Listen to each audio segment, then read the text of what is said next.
That's going to be chaos. The two sections of people that are actually clamoring about Biafra right now are the paid agents and the ignorant and the naive ones that don't know anything at all. But among them, deep down, they sense it, they know the reality, they know it's not going to be possible.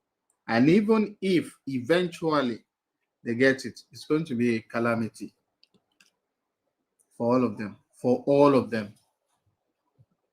And again, if it goes all the way wrong, another thing as well, because of the way that they're landlocked, when we look at that, hold on, let me just have a quick look, just to remind myself. They're landlocked though now. They are dots in the nation. This is what I'm saying. I just got to remind myself what it looks like. It helps me. But the way that I remember them being landlocked in, here we go. The way, see there, the yellow at the bottom, right? So the way that they're landlocked in, if it all went wrong, I'm just thinking from a diaspora perspective. Sorry, guys, wait with me. But if they're all landlocked in like this and they get Biafra and it all goes wrong, how does that then affect their neighboring surrounding people? The Edos, the Galas, the Ikoya, the Ibibio, the Ijo. How does it affect them?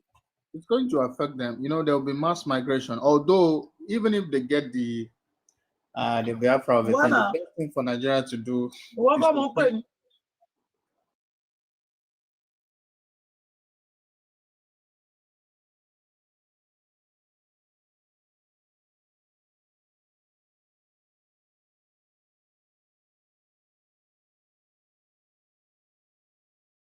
it has not.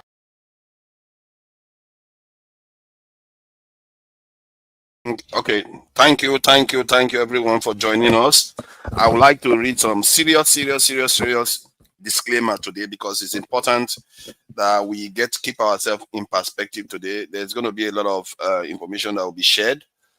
First of all, whatever we are going to say here today is to try to bridge gaps and try to reach a common sense approach that is better for everyone. When I say everyone, not only for Nigerians, not only for the diaspora, not only for Black people, the entire community of human societies.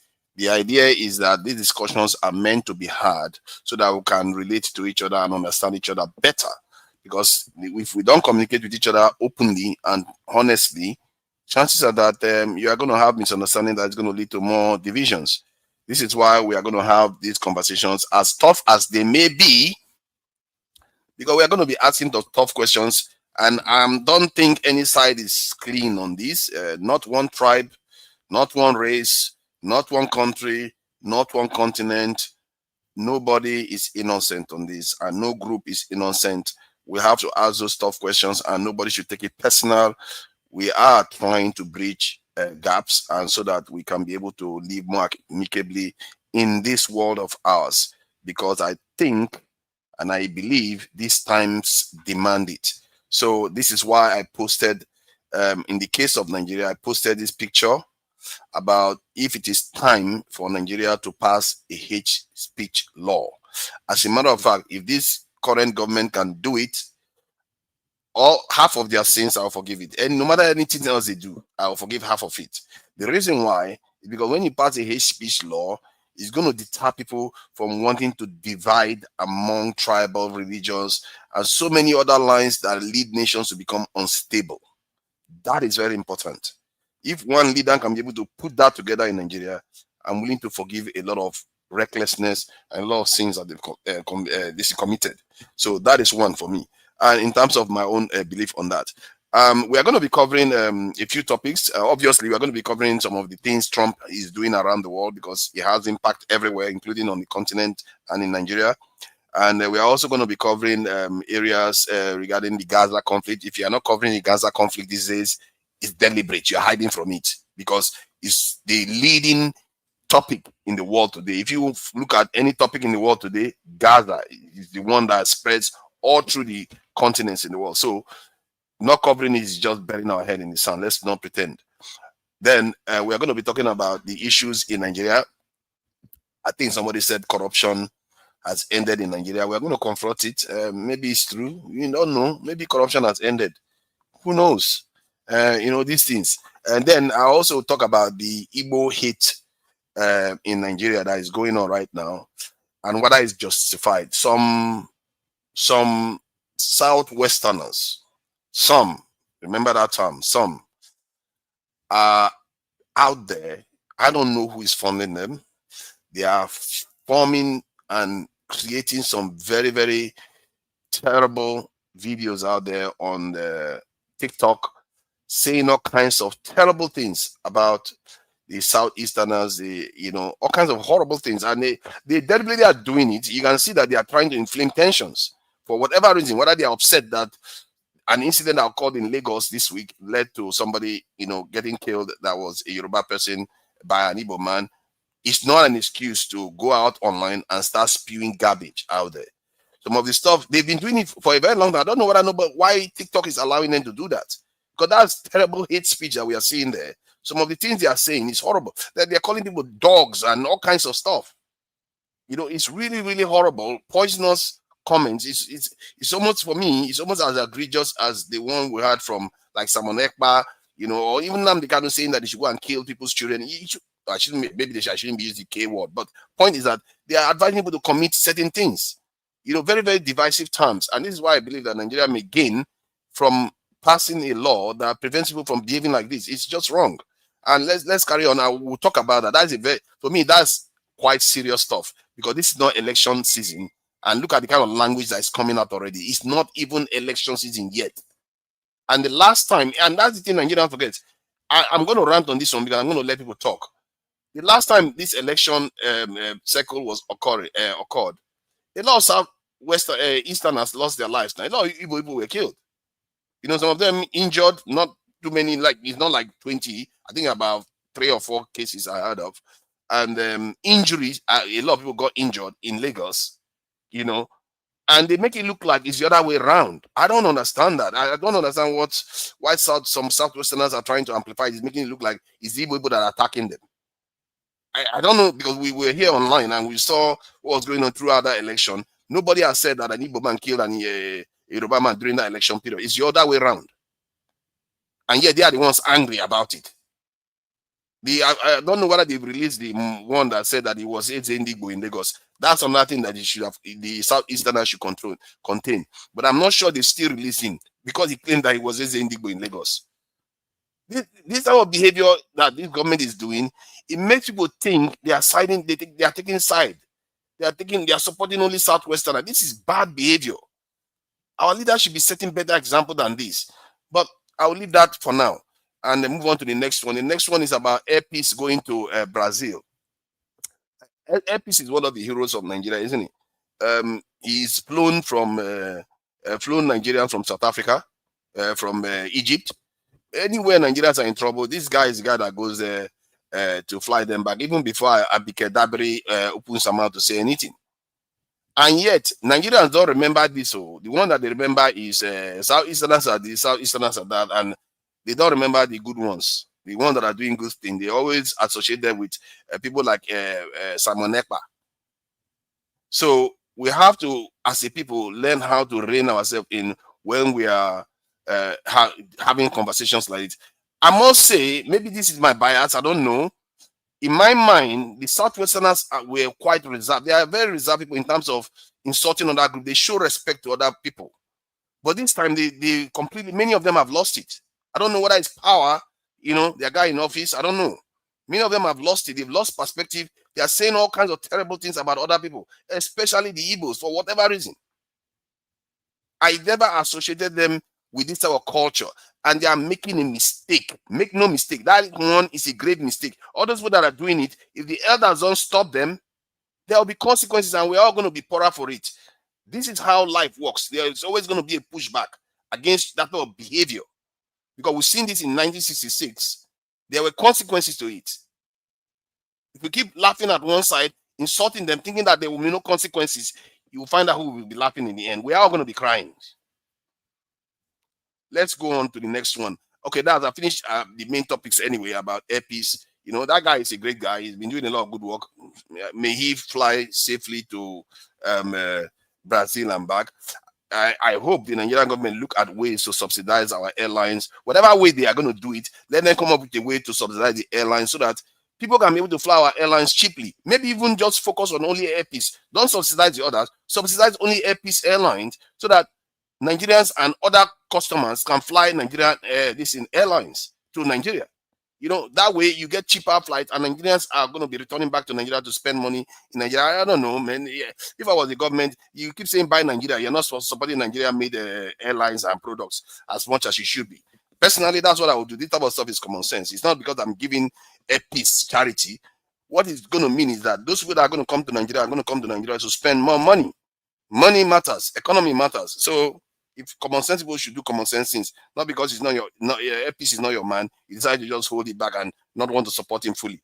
Innocent, I don't know whether Nigerian government is supporting Innocent fully, but Innocent has been around for over 10 years or more, and the support he's received, at least before now anyway, that I know of, has been quite anemic. It's not, it's not very big. So that is something that we have to keep in mind. And if this government is now saying that they want to support Nigerian-made goods, Buhari said the same thing. But do they actually do that in a big way?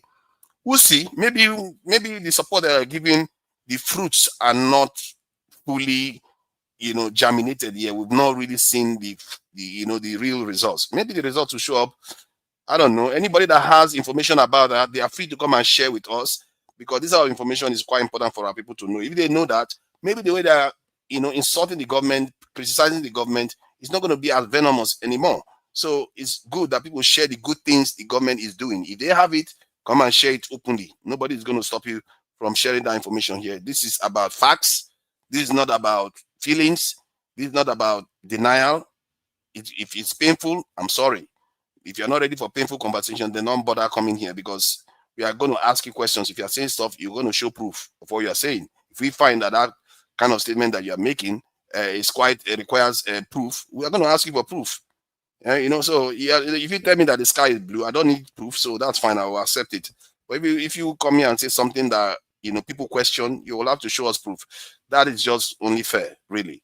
Otherwise, you're going to all be walking in the dark. Okay, so I've ranted enough, and I'm going to try to keep quiet when the show is going on. This is 12 minutes of ranting, and when the show starts, we are going to ask questions of people. Don't feel offended if they stop you in your flow.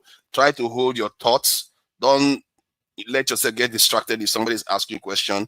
Hold your thought. When we ask you a question, then you can carry on with your conversation. The idea of stopping at that moment is because you may make too many points and will not be able to ask you too many questions. So we want you to, when we ask you a question, you're able to answer it. It might be more efficient for us to go through different topics. And sometimes it may not necessarily go smoothly. Sometimes somebody will interject.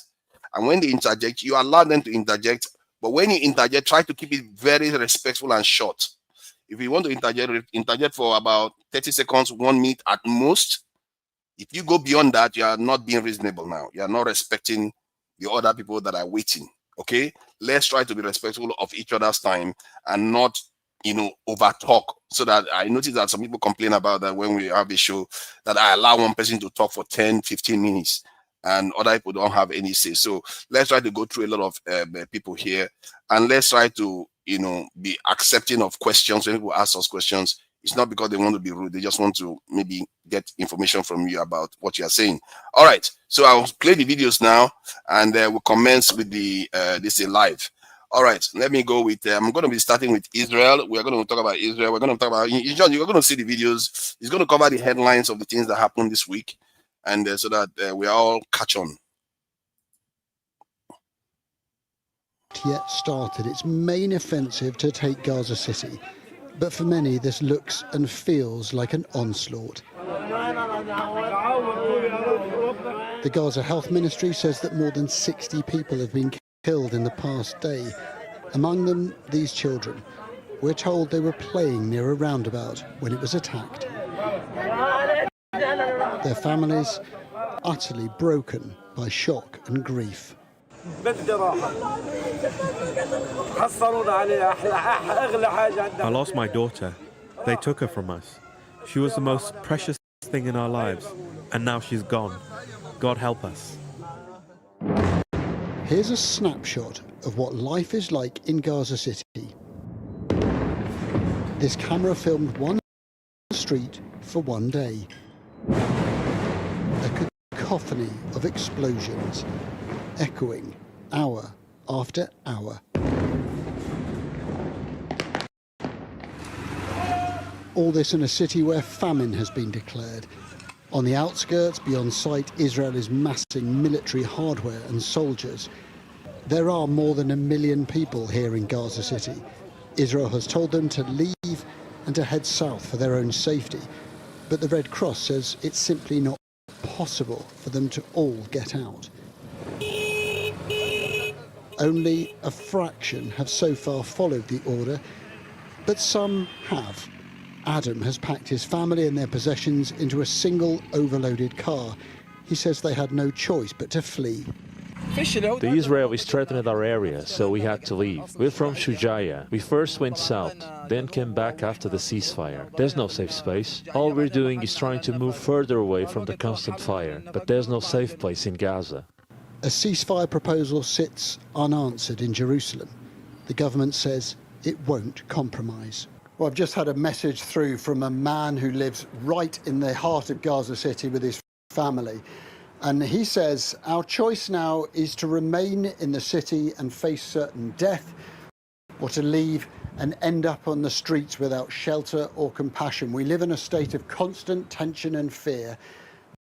Many people here prefer death over displacement because of the unbearable suffering that comes with it. The truth is, the battle is starting while life goes on. 7 Israeli soldiers were injured after a bomb exploded beneath their vehicle. Hamas is warning the remaining hostages will be placed in harm's way if Gaza City is attacked. And if there is no ceasefire soon, then Gaza City will be plunged into terrible violence yet again. Adam Parsons, Sky News, Jerusalem. In southern Gaza, and one of the few still partially operating in the strip was hit twice by Israeli strikes. At least 20 people were reportedly killed, including journalists and medical staff. A new investigation by BBC Verify has uncovered that the hospital was hit 4 times. With me now is Merlin Thomas from BBC Verify. Hi Merlin, so tell us more about what you've uncovered. Initially, reports from Gaza said that Israel had hit Nasser Hospital twice, but our investigation has uncovered that, in fact, Israel had hit the hospital 4 times. Now, let me talk you through the timeline a bit.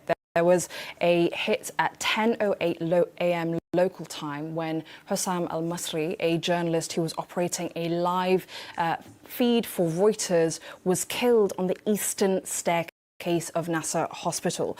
Now, new footage we've obtained shows that at practically the same time, the northern staircase was also hit. Now, let me show you the footage. We can see smoke pouring out of the northern staircase as well as the eastern staircase. Now, the blast at the northern staircase had previously gone unreported because the so-called double strike on the hospital had overshadowed this blast that we have uncovered. And videos we've seen show an injured person being carried down the stairs, and we've shown the videos of the damage inside the hospital as well to munitions experts who said that this damage appeared consistent with a relatively small munition travelling at a relatively flat trajectory as well.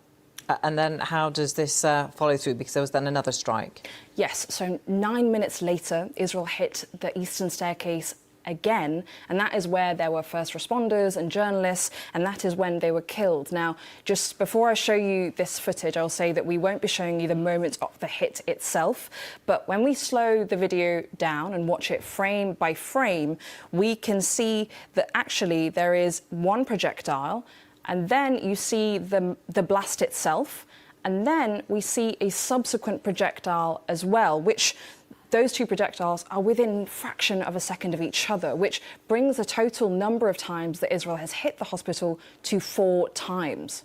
And Israel is conducting its own investigation. What have they said? Well, their statements on this attack have evolved over the past week since the attack itself. So initially, the Israeli military said that it regretted harm to uninvolved individuals. Then, hours later, Benjamin Netanyahu, the Prime Minister, said that he called it a tragic mishap.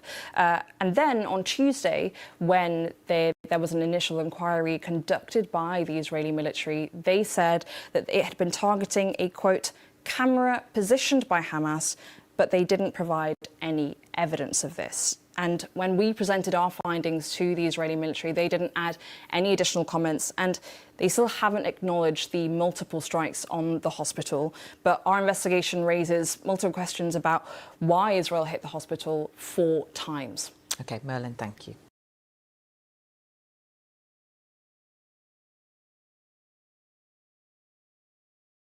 And to see what happens when we get outside the U.S. So I'm looking forward to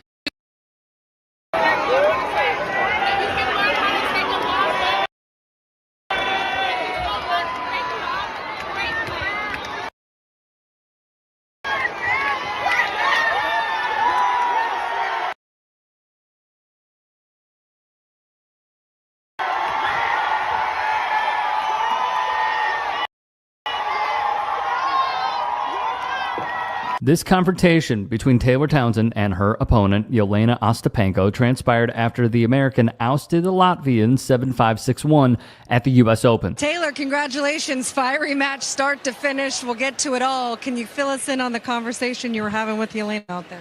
Yeah, I mean, you know, it's competition. People get upset when they lose, and you can't. Some people say bad things. She told me I have no class, I have no education, and to see what happens when we get outside the U.S. So I'm looking forward to it. I mean, I beat her in Canada outside the U.S. I beat her in New York outside the U.S. So let's see what else she has to say. You were down 5. Here was Townsend recapping what Ostapenko told her after the match. Have you had any history with Yelena? I know you've played each other in singles and multiple times in doubles. Mm-hmm. Perhaps you could just talk us through it. Yeah, I mean, like you said, we've played many times before. I played her in Toronto last year in singles. We've played probably before that. You know, most recently in the semifinals of Wimbledon in doubles. And no, there's never been any history. I mean, I don't know how she feels about me, but there's no, you know, beef on my side. You know, she told me that I have Move closer. The reform that I've embarked upon since I took over in Nigeria has been very impactful. I can beat my chest for that. I would love to know how his reforms have impacted your lives. Put it in the comment section. The man said he can beat his chest. It was initially painful, but today the result is blossoming. What? If the result is blossoming in your life, put it in the comments and say something. It's getting clearer to the people. Is it getting clearer to you? Because me, I'm more and more confused about what is happening. We ask more money to the economy, no more corruption. Okay, what? That's it. No, don't beg me. Please don't beg me. Angel, how did we get here? No more corruption. We have the governor of Central Bank here. You don't have to know him before you get the foreign exchange that you need. The speculators are out in our currency market. The door is open for businesses. Easy in, easy out. Hey, easy in, easy out. A round of applause for Mr. President. Oh, freedom, freedom. Bonnie, I like you, first of all, guys. Let me not even beat around the bush. I am very worried. Right now, I'm very worried about the president, Alhaji Bola Ahmed. Can somebody please go to Asurok? Help me to check on my father. Saramo, Bono, is everything okay? Because me personally, while I saw this video, I was very worried. I was very worried for the man. Now, for those of you that are worried like me, let me start by saying, first of all, Alhaji is fine. There is absolutely nothing wrong with the man. All he's doing is marketing Nigeria well, unlike some of you that like to badmouth your country. Any small thing, you are saying bad things about Nigeria. Watch and learn from the president. Watch and learn from the OGs. Watch and learn how it is done. Ooh, Father, Alhaji is showing you. Alhaji is showing us how to market Nigeria. This particular incident happened in Brazil. He was saying all these things to the president of Brazil.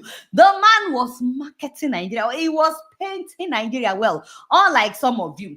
And I really think we need to go after all these corruption perception index organizations. They need to update their database about Nigeria, because they cannot be saying one thing when Alhaji is saying something else. Before people will now start thinking that maybe our president is lying.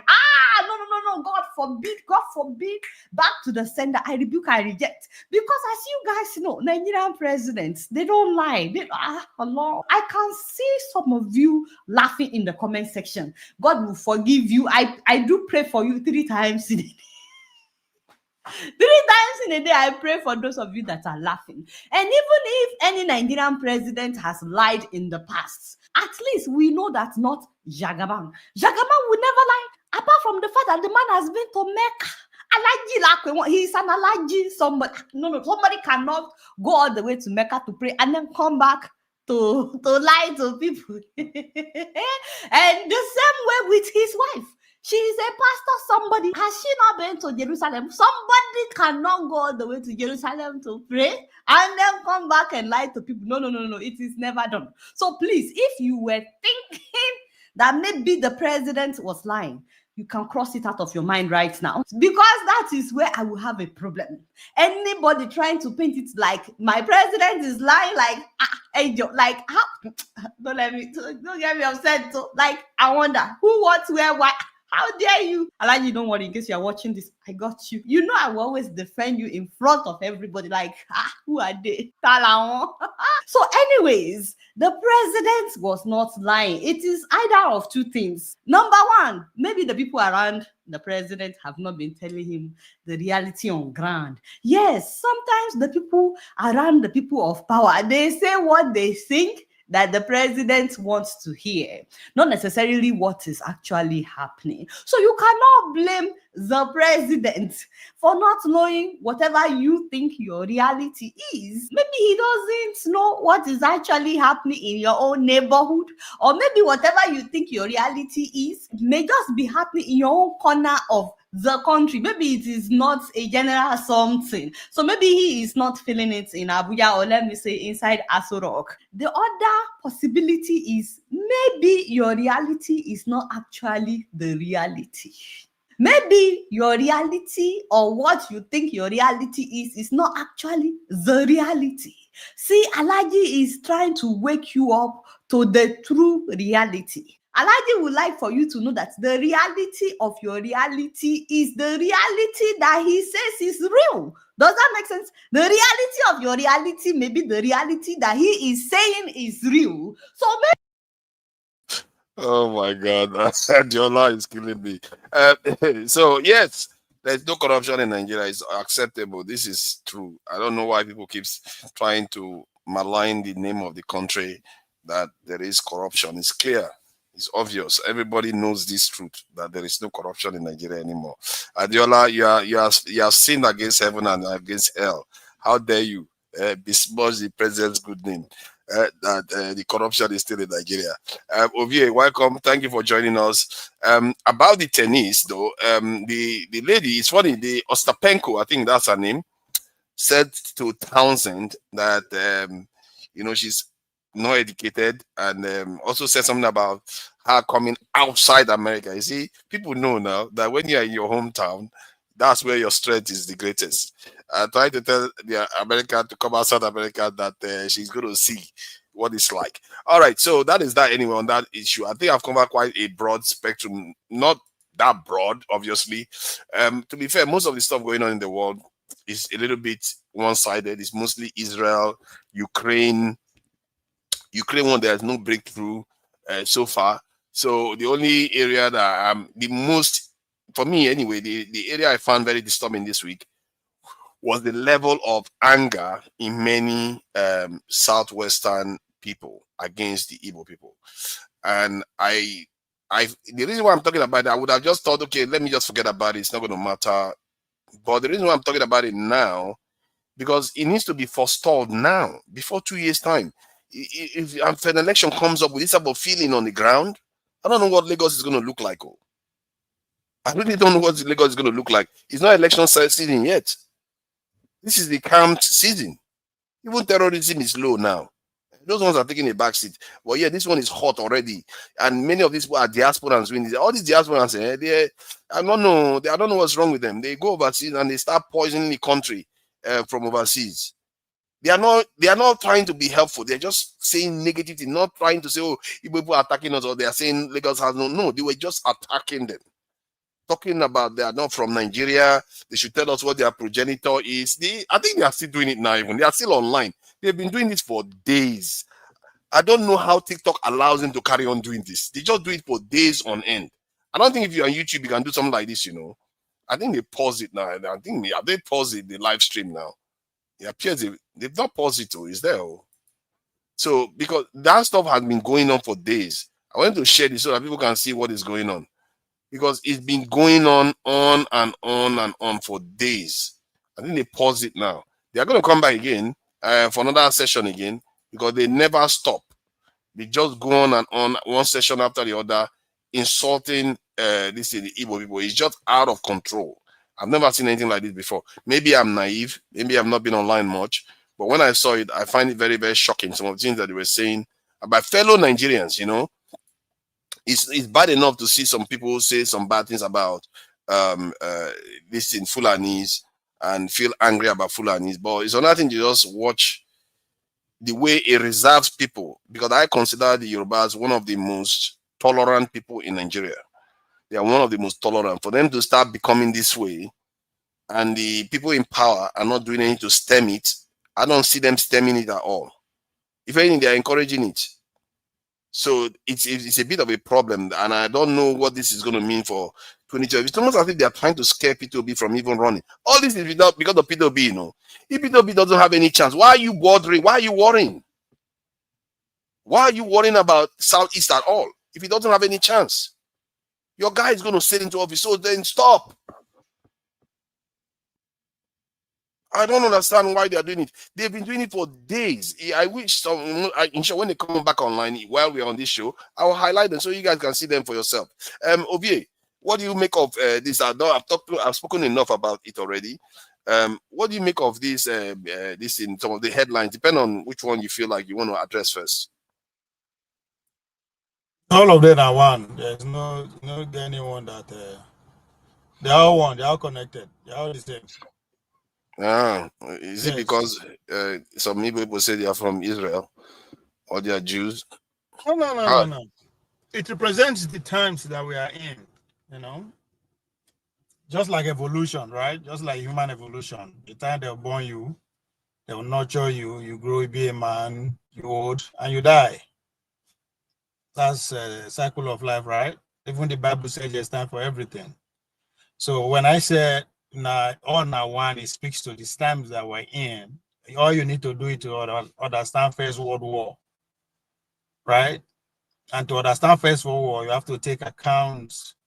You have to take into account the events that happened from 1800 to that eventually accumulated to all-out war in 1914.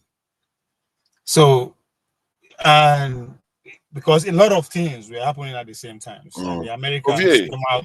Just hold on. Just hold on for a second. They've come back online. I don't know how they go off and come back. So the reality.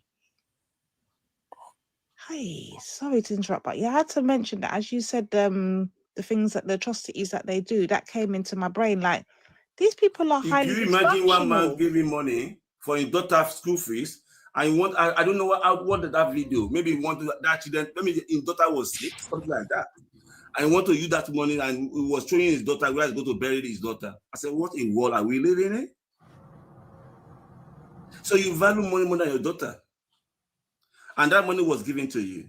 So that culture is going on that kind of territory. And I don't know what the people are, I don't know what's so special in that kind of culture. So culture that's very, very selfish. As long as that culture is very new, they need to refine it for better. And the way the two look like now, that culture can never have a leadership. Because that culture is not yet matured. It can never, that's why they're having crisis in their territory. They can never have leadership. So see, you have a long way to go. When you cannot organize yourself to become to anarchists, that telling me you are developed. You cannot govern yourself. Every time you see everywhere you're only fighting and biting yourself. That kind of anarchist, that's barbarians. And that's the culture. One will be buying each other. So you still have a long way to go. I wouldn't want to have them as my neighbor. I wouldn't want them to have them as my neighbor because I look too deeply into that culture. I find so barbaric. If I don't think it can happen like a BBO like that, I don't think they can do that kind of behavior among Calabar people. So I'm just so shocked. Their women are not being treated with respect, though. Because I heard even some senior brother to your husband can come and take your property when your husband buy, and rather you wretched and abandon you. That kind of culture. So that is just a snapshot. It goes on like this continuously. Like they just pile on one bile after another. It just doesn't end. Like they've been going on like this for days. It's like I don't know how TikTok allows them. They are speaking English. They're not hiding it. Just calling other people. They are calling them barbaric dogs, animals. Like these people, where did they come from? They are not Nigerian. They're saying Igbo people come from somewhere else. These are Nigerians doing this. So what kind of situation is this? I don't understand how our leaders enable this type of behavior to get this way. Let's face it. It started from the southeast to that's how Nnamdi Kanu came to be, and Samuel Nekpa. Maybe this one is a kind of reactionary this thing that you're seeing now. But I think mostly it's tied to do it has to do with politics. It has to do with the fact that P2B is running, and for some reason they are afraid of him. I don't understand. If you are so sure Tinubu is going to win, why are you so worked up about P2B? I'm going after Southeasterners because of it. Constantly. Non-stop. So, and somebody has to call this things out. And from my own experience, even talking to some Southeasterners, they also enabled some of us in like one Southeasterner came on this and say, Opobo is they are indigenous Igbo people in Opobo, indigenous people in many states in Nigeria. You shouldn't be saying that. You have to know that those people migrated there. Even if it's 200 years, 500 years ago, you don't say they're indigenous to that place because you are trying to cause rift among people. And when he said that, the lady there was even more venomous with the curse that she heaped on him. And this is where the schism is. Because I was on this panel. This is how complicated this issue is. So that people understand that all of us in Nigeria, we are at this. We are all causing this problem. I was on this panel where some Southeasterners came and said the Opobo people, the Ibani people, they are Igbos. I was like, I'm from River State. I know their language. What do you mean? They don't sound like Igbo. I had to play the audio here. I said, do you hear one word inside their language? He said he didn't hear one word. Then why are you saying they are Igbo? If you keep saying those things, it's what people react to and say they start attacking you. You wonder why they're attacking you. We have to stop this behavior. We really have to stop it. I've heard a lot of people say Port Harcourt belongs to Igbo people. On this panel, maybe even Odi said it. Why do we say these type of things? Most of Igbo people that arrived in that Port Harcourt area, they actually migrated there, some of them up to 500 years ago. Yes, they even if they have been there for a long time, they do. Is that not what we say to Fulanis all the time? Fulanis migrated to Nigeria. If Americans got to America 500 years ago, did they say that they are native to America? They are also admit that they migrated there. But whenever Southeasterners are saying this, they will say they are indigenous. In other words, claiming the land to be theirs. We have to be careful about this, and there are consequences to this type of actions, these type of statements. It annoys people. They'll start attacking Southeasterners. At the same time, the Yoruba people that are doing it now, you can see them online. They are not. Nobody's stopping them. They are just doing it freely. Nobody's stopping them, and this is why I think that Nigeria should have passed a hate speech law a long time ago. Because if we had this law, this type of behavior, they will drag them to court immediately, and they will be prosecuted under this law. Can we just drop a little say why since we're here, so it's not Okay, of course. Yeah. And you I'm here did mention my name. So look, I think even hello audience, I just had to step in. Many times Ovia when has I not finished though. Ovia has not finished talking. Let him go. Let him go. Yeah. Okay, It's go in the ahead. spirit. It's in the spirit. yeah. So here's the thing. I'm a little disappointed that you're really wasting too much time on this, because this, these are online trolls, right? This, because you're taking this as a mainstream when you say, oh, it's Southeast people or Southwest people. The average Southwesterner or the Southeasterner does not have this feeling about this. These people don't they don't represent the average Yoruba person or Igbo person. It's a joke, man. That you see, that's the reason why I came on this show, because I didn't want you to run amok and then just, this, because if someone starts listening to you go on and on, will believe, oh, the average Igbo person hates the average Yoruba person. No, these people, you said it before. This is for politics. But you go ahead and you're making insinuations which do not help. You say, oh, it's the Igbo people that started it. How could you say that? Don't you know the history of Nigeria? Don't you know what has happened even before 1960? Are you kidding me? Are you saying this? So why the British use ethnic, it's divide and conquer. It's ethnic rift that they used to rule Nigeria. Don't you know the origin of this? These tribes have lived together in this geographical space for so many years. Instead of I would expect someone like you who hosts a very important show like this to start talking about, say, look, these people do not represent these people. Look, Igbo people are marrying Yoruba people in droves. Yoruba people are doing the same. They don't hate each other. People are living together in Lagos. This hatred, or so to say hatred, just started with Tinubu's election. These people introduced this in 2023, just before the election. These people have had no problem. Stick one election in the Southwest in massive ways. Are you serious about this? Igbo people respected Awolowo for a very long time. Even when the whole idea about this 1960s school was that this young man from, the place that you say, oh, now you say, oh, Igbo people are claiming Delta. But, the problem, or claiming River State, or something, claim what? Nobody's claiming anything. Even for you, someone who, like, when somebody says colonial masters, you'll be crying. The way you start talking about Port Harcourt as a geographical space, it's a shame. Port Harcourt is not even, it's a name of a white man. That you talk about it as if, oh, this is not people's ancestry or some type of, what is Port Harcourt? So my point is very simple. We do not, Nigerians, look, it's politicians that are causing the rift between us. And when somebody says, like Muslim ticket, and they use it to go and, but, like our good brother would say, where do Muslims buy bread that is cheaper than the one Christians buy? Everybody's suffering in Nigeria. This is just, Tinubu, look at telltale signs.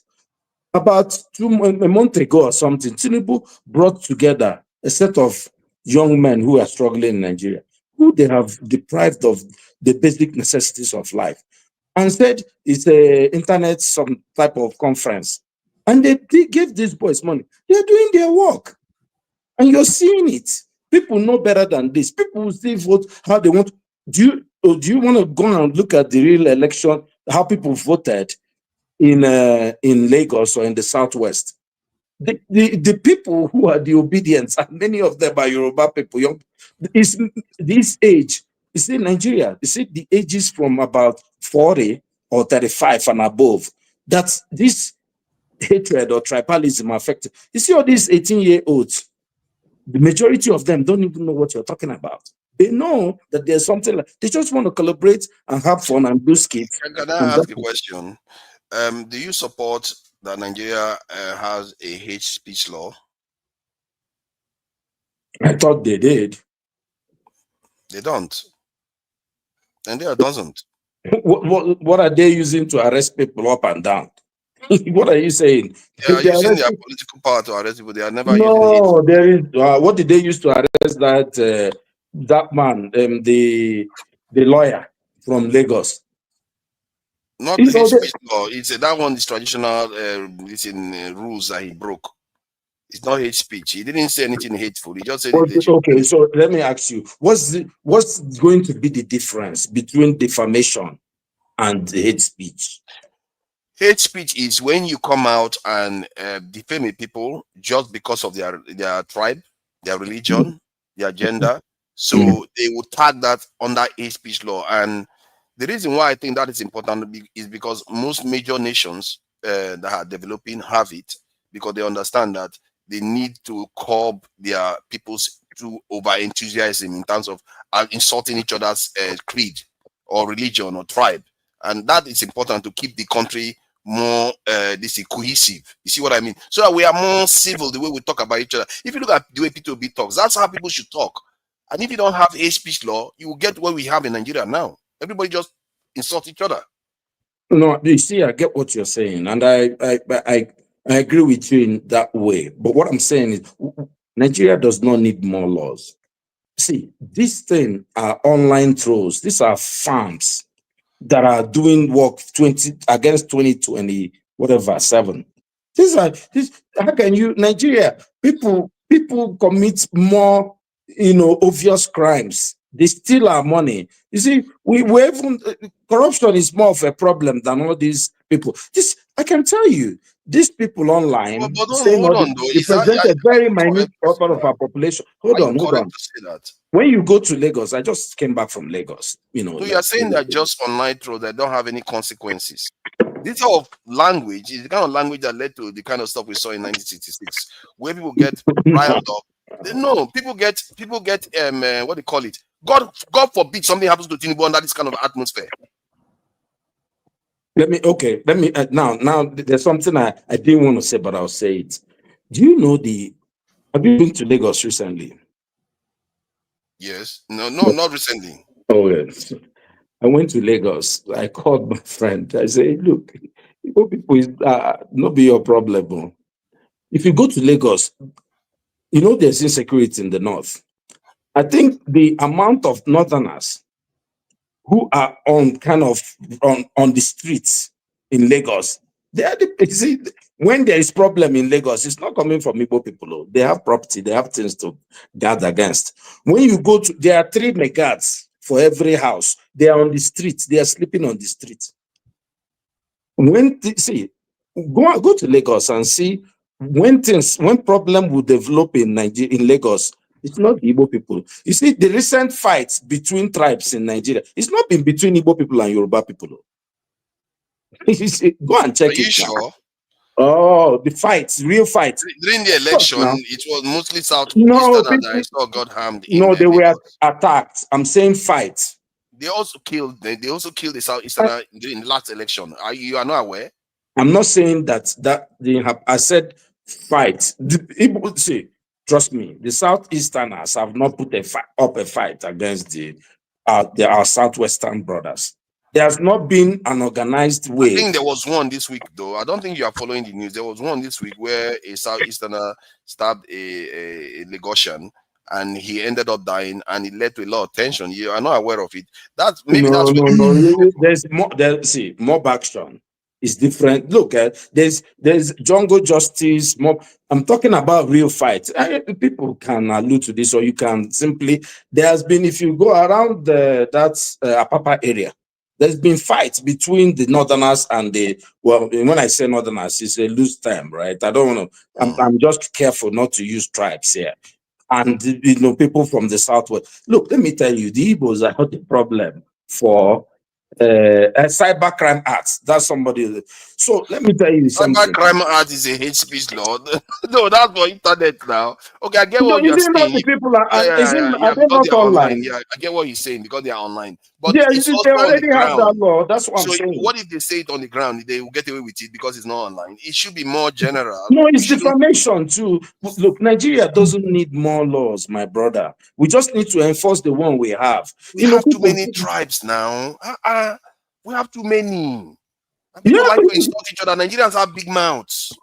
No, Nigerians don't have more big mouth than any other people. You see, the problem we have is our leadership. Look, this, you know, are you serious, forefather? This thing is just about election. After election, let's say Tinubu loses now. You know, everybody will start finding another person to fight. But let's say, God forbid now, our lovely president does not wake up. Nobody will talk about, you see, things will change. Look, let me tell you, the war Nigeria had was an orchestrated war. It was a war that came from, look, do you know what led to that war? What led to that war was a lot of people being killed for nothing's sake. It's just people talking online. Do you think an average man going to Alaba to go and open his shop is listening to people who telling Igbo people they are stupid online? Are you serious? The man wants to get money and send his children to the UK and to US to become nurses and become lawyers. It's not his problem. It's not what somebody is saying. Don't close his shop or come to his shop to come and fight him. Look, let me tell you. The day when there is fight between Igbo people and Yoruba, you don't need anybody to tell you. You will know. Nobody is fighting. Igbos are not fighting with Yoruba people. They're not quarreling with Yoruba people. People just don't want to be to the president. Hold on. Were Igbo fighting the Northerners when they were attacked in the north? No. That's what I'm saying now. Nobody has attacked Igbo people at that level. They're just talking now. This one, look, what happened in the north was introduced by the West. It was BBC. If you remember, the program was started. I don't really want to be visiting that because we will now turn back and start 1966 and all that. The program was calculated and started by the British, by BBC. They introduced that because if you know an average northerner, this what stops that? You don't know why I'm finding this a bit alarming. What stops that from happening again? The fact that we are just they don't control look at what Kene is calling me. I don't know what is wrong with our people. There's something seriously wrong my with brother. Let me tell you something. Let me just land on something. This is the internet era, and look, BBC does not control the narrative. Things have changed though. 40 years ago, everybody will be listening to what BBC says, and it's law. Now, you say your own. You see that you're saying your own here. The other person is saying, I never heard that thing you're saying. How many people have Twitter accounts or what do you call it? What's that? TikTok, yeah. Nobody's listening to those people. Many people say, leave those people. It's when you come and attack people now. By the day you hear 100 Igbos killed for just being Igbo people in Alaba. Just wait for that day. This one, did you just say you want to wait for that day? No, I'm saying, oh my God. You see, you're trying to. What I'm saying is that don't make this important. My own point. This is important. No, you're the one. This is Tinubu's or APC's internet farms. So that makes it less dangerous. It's for election now. It doesn't make it less. Well, it makes it less dangerous. Yes, if you want to go by that. It's not that it's good, but I'm not attributing what you're saying. I'm just saying that your assertion that Southeasterners started this. I think you're just being disingenuous. No. That's what you said. See, I think you've said that before. You repeated that before. When I say Southeasterners started it, I was talking about Nnamdi Kanu and Samuel Ekpa. I actually mentioned their name. They started this attack where I also even went and talked about the example where Nnamdi Kanu was saying that they should kill people's children and all that stuff. So, and like I said, I have to start it from the beginning. Most of the history of Nigeria that I've ever been in, the Southwest generally are very, very cordial people. They don't go out of their way to seek wahala. They are troublemakers if they want to make trouble amongst themselves. They don't seek trouble amongst other people. But some of the stuff that is going on recently, especially since P2B got into office, because we heard about what Nnamdi Kanu said. That didn't even rile them up that much as P2B challenging Tinubu Tinubu is one that made them even more angry. It's like crazy. I like how has politics become so ugly? Whereby just people challenging Tinubu made which people angry. Many this is Southwesterners angry with no, you're confabulating. Why are you saying many Southwesterners voted for P2B? What are you saying? You made many of them the people Tinubu's political him. machinery angry, and they are doing this thing now. Don't say it as it is. You don't seem to understand. You are making it look like it's just a few people. It's not just a few people. It's a little percentage. No, of course. No. I disagree with you vehemently. The average Yoruba man has no problem with the average Igbo man. You don't paint that narrative. Maybe I'm not saying that is what you are saying is wrong there. I'm not saying what they are saying, but remember, when all this, the same thing is in the north. You see, what you are saying now is complacency. That's what I see. Because what happened in the north, the day before that day, nobody knew that it was going to be like that. The few that are poisonous, if you leave them, they're going to cause problems. And their cousins are not going to reject them.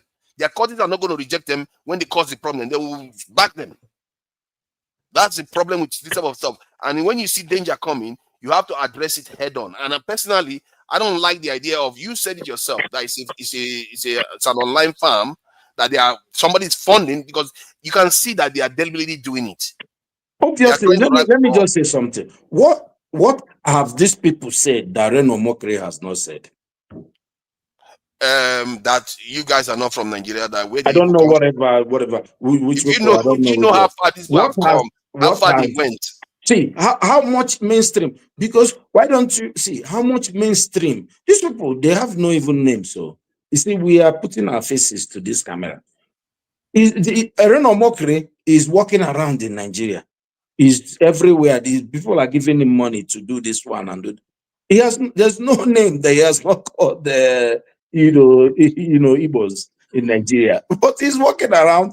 You should have been very upset. What did he call them? What did he call them? This one, you don't know what this one are calling Igbos. These are farms. They are not important. That's what I'm saying. It's not mainstream.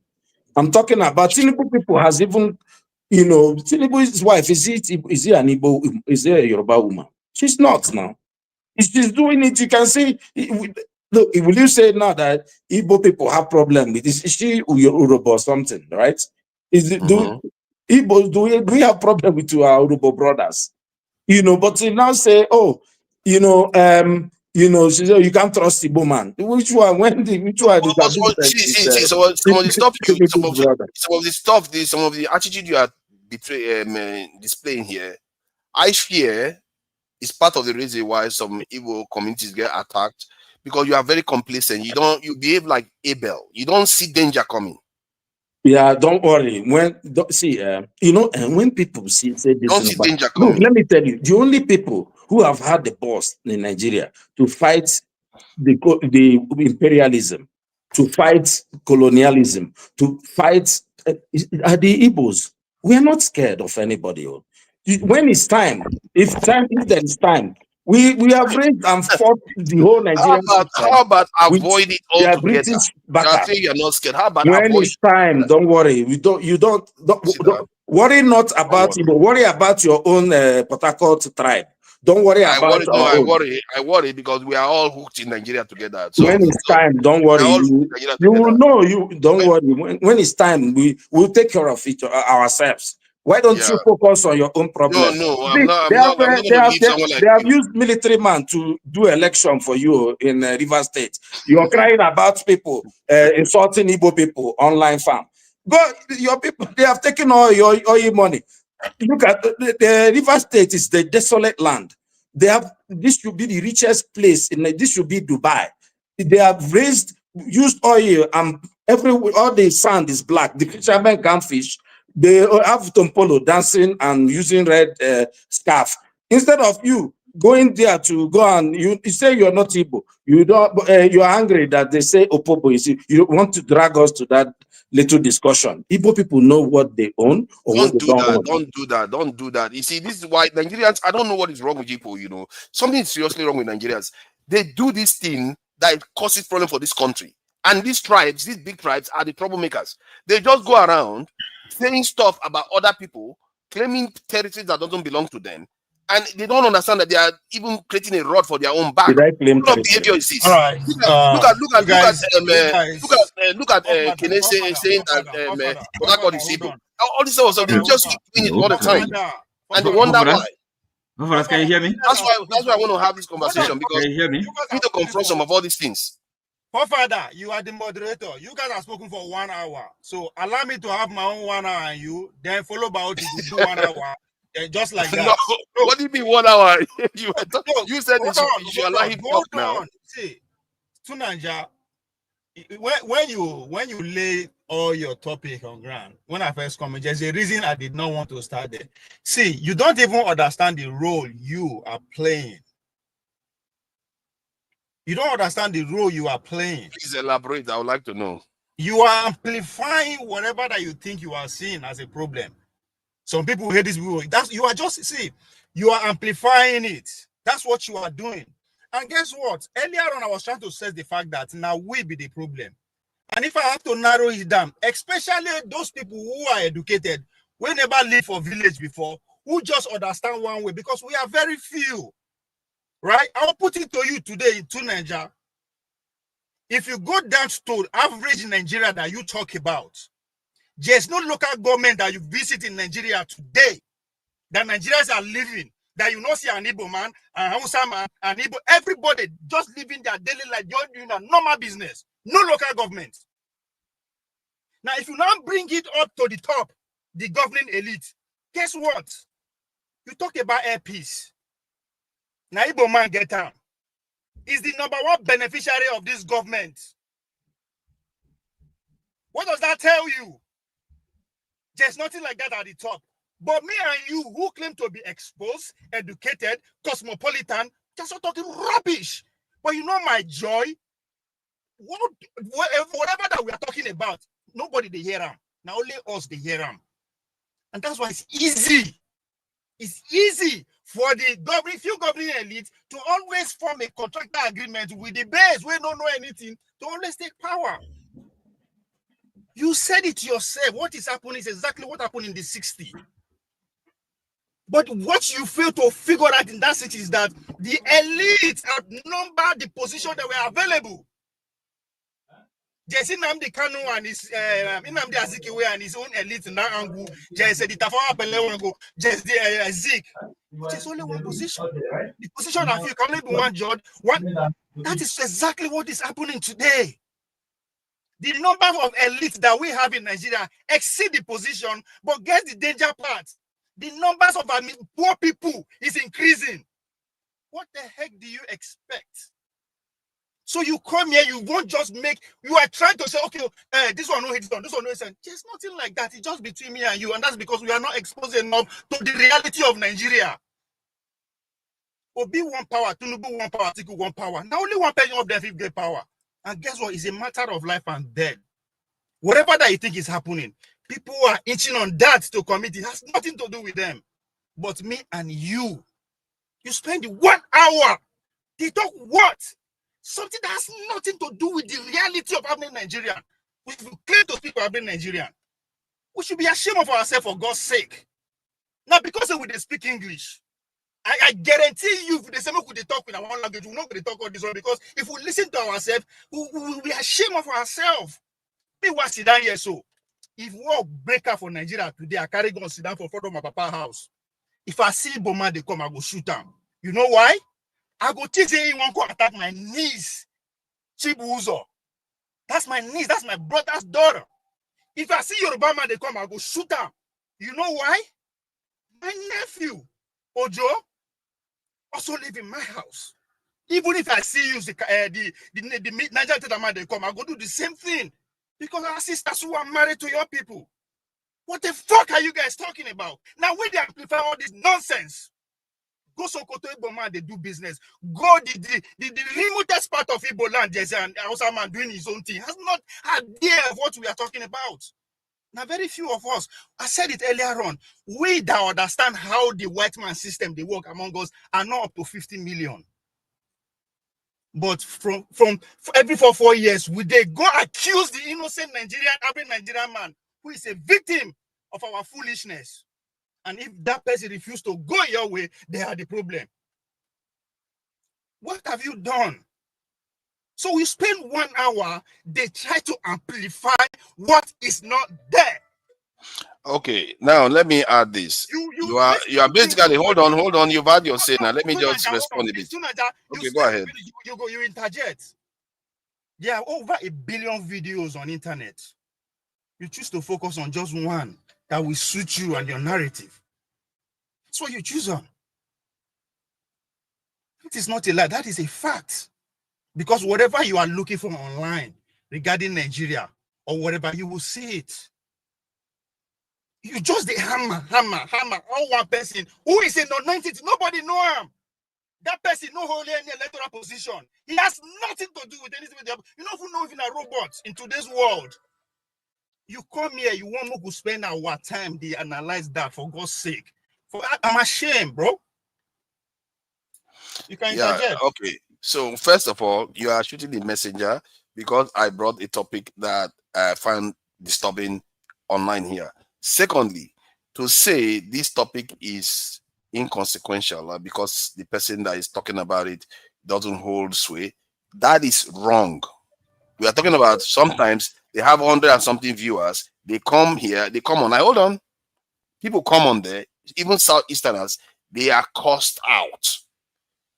Young Southeasterners from the West, they will speak like English people. Sometimes they speak like other people. They will curse them out, call them all kinds of names. Those people are going to go and tell their family members what their experience is. This type of stuff, when you take it for granted, this kind of stuff is kind of stuff that gets out of control. We know what happened. Hold on. Let me finish my own. You finish your own. When the last election was occurring, yes, it is politics. Yes, politics is how we govern ourselves. And I was on this panel. We are talking having one of those long sessions when an Igbo man was killed in Lagos and attacked too. That is not now when Buhari is in office. Now we're talking about when the election is 2 years away. To Nigeria. Yeah, all this the way they talk. So I didn't say what you are saying is wrong. What I'm saying is that the role that you are playing. Now, one video, maybe now 1,000 people hear it before. Thanks to you. What is the point of us? Not 1,000 people listen to it. What is the point of us even coming here at all if you are not going to cover what is happening?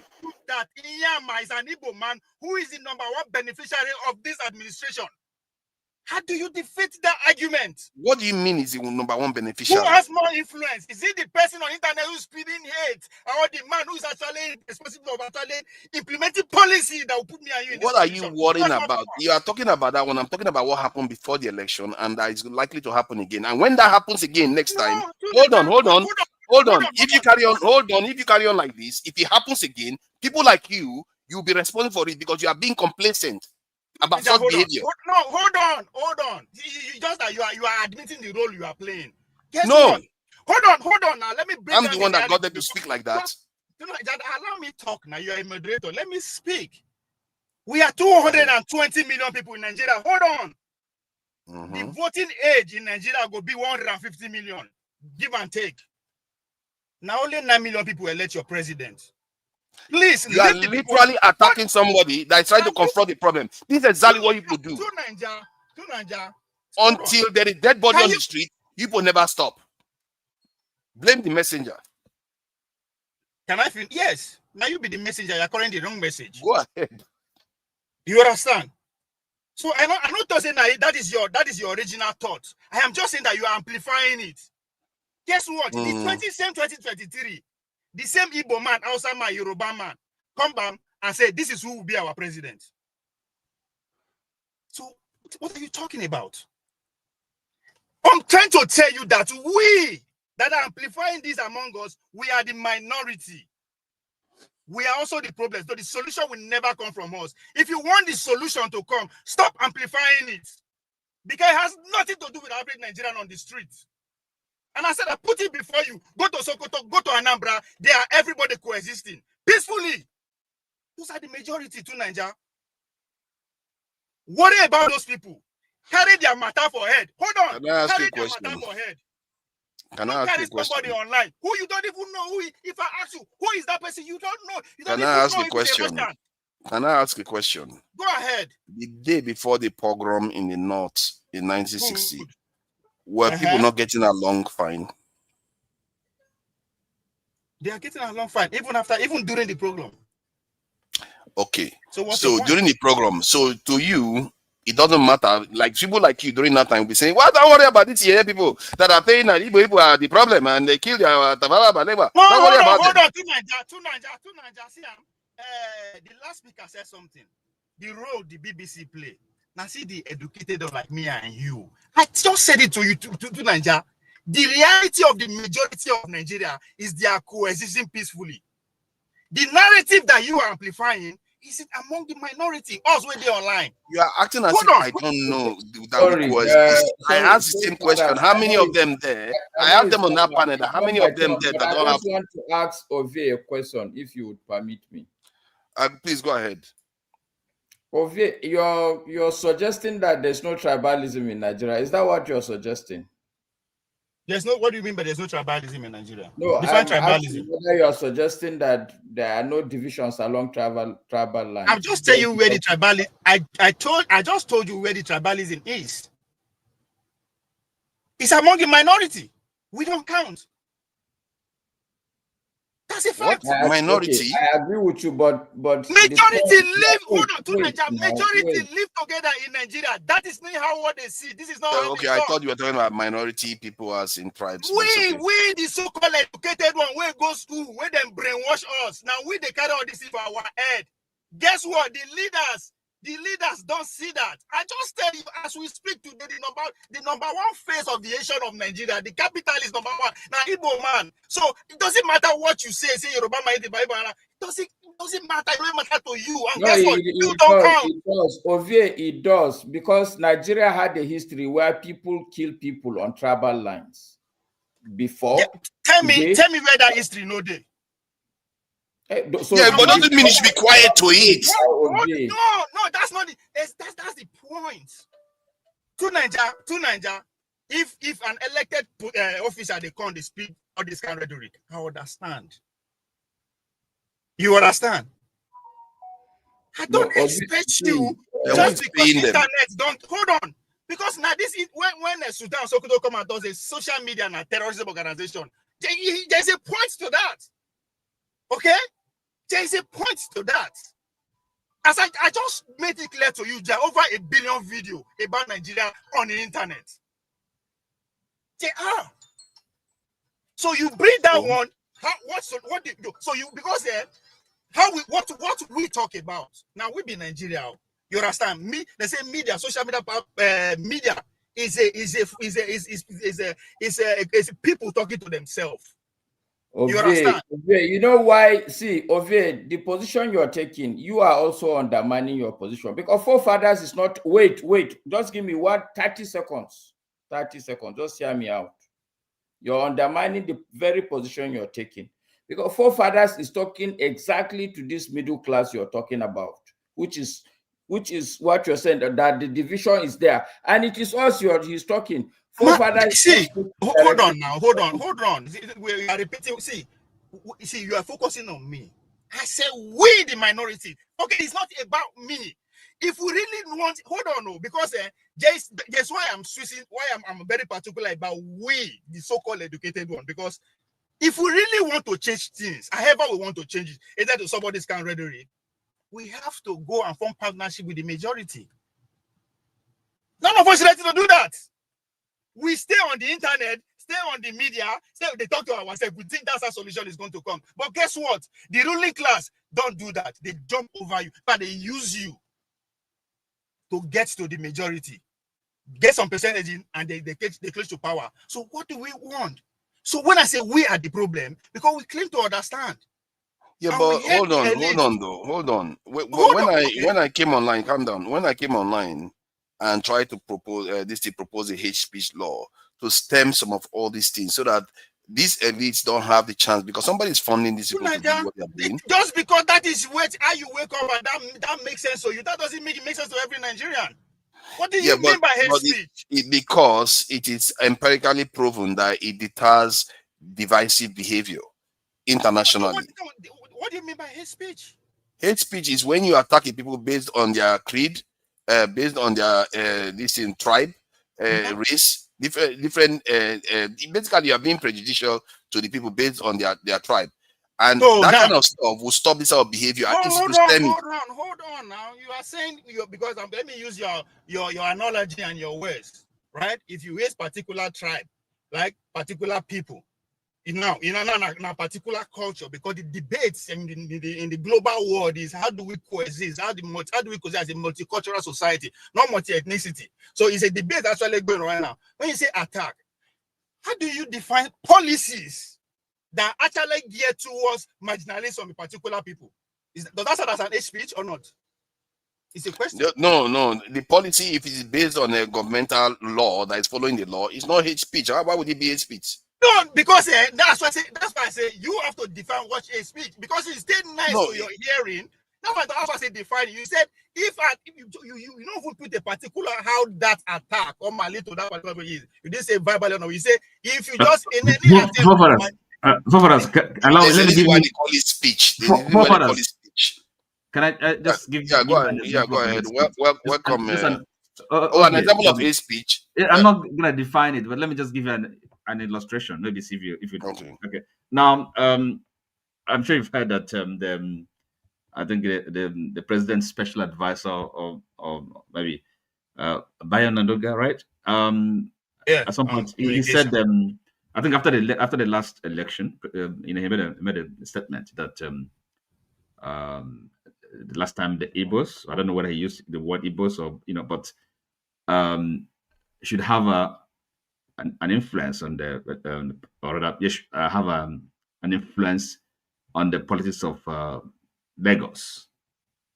Is that a hate speech? I mean, does it sound to you as a friendly or hostile in utterance for a country that is supposed to be multi-ethnic and plural? Does it cling to you as a provocative? I mean, hate speech, which is what it's getting at. There's a lot of hate speech that goes on. Sorry, did you get my question? This question really, is that you say yes or no? I mean, were you asking me or asking? No, I'm asking him. Sorry, I didn't get your question. So I just want to give you an example, an instance of a hate speech, uttered by someone actually in a position of authority. Yeah. All right. So what does it tell you? Is it something that you want to minimize or say it's not a problem? What is the content of what he said? That the last time, okay, that Igbo should have an influence on the politics of the Southwest, of Lagos, perhaps. Okay, in other words, he was referring to a particular ethnic group, okay, and said that they should not have, even though they live in Lagos, and and we are one country, isn't it? Yeah, no, it's coming from a place of hate because it's not coming from a place of is that the hate? That's the hate speech. What I was talking about. It's something like that. Okay. Yes. So and then you're asking as if you don't understand what it means. And by the way, the forefathers, when I say what does it mean? Because it's very easy. So somebody in power to say, to classify this as HP, this as HP. That's very easy.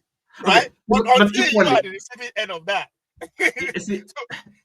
equally, you may not think is an issue. So the question really is how it is to be treated, and you may think it's not. Because we are running away from we are saving problem for our unborn children.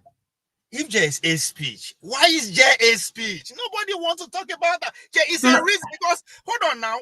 Before you call it a speech, that means it's not normal. It's abnormal. It's not what a normal citizen should be taking on, right? So you now ask yourself, why is this person behaving like this? Okay, let me take it from there. Okay, now, okay, yes, and therefore the question really is not maybe just to kind of dismiss it, say, we don't have a problem here, but rather, if Favadas has brought it up, we should be asking the question. I mean, what is the cause of all this? How do we tackle it? How do we deal with it? But this is quite different from kind of dismissing it. Waving it with, it's not. We don't have a problem here. So I don't think. No. See, listen. This is communication, right? He is the presenter. It's the communication, and I'm saying, right? Favadas is the moderator. He brought up a topic, and he thinks it's not worth discussing. But no, the mistake he made was to set a precedent about how that conversation should go. That's where he implicated himself, right? To say what? No. Sorry, you spend like 5 minutes. Hold on, you spend like 5 minutes going on that particular topic. About how what should go? In the conversation about the hate speech that you uncovered. So does that diminish it in any way? No. See, that's why I say you are controlling the narrative. That's why I say there's a narrative. No, I'm not controlling the narrative. Hold on. So in that case, what you should do, or what maybe if you think he's a kind of over egging it, then maybe you just address it in a way that. See, the point is that solution oriented. I am not dismissing anything he even claim or say. I am just saying, this particular problem that you are amplifying is just within us, the minority. What I'm saying is very. No, I don't even agree with that. I don't agree with that. That's another point. And it's not even accurate. Somebody's funding them. What do you mean? It's just among somebody's funding them. Okay, look. See, once you disagree, wait for your time and make your point. You understand? But you need to understand what I'm saying. Do not just say somebody is funding them. That's what I said. It is the overproduction of the elite. Yes, so so that makes it any less consequential? No, hold on. See, look, you are trying to make it as if it is a problem of every Nigerian. It's not. It will become a problem of every Nigerian at the right time. To Niger. Do you know why I use that myself as an analogy? Use my nieces and nephew. Tell me, when is it going to be like that? Oh my God! You are not studying in society. How is it that how can you live through history and see what has happened in life in so many places? How human? No, hold on, please. I know you've been talking. No, you've been talking, and we need to bring body in. See, we've been talking. Let me make you understand. How can you know? You went so far as almost basically maligning me for wanting to talk about something that is I find it like a security threat. I say you are amplifying it. People that are divided, the people that are divided are a security threat to themselves. Because if you don't know how to harness your people so that they are more cohesive, you're going to have a problem. And this is why I think you need to have a strong hate speech law in Nigeria that deters people from behaving like this. Rwanda had to do it. You can't run away from it. And look at how Nigerians are treating it as if it's a joke. It's not a joke. Hold on. No, hold on, please. Hold on now. Let me finish what I'm saying. No, let me finish what I'm saying now. It's not even 1 minute. Like Kene now and Chuk, they are very, very IPOB-minded people. They want this to happen. They want people to be attacked because they want to break away from the country. They want chaos. That's why he supports it. He's supporting Ovie, saying that why am I calling these other people out? How can people be attacking Igbo people? You say you are for Igbo people, but you don't have any issues with it. Now, that should tell you the kind of mind that we are dealing with. To Nigeria. Now you are looking at my point of submission very narrowly. I say, I never deny what you are putting forward. Get that clear. I never say it doesn't exist. Right? I am just saying this is where this problem is. The example you are giving, these are people who are in the same class. Let me tell you the future of Nigeria. Tell me how my nieces, my 3 nieces will fight themselves. Tell me how they did it before. No, they were never together. No, there was no Nigeria. They were. To Nigeria, you are talking There's a lot of Southeasterners that were married to Northerners during that time. We didn't know that. To Nigeria, listen, again, hold on. Do you know how many Tutsis were married to Hutus? What makes you think that prevents chaos from occurring? To Nigeria, if second civil war happened today, it wasn't because Yoruba they insult Hausa, Hausa they insult Igbo. Now lie. That's what I'm trying to tell you to stop. Yeah, but That is not what the danger is this, that people that can, and actually politicians, can capitalize on this kind, So that is the thing. It's not about that. See, we are okay. in Now you the are end, making it my boils down, point. it boils down to it's politics, right? So, and You that are is making really what so politics is the cause, and can be the solution to it. So that's what we should recognize. But it's not, so it's not about maybe if like individual relationships, this mutuality of affection. Listen. Okay, when it's politics, that's the problem, and that's the solution. You just made my point that there are 3 classes of people that constitute Nigeria, right? What happened is the few ruling class will form alliance with the majority to take power. How they do that? They leave me and you in that delusion that we cannot stand each other. You see, so the solution will also come from me and you. You understand? Hold on. How to prevent it? Did you not to stop people from doing it? Hold on. See, there's no way to stop something if you don't go and meet them. That's why I say me and you. Hold on. You can't just meet. Please. You have to pass laws. People will always break the rules. No, let me finish my point. It is very easy. Now, see, those of us that understand really how the system works, now they talk to ourselves. We leave the majority out of the conversation. Once in a while, we go their constituency, we see them in the fight. They are behaving animalistically. I think you are really conflating a lot of things. You are acting as if what I'm talking about has nothing to do with them. The idea is to have a system, that a culture more like, that discourages these things. I don't know why you are acting as if it's a problem. That's what we are saying. We have to discourage this bad behavior. Kind of education is not enough. Because some people will go out of their way. No, I need to bring body in. Let me just bring body in because he's been here for a while.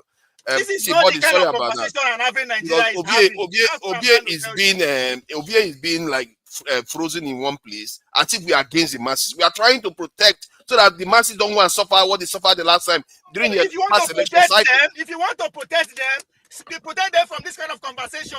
They don't have other what?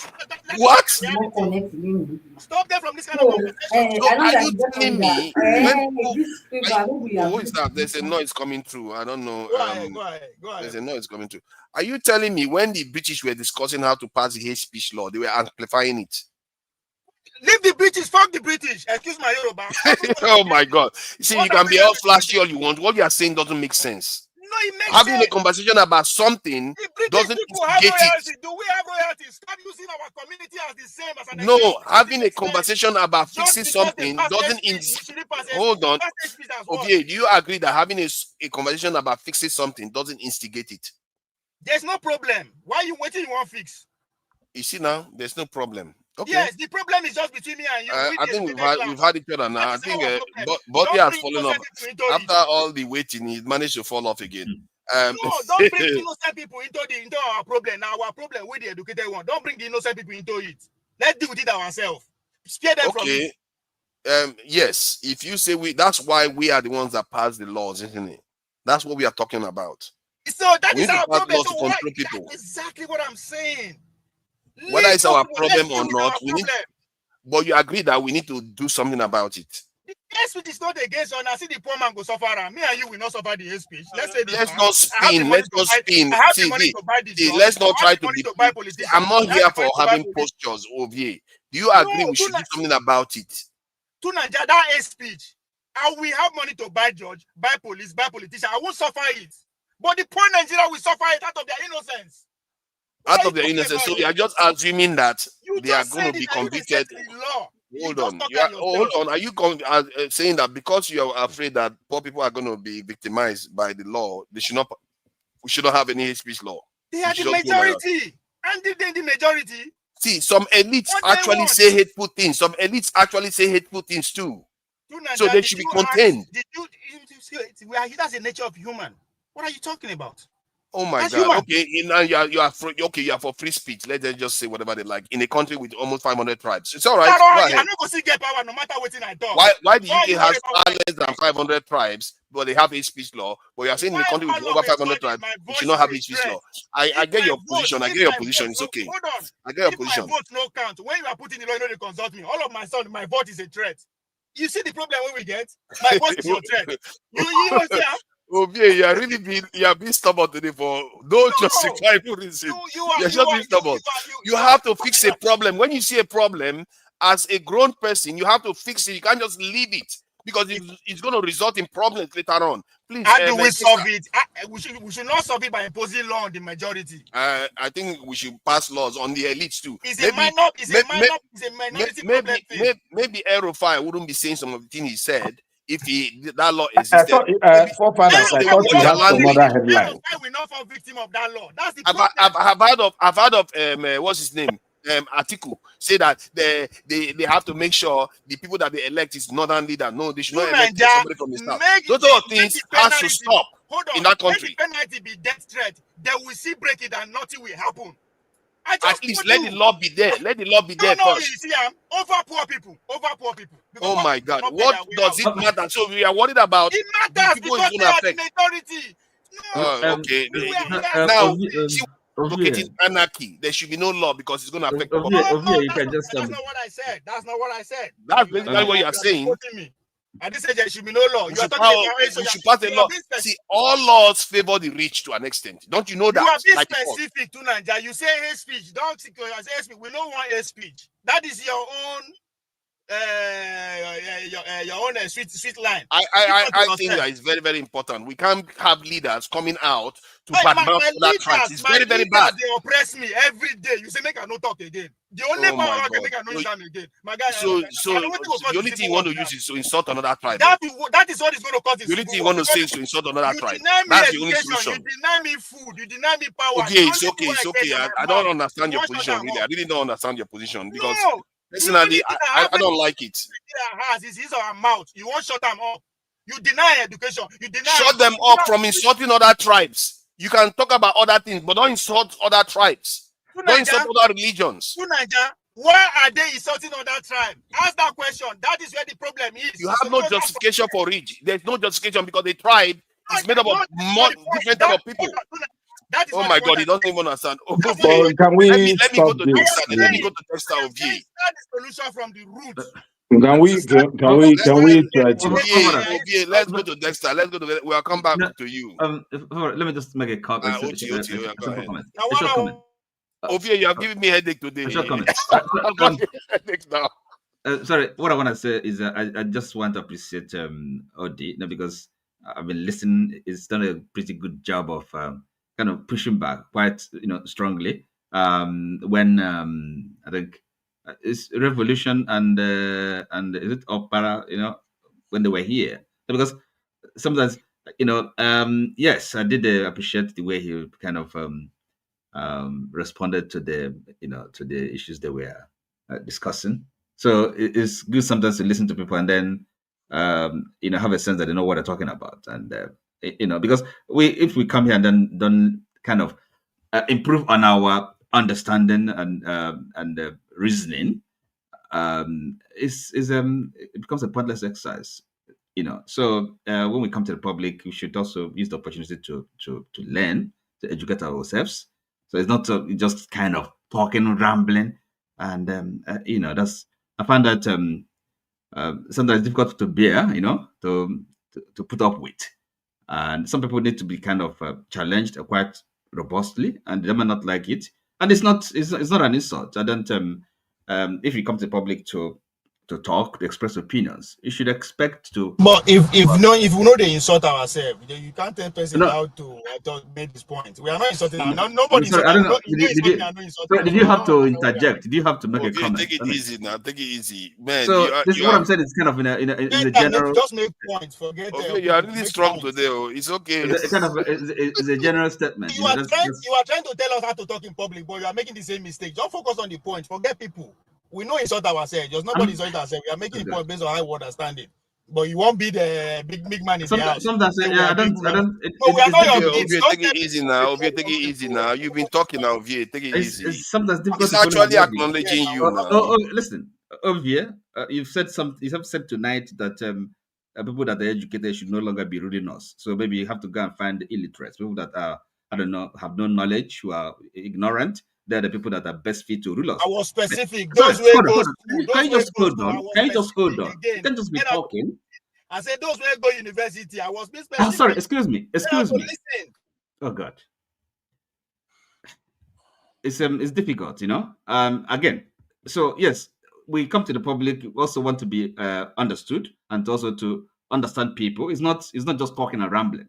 And I prefer, for one, kind of having sometimes robust exchange, you know, because that's the only way we can really learn and improve our own thinking. Just because and you don't understand doesn't mean other people don't understand. It's not about you. Just let him talk now. Let him his own view. Allow him to finish his statement. You know, we talked about it earlier on. Let's allow. So, look, you see, you don't have to like what I'm saying, okay? But you see, my position is this, okay? I listen to people when they're, you know, and if you don't like what I'm saying, at least it can disagree quite strongly. You know, it can even say what I'm saying is stupid or idiotic. It doesn't matter. I don't think it's an insult. It's an opinion. If you express opinion, you have to be ready to accept that your opinion can be challenged. We are not your kid. Don't your opinion. Your opinion should be on the point. Just go to the point. Nobody will disagree. But just let him. How can you tell him how to talk? Just no. This is no proper. You have to stop. Okay, you can't do this. Really, you just have to let the man say what he has to say. Interject anymore. You're going to go not backstage nice. for a bit now. Yeah, okay, don't make me put you backstage. I don't want to do that. You've been contributing relatively okay, so let's not be interrupting each other. He's not insulting you. He just has a different points of view. Is he not allowed that too? Please go ahead, Oti. Sorry about that. Well, I can go ahead now. It's just you know, I don't have the gift of rambling. I must say, I'd rather have an argument, really. You know, kind of argue points. So Dexter can go ahead now. Dexter, yeah, thank you for joining us, Dexter. I think Masca was here first. He dropped out. I don't know whether I should go to him. Masca, do you want to go first? Or because you are in Nigeria and he dropped out, you know, we should not punish him because he's in Nigeria. Yeah. Masca, do you want to go first? Okay. Mine is to Ovie, because I think maybe Ovie and Odi. Forget about me. Make point. I can't forget about you. Why do you come onto the show if you want people to go out? If you want people to forget you? No, let him speak. Let me hear what he's saying. So don't talk about me. I didn't talk about myself. I made points. Attack my points. Forget it's about your me. Point. So how do people know it's your point? I'm not calling your name Ovie. I was not interviewed. I asked questions. You respond to my question and my answer. Forget about me. What is the issue that you have? You don't want me to call your name? It has nothing to do with personality. Go straight to the point. What personality are you talking about? Why are you mentioning my name? He has no. Because you made some points. No, you don't know. If you don't know the points, forget it. I made a point. I'm not asking you for the points, Ovie. I challenge my point and forget about me. That's Ovie, the reason why he's mentioning you so that people know that it's your point that is challenging. People are not stupid. People are not stupid. That's our problem. No, some people just join us. Ovie, you have to understand that some people may have just joined us. You try to understand sometimes. Okay, it's not any.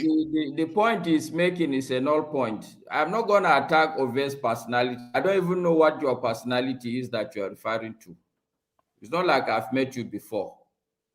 Okay, but if I'm going to talk about your points, I therefore must ascribe some identity to the points. The easiest identity is the person who propagated them, which is your name. Unless, okay, no wala, I would say the man with Dada, I want to attack his points. If that's okay with you. That is being intellectually lazy. Go straight to the point. You're not talking about me. Like, how is that hard to understand? Okay.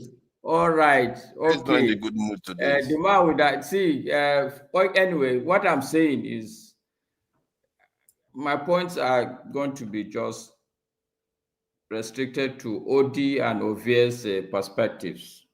Okay. Yes, maybe they are right that forefathers should not amplify issues. Okay. But I think they are missing the point forefathers is making. Even if it's not an issue today, I think he has a point of saying that let's look at how to mitigate them. They may be very insignificant, but the white people say a stitch in time saves nine. This is the major problem with black people generally. We see the problem, what do we say? We say we lack maintenance culture. What does that mean? A small problem here, a small problem there, we ignore it until the whole road becomes impassable. And the argument that this thing is not among the poor people is a lie, because when the people are going to start killing people, it's the poor people that will be doing the killing. So let's stop deceiving ourselves. Yes, maybe I would totally agree with them. I'm sitting in a Yoruba man's house. I have no issues with him. We've been friends all through. But the day in Lagos, they say Hausa people are going to fight Yoruba people. There are only two options for us. Either I leave his house and run into a Hausa area, or he finds a place to hide me. This is the reality. So we shouldn't be putting all these things under the table. Yes, I agree. There may not be issues now, but a stitch in time saves nine. That's all I'm going to say about it. Thank you. That's a very solid point there. And that is my whole thing. We have to stem it now. This is why I'll say, is it time for us to pass that hate speech law? Because I've seen it happen. Big people in Nigeria saying bad things about other tribes. It's bad. It's really bad. And when they do it, all these smaller people become charged up and they start suspecting each other. It's not good. And I think that's a security threat to the country. Because if you have a people that feel marginalized and all people are getting attacked, you can see how easily you can be divided as a people. Why do you think other countries have it? You think they are stupid? With all their money, they still have hate speech law, and they have less tribes. You can count the number of tribes they have with your two of your hand, but yeah, they still have hate speech law. We have 500 tribes. Why shouldn't we have it? These type of things we are supposed to be putting them in place to make sure we have a cohesive nation, so that our leaders don't just come and start dividing us. If they say any kind of nonsense, then you drag them to court. If like what Atiku said, if he said it again now, they will drag him to court because he was saying that a Southerner, they should not vote for a Southerner because he's a Southerner and Christian. You can't do that. In a nation that you want to build, that you want to work together, when trouble comes, you will want us to be united. If people are just saying this against each other, you can see how easily it will be divided. I can tell you right now, I know many Nigerians that will take gun from Igbo people to kill fellow Nigerians because they hate fellow Nigerians so badly. And this is how you stem that kind of stuff, so that the next generation that is coming will not have that kind of bile in them, going on and on. Look at what happened in Lagos the last election. We know what happened. You want that to happen? This is 2 years before election. They've already started. That is what alarmed me so much. Like, why are they so angry now? Because they are poor. I don't know why they skip the elephant. Is he Igbo man that made them poor? What do you mean because they are poor? They are attacking Igbo man. Are you the point Igbo man or some Yoruba man? That's what you the point out. People are poor. Nigerians are poor. We know that. What are you talking about? To get them out of that poverty, to get them out of that poverty, they have to be more cohesive. To get them out of that poverty, you can't allow politicians that play on their emotions. Solve the root, solve the problem. Yes, poverty is increasing. It's increasing. Can you the UK is not poor. They still have the law. Why do you think they have it? They are not poor. They still have the law. How is this hard to understand? Nigeria, the reason why the society of UK be like that should not be applied to us. We're two different people. There is a fundamental problem. Why Igbo man go hate Hausa, go hate Yoruba? Why? That's not normal. Why? Igbo man doesn't hate our. You said it yourself. Igbo man doesn't hate Hausa man. They are instigators. It's time for Dexter. No. Hold on. You mentioned my name. Let me just quickly say something. I don't want to go into the back and forth. Everybody has their own opinion here. And my problem is amplifying an online troll, an online farm. That's what Forefather is doing. And this is what I disagree with. I said, if you listen to his monologue, he said that the Southeasterners are online and the Southwesterners are online, calling out the Southeastern. I said, no, you're not capturing the moment. What we should be doing is to say what is actually happening. Say, oh, Southeastern has started it. This one's that. Say, this doesn't make any sense. You know, we what you do are have a doing. history. What you are doing. And hold on. No, no. Can you just let me make my point? No, I'll play the You know, video. or you can just speak for yourself. Go ahead. You and you see, I've just waited, and you people have been going back and forth. I'm responding to Maska. Just know that I'll play the video. So be careful what you say, whether you are going to tell lies right now. Are you kidding me? Are you gonna arrest me or something? Like, am I scared of you? So my point is very simple. You know, look, this you're asking leadership that builds an online farm to throw tribalism for election purposes. Same leadership, you're asking them to go and put up a hate speech law or something. You know, can't you see that we're just wasting our time? There are so many, you played so many videos. We could have gone to the second one, but you really, really want to get into this. I said, and I repeat it, Matka said he's saying, Igbo people don't have problem with Yoruba people. Hausa people don't have problem with all the, where you have tribal wars or racial wars, they are usually instigated by a leadership of countries.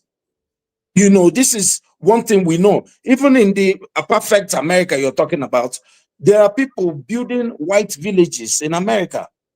You know, there are people using racial slurs. There are people who are saying obvious things. The people are saying, oh, Igbo people are ugly or whatever. You know, if you come to America and say black people are ugly, people are not. When you say maybe by black people or something, or like this is when you start getting into trouble. People talk about Trump is the main person that talks about, you know, black people as not being educated and not being smart. You know, he's the president. Are you kidding me? You know, so the idea that we are here discussing an online farm, this is exactly what APC wants. We're wasting our time. That's what I'm saying. Igbo people don't hate, you know, of course, we've had bigotry, we've had tribalism. Everybody knows that. It was Amadou Bello that he has a video before, this probably before him, that said if they have a job, they won't give it to an Igbo man, they will give it to another person. You know, is it not? These are leaders who led to these problems that they had.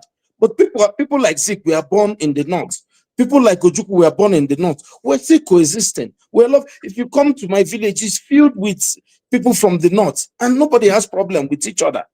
You know, I'm saying these online farms are not, this is for election purpose. Soon it will be Hausa versus Igbo, or Hausa versus Yoruba versus Igbo. Or Hausa or Yoruba versus Hausa. This is, you know, they use it when they need it. Let's just say what it is. Are you saying I'm amplifying it to make it worse, or amplifying it? No, because hold on. Let me finish my question. Or I'm amplifying it to deal with the problem. No, I think you're amplifying it because it farms your ego.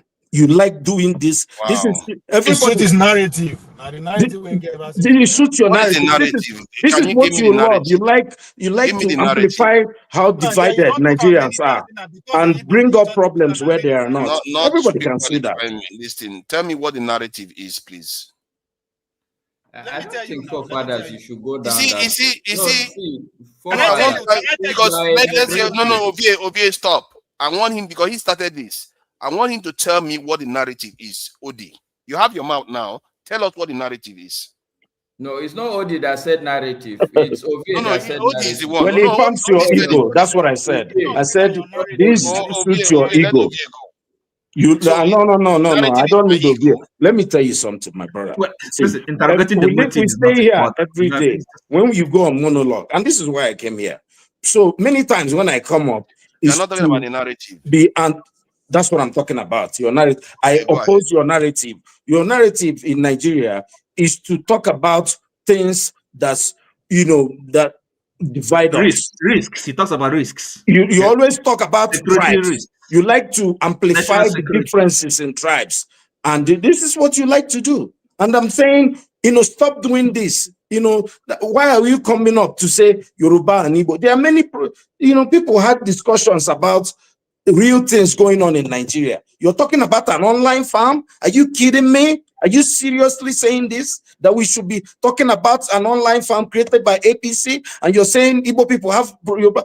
Are you serious? Most people, Igbos, don't feel they have a problem with Yoruba people. The people like Bayo Nonoga and people like Raymond Omokri are being used to, you see, let me tell you, Nigerians have seen all this movie. You're underrating the issue, quite frankly. So, I mean, I find that astounding. I really find that I just can't believe what I'm hearing. It's not as innocuous as you make it sound. Stuff. You know, even when it's done by politicians for the sake of politics, but still, our people, it presents a risk. Okay, when society is kind of divided that way, it's quite risky.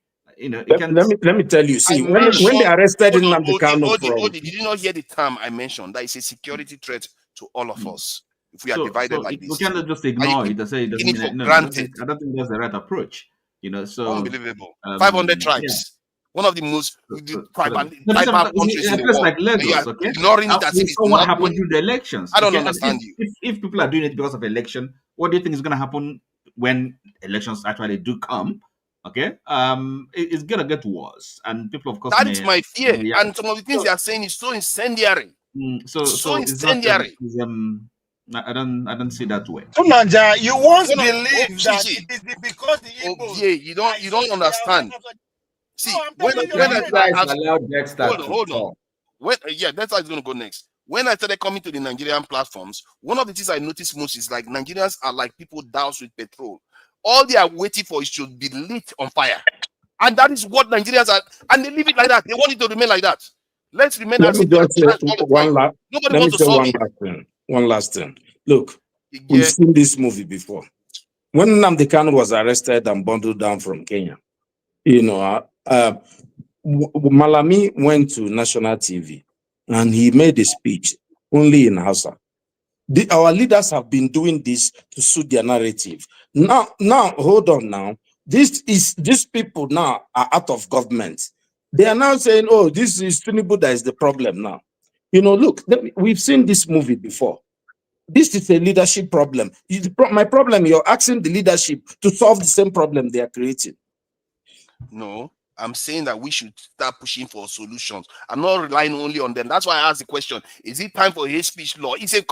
We are trying to fix issues, not trying to create problems. I even it's time to start talking about it. Excuse me. Hold on. But see, Odi, even if the forefathers, if like their approach or his understanding of the situation does not augur for its actual solving, but the fact that he's bringing it up, and then if we think that enacting a law is not the way to go, then we can equally think about other alternatives. Okay, maybe political education, stuff like that. So it's not really. I don't think we can criticize him for that. You know, he may be thinking of a solution that is not going to work. Like, for example, the hate speech law, the law he's talking about. But it doesn't again detract from the fact that that's a problem, and he's put his fingers on it. And it's for all of us to think about solutions. Are you with me? So that's the way I'm looking at this. It's not. You can't just be criticizing him, condemning him, or maybe question his motives. It's not. That's not the. I don't think that is a useful thing to do. So we have a problem. We cannot ignore it. And as someone has rightly said, it's better to be nipped in the bud. Okay. So that is that's all I can say about it. So it's not really. It's a very powerful statement Musk have made about. It's a very powerful. It cannot be underestimated. The statement Musk have made about nipping stuff in the bud. That even tied it to our maintenance culture. How we are reactionary. We wait until the problem is out of control, then we react. We shouldn't be doing that. Fire brigade, Dexter, welcome. Thank you for joining us. I knew this was going to be hot. I didn't think it was going to come from a view troublemaker. It's all right. Please go ahead, Dexter. Now the way you taste that time. Thank you for that. And all the esteemed guys, girls have been adding fire to the panel. On the topic, in honesty, I think we will make some sense. And I think I think another thing we should try to do here is that when people share their opinions, we should allow them to share their opinions. We should listen to it. It's not compulsory that you give a rebuttal. You can share your own opinion on things, and then we'll move on. It will help. You cannot put it to OVA what it is, because what we are saying is actually relative. It's not absolute. However, my take on it is that in Nigeria, we tend to always put the cat before the horse. Nigeria is not lacking laws. Nigeria is not lacking laws. Nigeria is lacking an implementation of laws. So coming to say, let us put hate speech law, I agree with OVA. That law is not going to be for the people that instigate the hate speech. It will be for the common masses. And a typical example, look at the Kwamwan case. The law did not apply to him. But the moment that girl, the Maxwell, had a problem, she entered Kirikiri. The law applied to her immediately. If not for the outcry, that girl would have been in prison for 6 months. So the way we are rushing here, say, oh, let's put laws. The thing about Nigeria. Can I ask a quick question? Before you ask me, just keep your question there towards the end. See, one problem we have in Nigeria is that we don't want to.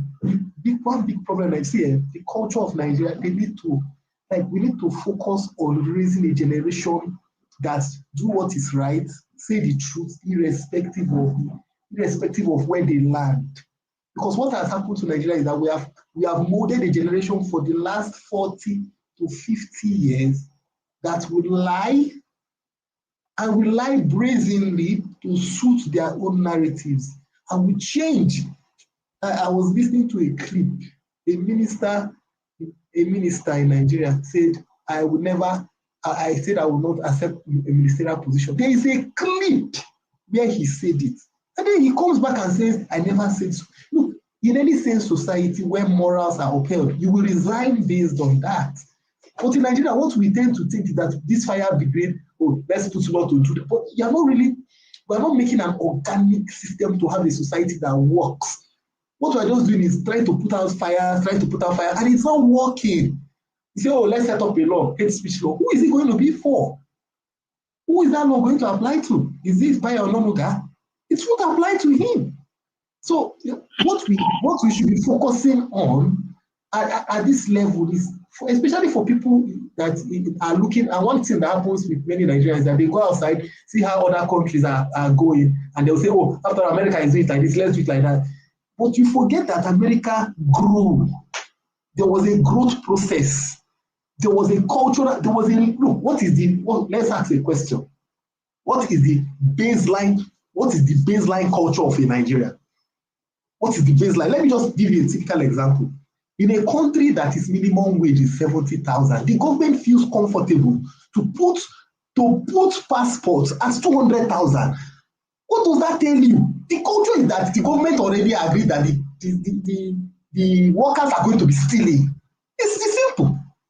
The workers are going to be stealing. And somebody in the government said that, after all, the passport is enough for 5 years. So are you seeing the way we are thinking? Somebody in the government is thinking that, so if somebody wants to get a passport, he should save for 5 years to be able to get a passport. Meanwhile, in other countries, with less than a day's wage, you will pay for your passport.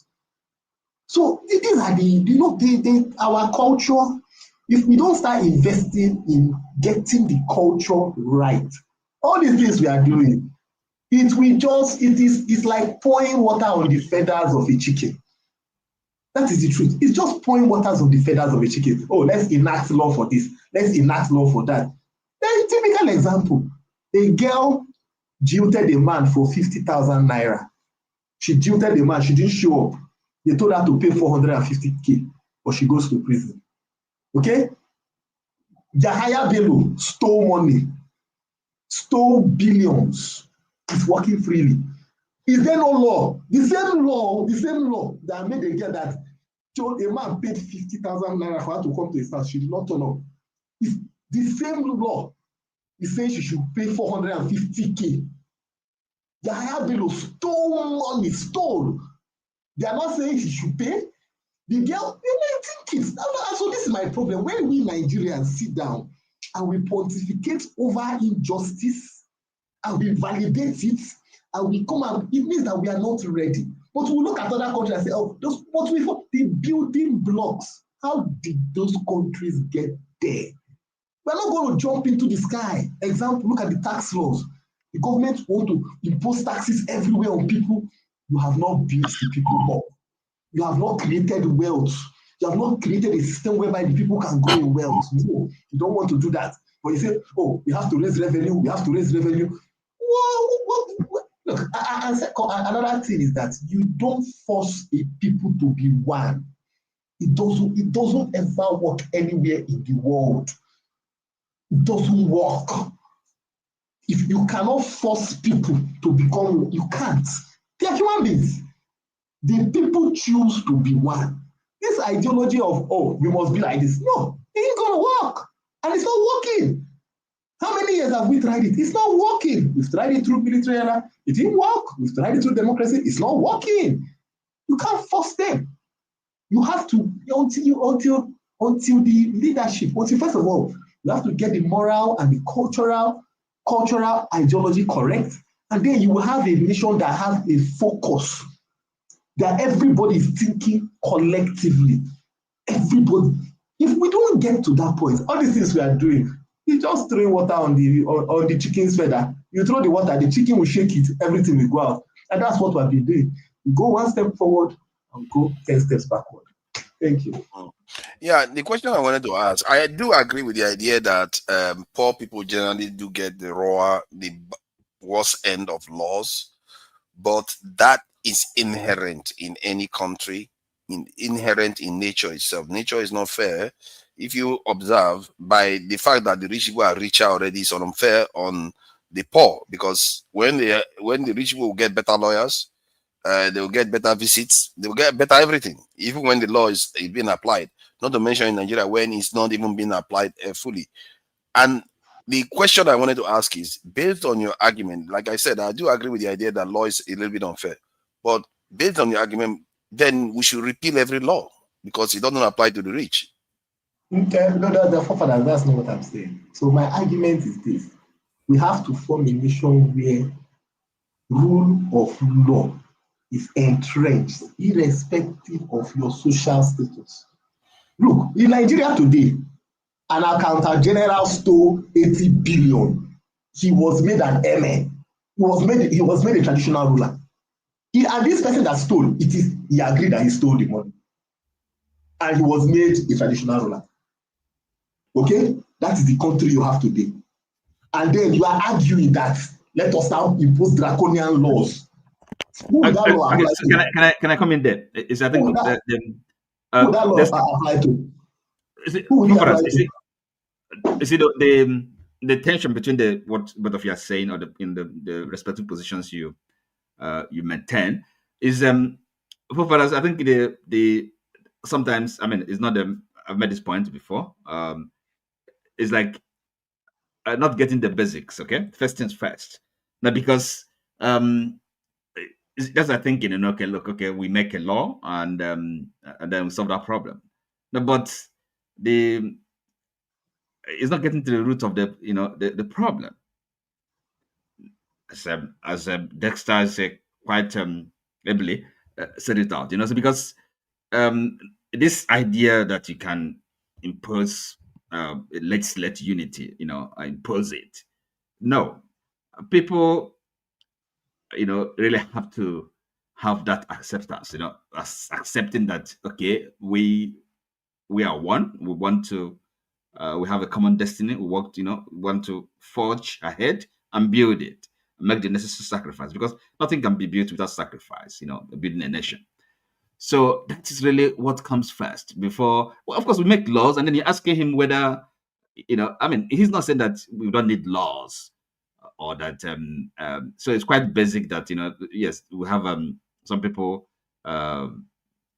I mean, you don't have a if like because the premise of his argument was no, that it's it's going to affect the poorer people. No, that's not the premise of his argument. But of course, you can interpret it or misinterpret it. But that's what he's saying. Am I wrong? No. You know, deliberately, you can have misinterpret his views. If I was wrong, he would say it. I don't think. The thing, that's why I said that the tension really is for him.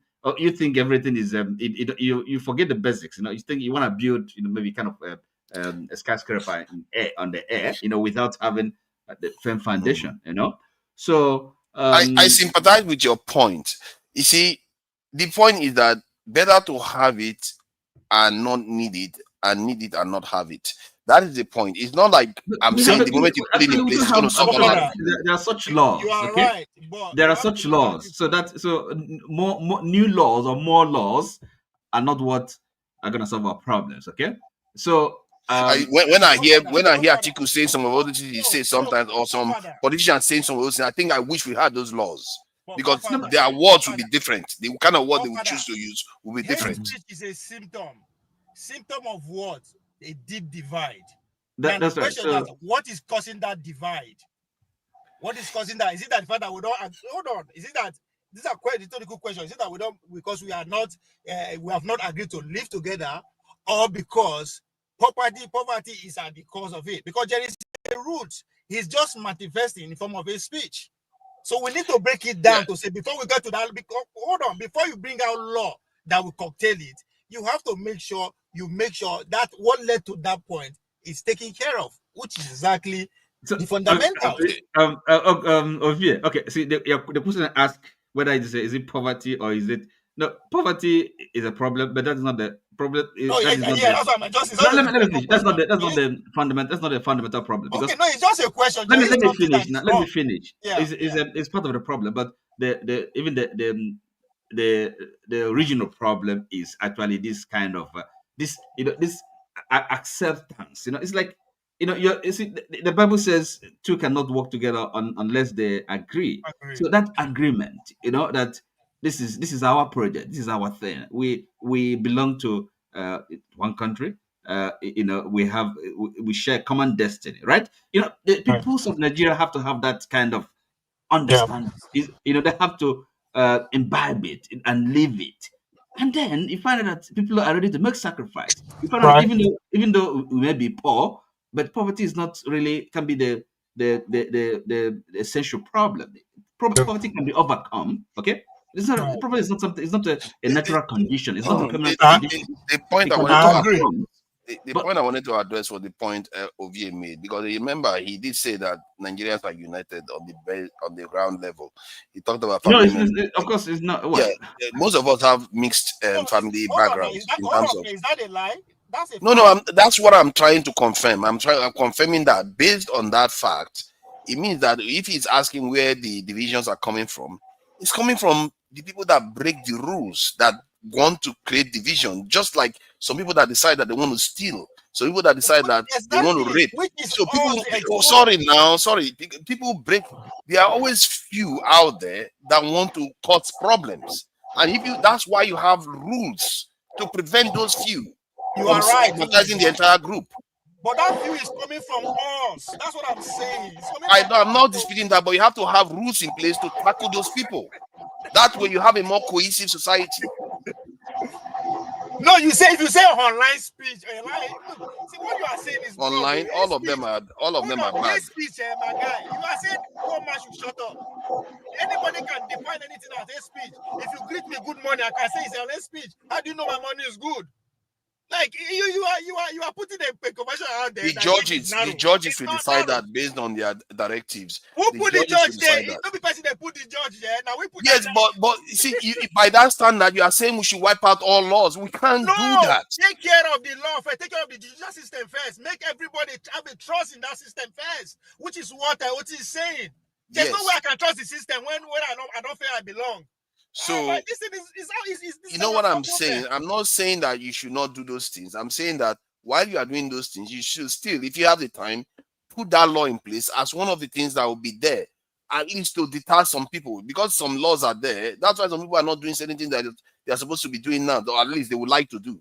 Laws, yeah, they may not be helpful in Nigeria. They may not be very, very effective, but it still affects behavior to an extent. If you say you want a good culture, you have to put the right laws in place. If you admit it's not effective, why can't you fix it? Is it beyond fixing? We are trying. That's why we are saying we should pass the laws to start with. But you want to fix this problem immediately. You see the problem. I see. Think about it. The way I look at this in my mind is that if I was the one going to an office, I would look at the tools that are available to me. If I go into that office and I see that the tools are already in place, I now know that it's implementation that is my issue.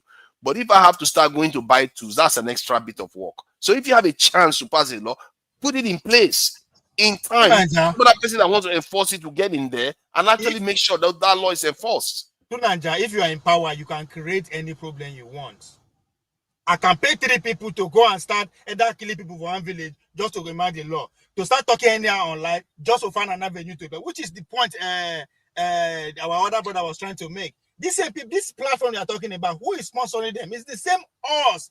So when I keep saying us, maybe there's a better way to put it. It's going to deter them. Like they know there's a law against that directly. It is not about them. You don't know them now. You know that's why I say, do you know who is speaking? It could be a robot. This is 2025. No, these are human beings. It doesn't matter whether it's a robot or not. Somebody is funding it to do those things. Yeah, but that is not enough for you to now want to implement law that will actually shut everybody. It's not only about them. I also talked about what our leaders are saying. We heard about what this in El-Rufai said. We had leaders that have said incendiary things about other groups. They do that all the time, and they shouldn't do it. To Nigeria, the way you put it is very broad. You have to be specific about the kind of hate you want to stop. You say, what is hate speech? We know what happened in the last election. We heard about some of the stuff MC Oluomo was saying, and you know these things in Nigeria. You know tribalism exists in Nigeria, and you act as if it's not there now. To Nigeria, those people that say those things, there's a reason. No wonder we never pass this law, because whenever they want to pass it, people like you are saying these sort of things. To Nigeria, those people who said it, they don't say that of ignorance. They said it because nothing is going to happen. Hold on. Now, that is not enough to say just because somebody is hearing the law. That means there is a bigger problem.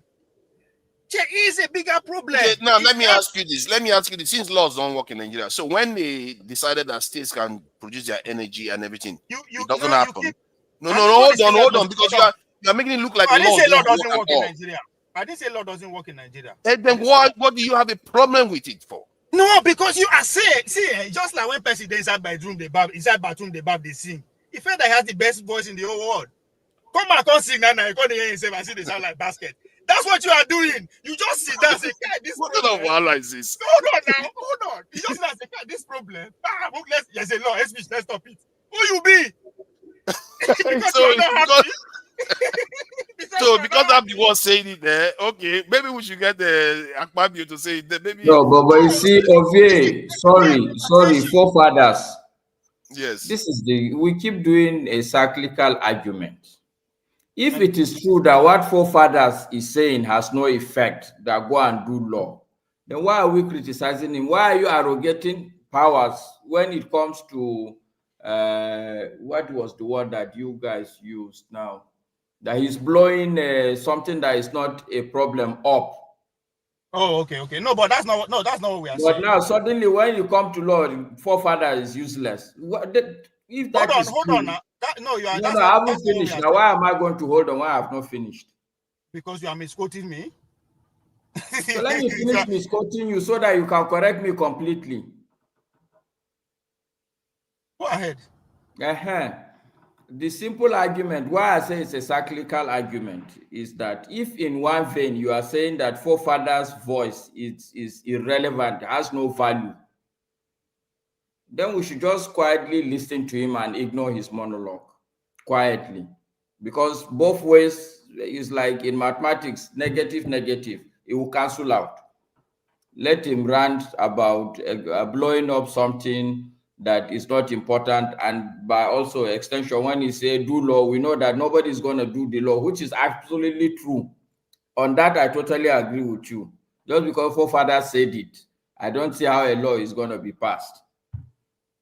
But I am just simply saying that, look, if it is true that forefathers' voice is useless, then let's completely ignore it on both sides of the argument. But if we are criticizing him for blowing up, then let's give him credence that maybe his voice has value. Okay, the criticism of Two Niger in this is not, we say he's amplifying what is among the minority class. He's amplifying. Now, I said that because how the few people, the governing elite who hold power, how did they take hold power, right? It's through means like this, right? You don't be surprised, and don't be surprised a senator will wake up in the morning on the Senate and say, Nigerians are talking about it online. But the question is how many Nigerians are talking about it, right? So that is to see, anytime you are presenting an issue, a topic, right? As a moderator, if you don't have an agenda, you don't even have to say a word about it, right? Put it out there. Who said I don't have an agenda? No, forefathers, allow your bit to finish. I literally put the agenda. Hold on, exactly. So I am pointing your agenda out, but people are saying, no. So he is part of the elite, right? That's why I said, he just sit down within the cocoon. This thing, no. The only way to stop this thing is going to destroy Nigeria. If we don't do this, it's going to destroy Nigeria. That may be a fact, right? But in a democratic setting, if not because you are trying to do like your leader, who said we must be together by all means, we must accept this by all means, we must do this by all means, you won't be thinking like that. You should be saying, you are not even putting it before us, right? In a way, out of say, come on, I don't hear this thing, this hate speech, right? He's coming, but you are very specific what these people are talking about. So in other words, you are telling me to narrow my point to that specific word that you are presenting, and it's bigger than that.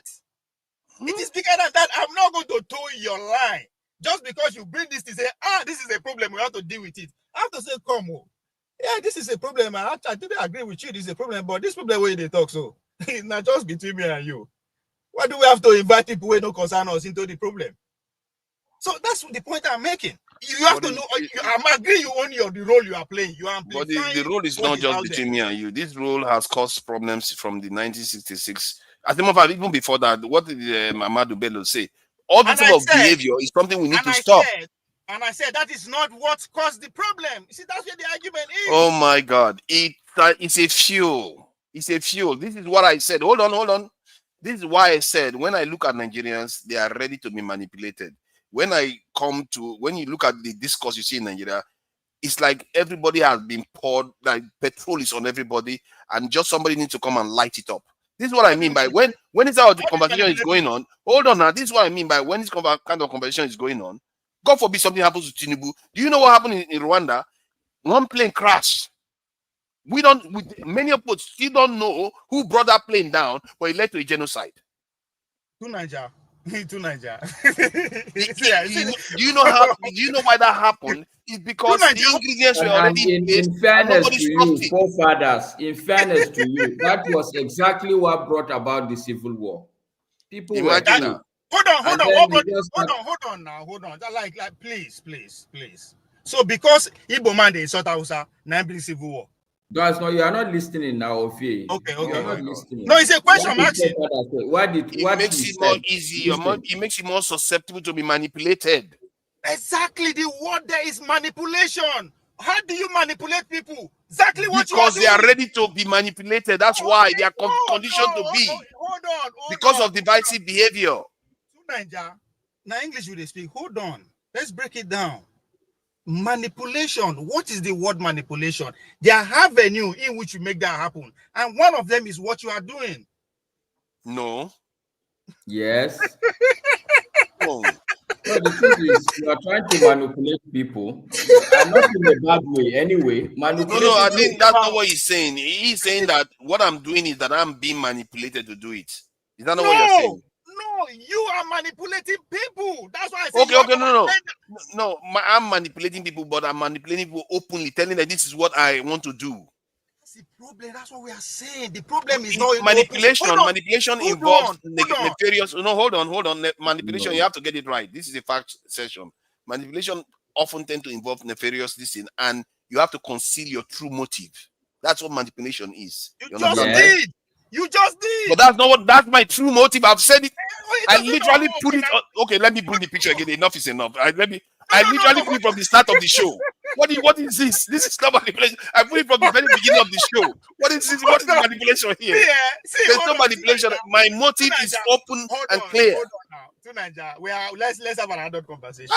I showed you from the very beginning. Hold on. If we come the table of negotiation and you put gun down, even though if the gun is not loaded, you put me on a compromising situation. Right? This is not a gun. Gun is under duress. Gun is duress. This is not duress. Sorry, forefathers. Me, I'm a bit confused. Ovie, I'm losing your position. What exactly is the point that you are standing on? See, the problem that he is putting forward, now small problem, now bedroom problem, right? Okay. Hold on. I'm just an analogy here, right? Now, that problem, the only way it can lead to civil war, right? Now, when they come out for bedroom, enter street. That is the only way it can cause civil war. And his forefather is bringing it out to street now. And that's what Yoruba people say. God bless you. May your days be long. Okay. Okay. Forefather, I think you should carry it back into the bedroom. You see what he's saying? The person that brought it out, you see what he's doing? He's basically attacking the person that wants to solve the problem. By that standard, hold on. I am attacking you. Don't do that. Let me have my say. I think you should sit down and ponder about what Ovie. No, I've pondered it. I've pondered it already. He's not listening. Can you let me talk, please? Okay. I've pondered it and I keep repeating it. When I came to Nigeria and I started observing the conversation that is going on, I was like, whoa, these people, they look like they have poured petrol on them. If you don't understand that analogy, I don't know what to tell you anymore. Hold on to Nigeria. When you come Nigerian space online. No, I hear you see it on the news. You see the politicians talk, not online. It's still online. No, it's still online. The politicians talking is online. Hold on now, and I am telling you. I was in Nigeria when they went on protest. What are you talking about? You know I was in Nigeria during that period last year. Yoruba people. I have never. Let me agree with you now. People died because they were protesting. It's not only online. Tunaja, I never disagree with you. Look at it. I said it. I started from the beginning. I said those of us where they online, those of us where they educated, those of us where they exposed, they cosmopolitan, where they watch around all the information avenue in Nigeria. We are not more than 50 million people. What has that got to do with addressing a problem? Hold on. By that standard, you know what you are saying? No, hold on. By that standard, Ovie, by that standard, any problem you see, and Masca, you shouldn't back him because what he's saying is negating the point you made. In other words, you shouldn't deal with any problem until it becomes a real problem that comes out of the No, sorry, Ovie, sorry. You want it to spill out onto the street first. No, forefathers, I will back Ovie, but based on another principle. Okay. You need to prioritize what is your problem. You can't start, I will give you a proverb, okay? It's not a proverb, it's just a saying that if you are going to the market and you are going to stop and fight every dog that is barking at you, you are never going to reach the market. This is just a dog barking. Yes. Let's not be deceived that this is the major problem. But sorry, no. But for that, the solution was okay. Now, when I use the analogy of in-room, I mean that 50 million people. Nigeria is 220 million people. Now, when I say, you say, so we should not solve the problem. No, we can solve the problem where the problem is without taking it outside. And how do we do that? Let us stop. Hold on. Yes. I say don't take it to the stop street. Talking about it, eh? We should just stop talking about it. Because the majority are not talking about it. Why are you talking about it? Who is so we should keep quiet until it gets worse. We should keep quiet until it gets worse. No, it is never. You don't have. Let me understand what his point. Let me understand his point. Okay, let me hear it. Okay, he's not saying that you should ignore it, but when you take it and look at it and analyze it, you put it on a scale. Is this truly a national issue? What you mean by it's a national issue is like it's happening all over the place. It's happening in real life. It's happening online. It's happening in the National Assembly. All these are assembly people. They are fighting each other based on tribal lines. Is that what's happening? So you're waiting for that to be in that case first? Yes, sometimes, because when you have a bigger problem, sometimes look, you have to tell yourself that okay, okay, let me give you another analogy. This is something that really happened to me. Okay, I saw a small fire. I have a fire extinguisher and there's small water around, but the fire extinguisher is a bit far. I asked myself, this fire now, is it major enough for me to have to start throwing this water now? Or do I have small time? Allow you to rage a bit, but I will go and get the fire extinguisher that I know. Once I carry this fire extinguisher, this small fire, I will deal with it completely. I'm running away from the fire. Somebody looking at me will think that I'm a stupid man. That look at fire is leaving it. But I have a clear plan that I have a bigger problem solver. And I'm going to allow this fire burn for like 2 minutes while I reach that fire extinguisher. That's what Ovie is saying. That yes, this is a problem. Don't ignore it. But let's look at the bigger problem. I hear what he's saying. I hear that point. Your concern is valid. But you are not listening. You are not listening. Ovie, no, let me. You just finished talking. He spoke and you want to speak again. Go ahead. The point I'm making is that this issue that you call a fire extinguisher has burnt the country before. Had literally created a genocide in Nigeria before. And people have died in the last election. And like I said, I was online when it happened. So we are not talking about a fire extinguisher. We are seeing a fire that has burnt a house before from the same source. And you see the fire coming on again. You say, you know what? Let me go for a walk this time again. No, but Tunanja, this is a fact. This is a fact show. That's not factual. What you just said is not fact. It's actually literally factual. Okay, let me put it to you. Let me put it to you that it's not fact. Okay. Now, I am not saying you should ignore the problem. The easiest way for this problem to get to where your red line is, where you are scared of, is the angle that we are talking that we are pushing now. Let's just keep amplifying it until you get to everywhere. And hold on, because that's what happened that's what caused the civil war. We are talking about treating it, talking about amplifying it. That's what caused the civil war. That's what caused the civil war. Amplifying it caused the civil war? Hold on. Tunanja, if Igbo man they on each other, how you want to hear them? Oh my God. No, it's a question. No, but that's also a very solid point of view. It's a question. How will they hear it?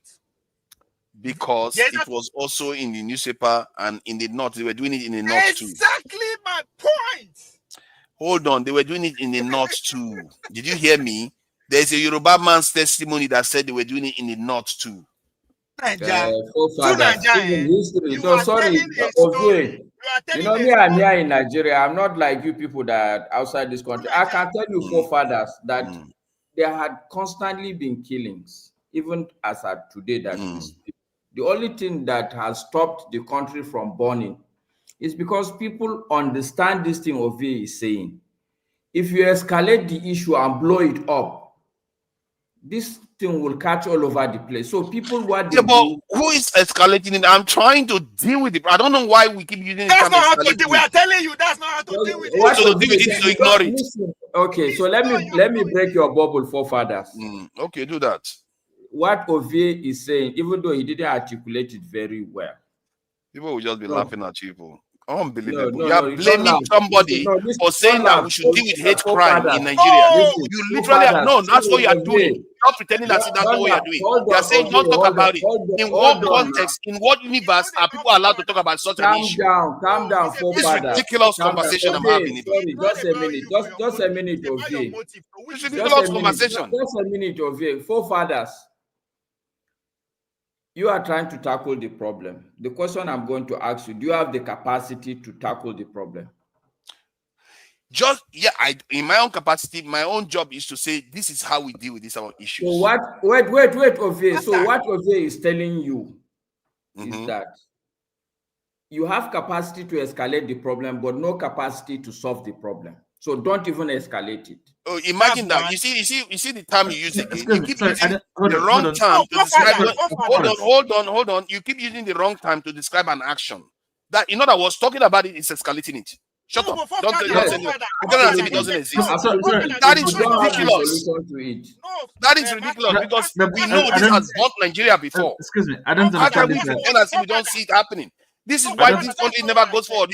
People pretend as if problems are not there. You don't want to deal with it. And when somebody highlights, you say, don't talk about it because it's going to escalate it. It's going to escalate it because we talk about it. I said, it's not about you. Never talk about it now. Never talk about the problem. It's your motive. Nobody should talk about Biafra. Nobody should talk about corruption. Don't say when you talk about corruption, it's going to escalate it. Ridiculous. Please be a man. That's Don't talk about corruption because it's going to escalate it. Don't talk about police brutality because it's going to escalate it. Ridiculous notion. Ridiculous notion. I can't even believe I'm hearing this. That is not what we are saying. That's exactly what you're saying. Listen to this. Talk about an issue, you escalate it. Talk about an issue, you escalate. That's what you're saying. Calm down. It's ridiculous. It is about your motive. You said it that you have a narrative. My motive is to try to deal with the problem. Don't come here. See, Ovie, don't come here and talk about election fraud because you are escalating it.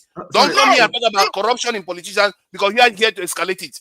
Don't give me that nonsense and tell me that's not what you're doing. That's exactly what you're doing. You're trying to silence me for dealing with for highlighting a problem in the country. What is wrong with you? That's not the point. Oh, that's not the point. Hold on now. That's exactly the point. Please don't misquote me. Just listen. I said you have a narrative. Oh God. And you said what is exactly the point. If truly forefathers is escalating the issue, I think by arguing it prolongly, I think we're escalating it.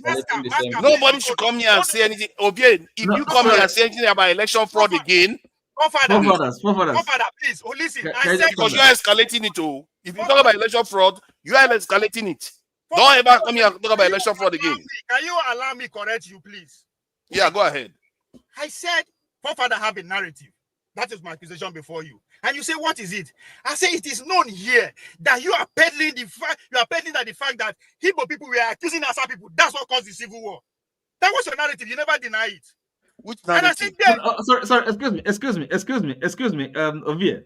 No, sorry. Now again. Hold on. So hold on.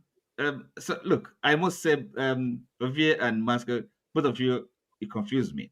I don't understand what you guys are saying. But listen, hold on. Now this question of narrative. Now we've brought it up already today or tonight, and I did give my own interpretation of the narrative, quote unquote, that you attribute to forefathers. And I think what it is this, so his narrative, from our understanding, he talks about national security, okay? And of course, you can't talk about national security without, trying to identify risks, okay? Because that's really what threatens national security. And as far as I can understand, that is his narrative, right? So, I don't understand, the way. Go ahead. So let me make you understand. Wait now. You stop me so you will not understand. Let me finish so that you understand. Now, that is his narrative. Never denied it. You understand? So, and I put it to him that his monologue was pivot towards that narrative. What is his monologue? That is, you don't even know where the problem starts. Go and listen to Tunanja when he started the show. No, okay, now listen. Hold on. Wait. Listen. You see, hold on. Listen. Again, we should be able to, make a decision between, and because not even the devil can read the mind of a man, right? So if you think, he's raising, for me, he spoke about something. He never denied it. Hold on. He spoke about something.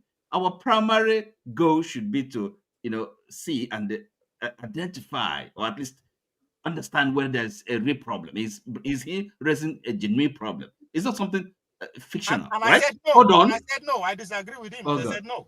Excuse me. So now, whether there's a problem or not, he brought something up, okay? He called it the narrative. Is there a problem here? And then before we can think about maybe what are the solutions, all right? And to you, okay, and the question of his motive is also something different. So we should be able to kind of have all these decisions clear in our minds, right? And you are on it. I don't know why you are criticizing him, and Maske also has kind of joined in. And look, if you guys think we don't have a problem here, I am criticizing him because he's amplifying what is not there. No. Well, I don't see that. What is not there? Sorry, excuse me. And I don't see it. Look. So he brought this up, and then if you think you don't have it's not such a big problem. And by the way, you guys everybody has accepted there's a problem, right? But then how to deal with it, okay, the urgency of it. These are separate questions, right? But then, okay, to say that he's amplifying it. I didn't Wow. accept it as a problem, but he wants to make it a problem. That's where I stand. I didn't accept it as a problem. We are two different things here. So tribalism is not a problem in Nigeria. Sorry, forefathers. Oti, just for clarity. Yes. I totally am in support of forefathers that hate speech is not good thing for a country. But it's a problem. We have that problem here, right? But no, okay, so there are two issues that you need to differentiate. The speech or the issue forefathers is referring to. Okay, yes, you can call it a hate speech. Okay. But what obvious point is that, look, yes, it's hate speech, but this is something that when, for instance, in my own house, on my dining table, me and my children, when we are talking and we are insulting Igbo people there, okay, yes, it's hate speech, but the person that carried that news from inside my house, from inside my dining table, and go and broadcast it inside the national news, it's not helping matters. That's correct. But you see, yes, so that's correct. Hold on. So that is obvious point. That this thing, but these people, where this conversation is taking place, on the internet as well, right? But which guess anybody what? can have access to. Okay. Yes, but the truth also is that the people who are looking at it are not stupid people. They do understand that this is the motive of this thing. It is a politically motivated speech. And where I agree with Ovie is that I am here in Nigeria. I've made that point. I am here inside a Yoruba man's house, live right now as I'm speaking to you. Thank you. Okay. I go out on the street because I'm a Hausa man. It can be an issue. This issue is not for real now. Okay. It is when credible people. Well, it's not for real. Well, I'm not sure about that. I mean, no, I can tell you that. I can tell you that. And the fact that okay, it's a problem. There have been incidents. People have been hurt, people have been killed. I will consider it's a problem. And then you guys think this is, I don't know. That's human. That's nature human. Hate speech today in the country is not the most important problem. Well, I don't think that's what he's saying, and the fact that he has a solution. We don't come here to discuss only things that are national. But in fairness, right? honestly, things that are, there's nothing any one of us I don't think that is the on this standard. topic. Okay? Can we discuss something else? I think if this was an obscure issue, this is a national security issue. I said, and I think see, let's not do this. Let's not do this. See, a nation, when they say house divided, that is where it starts from. You are easy to take apart. Syria was divided. We are divided too, Nigeria. You are saying, forefathers, this is not true. This thing you are saying is not true.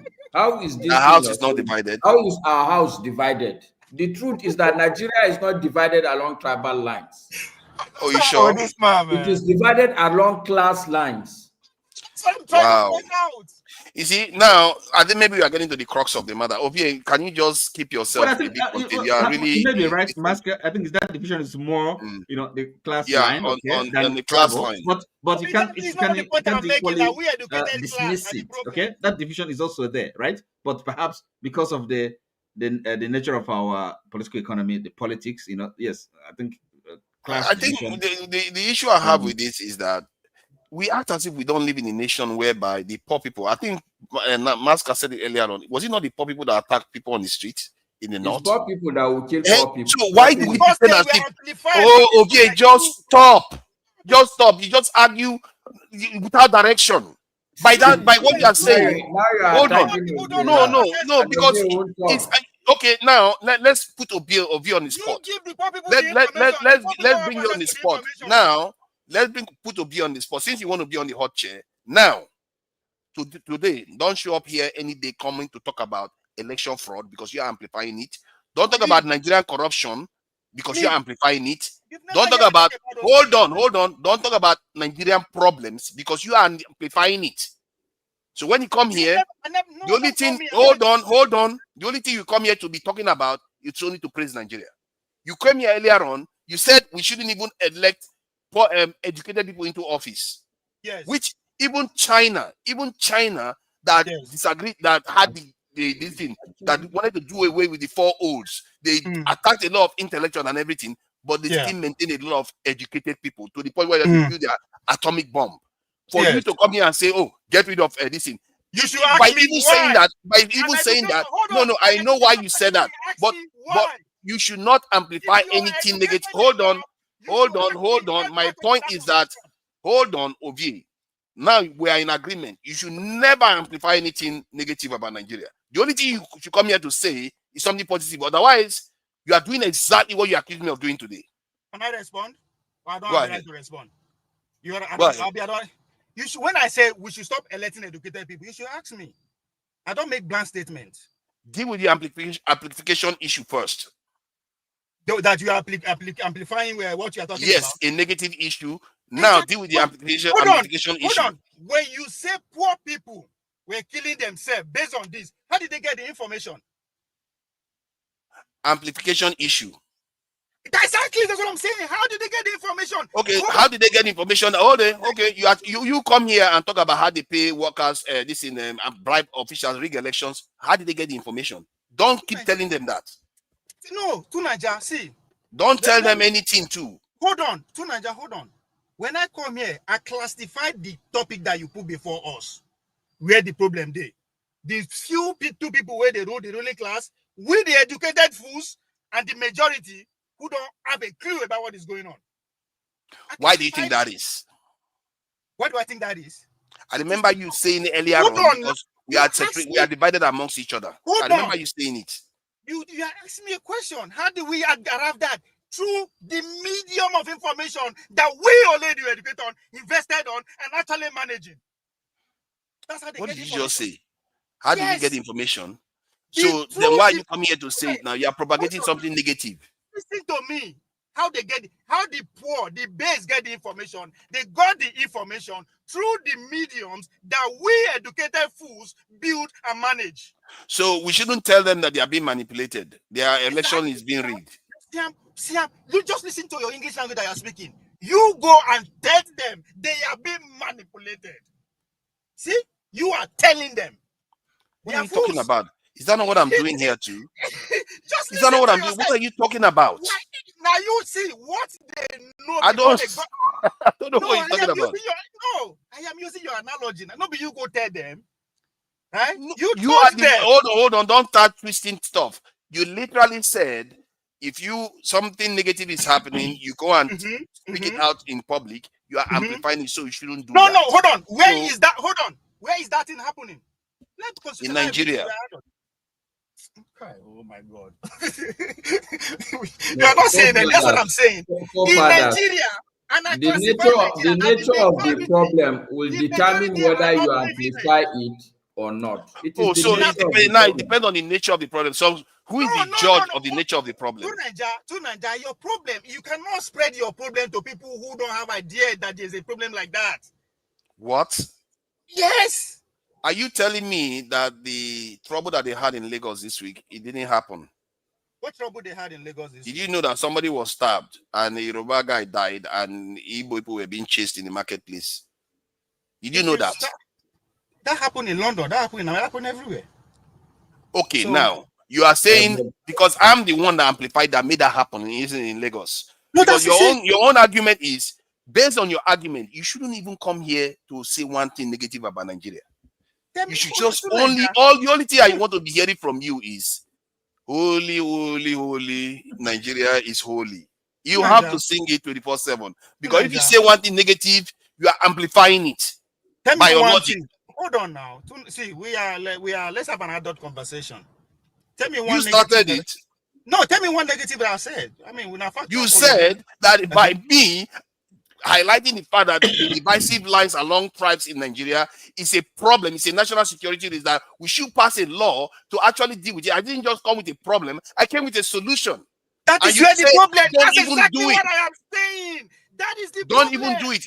Then you should never come here and complain. Oh, you say, oh, are you saying I should not come with a solution? Is the solution the problem? The fact that you cannot see your own problem, right? You Hold sit on. down. Is the solution the problem? Hold on. You sit down, you make your observation, and you provide solution. Now you are coming to force it on us. I'm not forcing it on you. You are saying I shouldn't talk about it. That's the problem. That's the issue I have with you. You are saying I'm justifying it. You're not, hold on. Don't be facetious. I'm not doing a lot of long talk here. It's very, very straightforward. Yeah, I'm the one that kept him backstage because he won't let me talk. He just wants to be Why now, forefathers? No, because he won't let me talk. He won't let me talk. He's going to come back on stage. I'm just trying to make a simple point. The point is that it's not about the solution because we've been going round and round. This is the thing he does. It's not about the solution. His argument is not, oh, why are you proposing a solution? His argument is, I'm amplifying it. That's his issue. So don't start changing the goalposts now. Make your point. I accuse you very well. I accuse your intention. Right? And I'm not accusing out of my ass. Hold on. Now it's not intention. Now it's changed the goalpost. Can you allow me to that my point? Now it's intention. No, let me finish. You just agree that I accuse you. And I'm telling you why I accuse you. It's not out of my ass. I listened to your monologue. My brother, you are not talking to dons, man. I listened to your monologue. You understand? So in other words, you see, don't forget say me too say they present issues. So I am not just speaking because, oh, I don't know what you did. No. You came and you presented a monologue to put a narrative that there's a hate between the Yorubas and Hausa. And guess what? Let me help you. The video that you play, it is that the video of an Igbo people bouncing on Yoruba. Is there another video that contradicts that or not? There wasn't. So you establish a narrative that we should follow. And I'm telling you, my brother, no, that is a problem. You play one video. It's okay.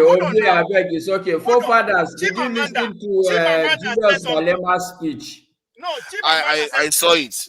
That's what we should be talking about. Of a single side story is by Chimamanda. You presented one story by that video that you played. You play how Igbo people they insult Yoruba. That's how you stopped. You see what you play that video? You see, I don't think you were even present at all when I was playing that video because clearly you saw the wrong information. Is the Yorubas insulting the Igbos, not the other way around? Okay, so that's one narrative. Hold on. You don't even understand what I played. You think you heard what I said. You don't even understand what I played. Hold on, excuse me. It's because I listened. Yeah, calm down. You know, it's because right from the beginning, even yes, the question, even the way Fafada's phrase posed the question. I mean, I could implicit in that. In his phrasing of the question, that whether Igbo, whether the attack is justified, you know. So yes, I mean, I did understand that, but I mean, there's certain things you can ignore and really get to the heart of the matter. And to me, the issue is this: is there really, do we have this problem, right?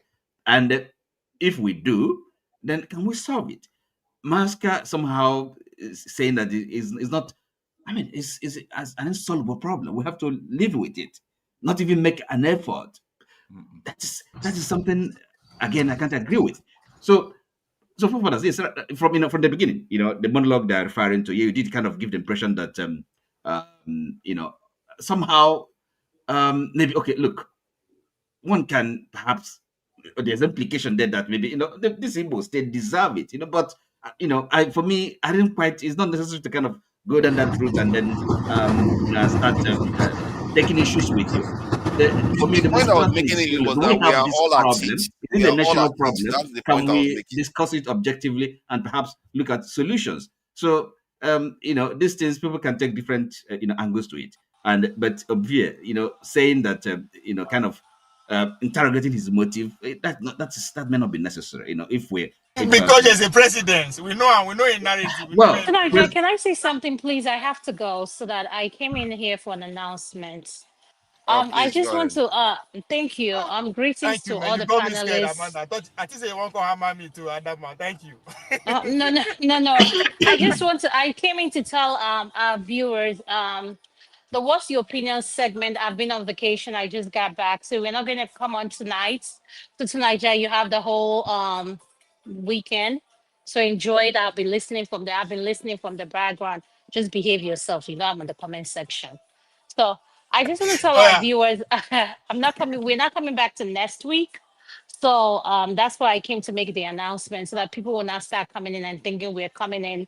We're not coming in. Tonight is going to stay on till whenever. So if you want to listen, please tune in, like the show, share, like, and subscribe. And to everything you're saying tonight, just change up the subject. All this tribal thing, Thank you. I'm getting Yes, tired of let's it. talk about Have a Julius good one. Malema. Yeah, I just like this is just giving me a headache. Like I love you, but I know you do your thing, but let's switch it up a little bit. Thank you, Okay, Master. Nice let's seeing go you, to Mr. it. Oti, our lawyer. Mm. Ovie, behave yourself. Calm down. We're All getting right. The somewhere.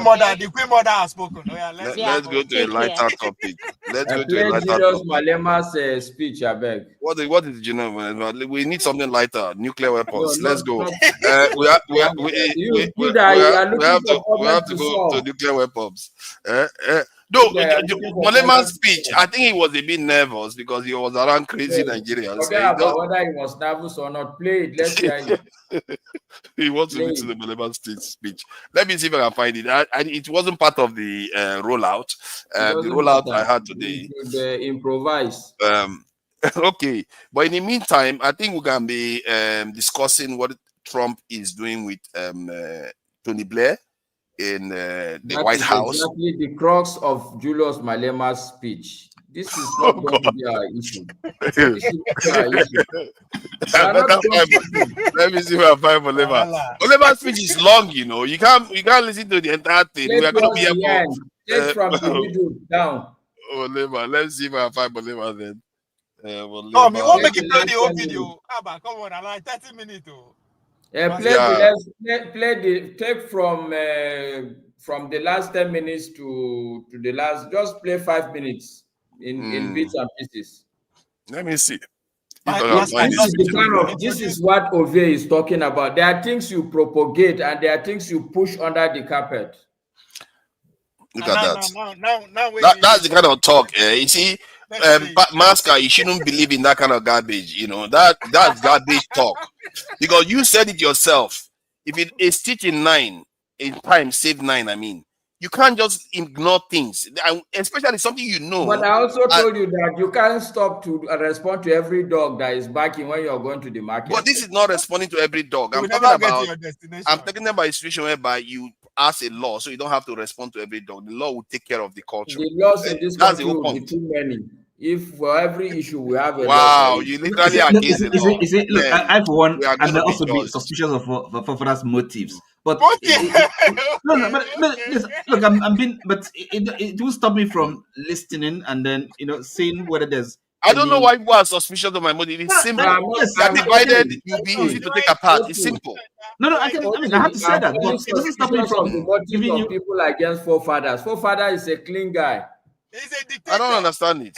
They're like, I have also kind of ulterior motive. It's obvious. I'm trying to save our lives here. This is crazy stuff.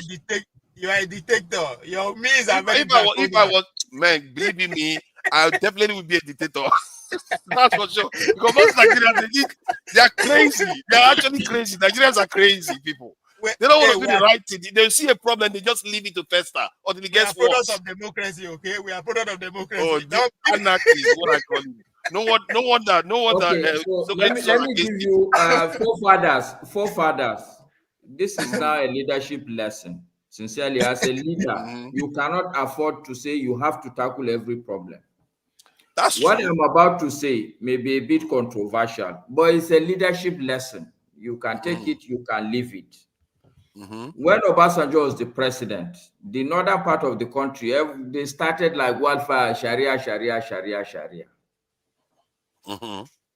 What did Obasanjo did? He allowed people. Today, how many days do you hear Sharia in the news? Yeah, it's still going on, but nobody's talking about it. Because he understands there was a motive behind it. Yes, there was. It's not everything that you would have left for other people. You would have let army go and start killing people for Sharia. Yeah, but he's created a more problematic nation for his sake. People, we think we are going to get away with it. We are going to pay the price for all these things. I'm not, see, this is what I'm saying. I'm not here defending Obasanjo, so don't go through that route. No, then what is the point? You are saying it's good for him to give way. No, I'm just saying, no, whether it was good or bad, I'm only telling you leadership lessons. Okay, as a father, there are times when your child will do something, you know it's wrong, but you just don't want to sound like a broken record. You pass it and tell yourself that if this guy do it again, I'll spank him. But he considered a very, very serious issue that is plaguing Nigerians still today. Sooner or later, you have to, at a Obasanjo is one of the only nationalists. Can you let Ovie come on now? Do this now. Come on. You are always interrupting the moderator. Come on. Obasanjo is one of the only. Julius Malema speech. I will play Julius Malema. Why would you let me talk? You had your own say. You see, you are people. He had his own say. They will say something to me, but I'm not allowed to reply back. It's okay. Carry on. Carry on. Let me play. Let me play it. I'm the moderator after all. I'm Jesus Christ. Stab me and let me take it, and I will not say anything. Okay. Let me play Malema. Since it's Malema you want to listen to. How many minutes to the last? Okay, it's 36 minutes. So I go from 30 minutes or so, and let's take it from there. To embolden other countries to speak out. This fight also led to the International Criminal Court to issue a warrant of arrest for the Israeli Prime Minister Benjamin Netanyahu and his Minister of Defense for war crimes. This is the power of the legal fraternity in the global fight for the oppressed. However, the ICJ pace is slow, and final judgment on charging Israel with genocide has not occurred yet. We must therefore confront the uncomfortable truth that the slow pace of these proceedings is not accidental, but reflects a global legal order designed and maintained under white supremacy.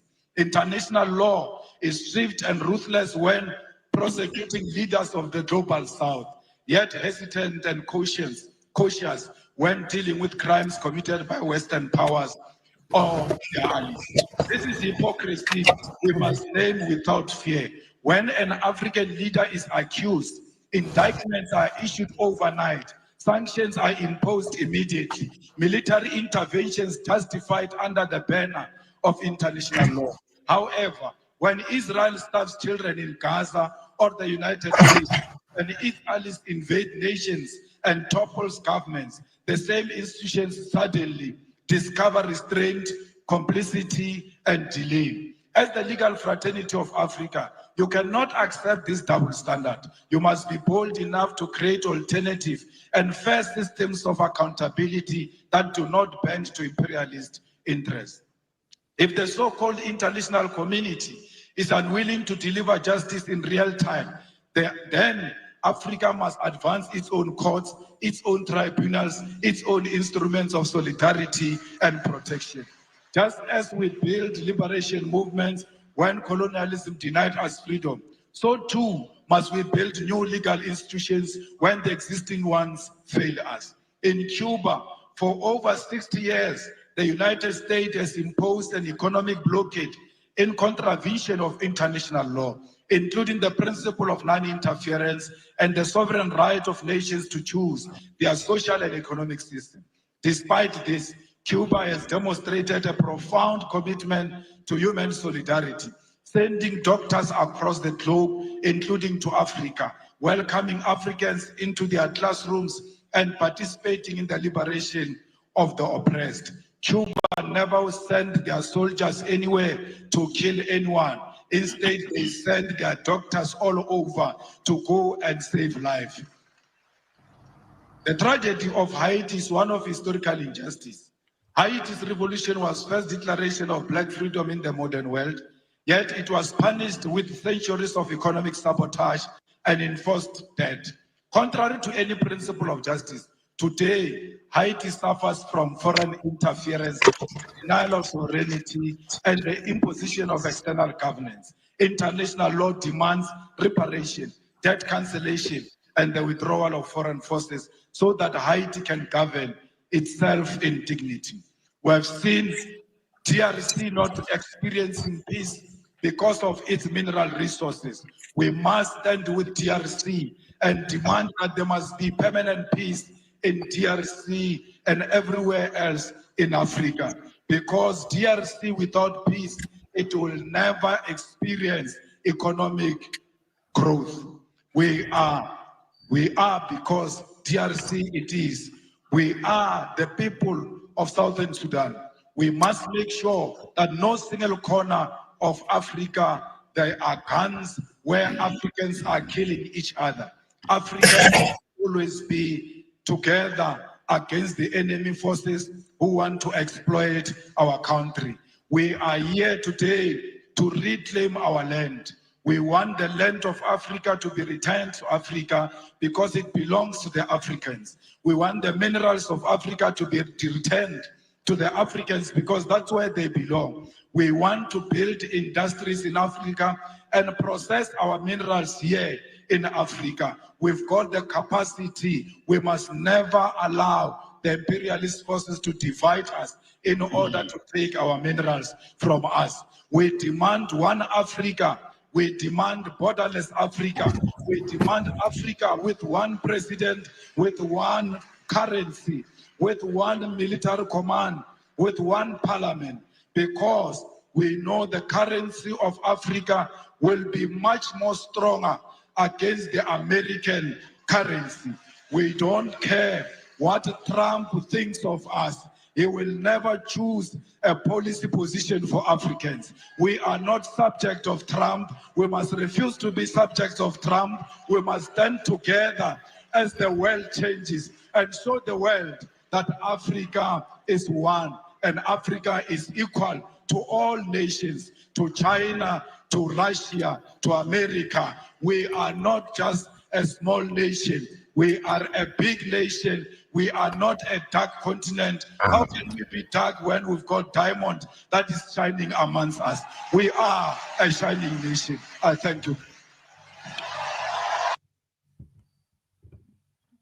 All right, all right. Now we've heard from Honorable Malema, and his speech was quite incendiary at the end. That president of Africa, I think that one, Nigerians will be like, we like that one. We have the numbers. I'm going to elect that. South Africa should be definitely against it.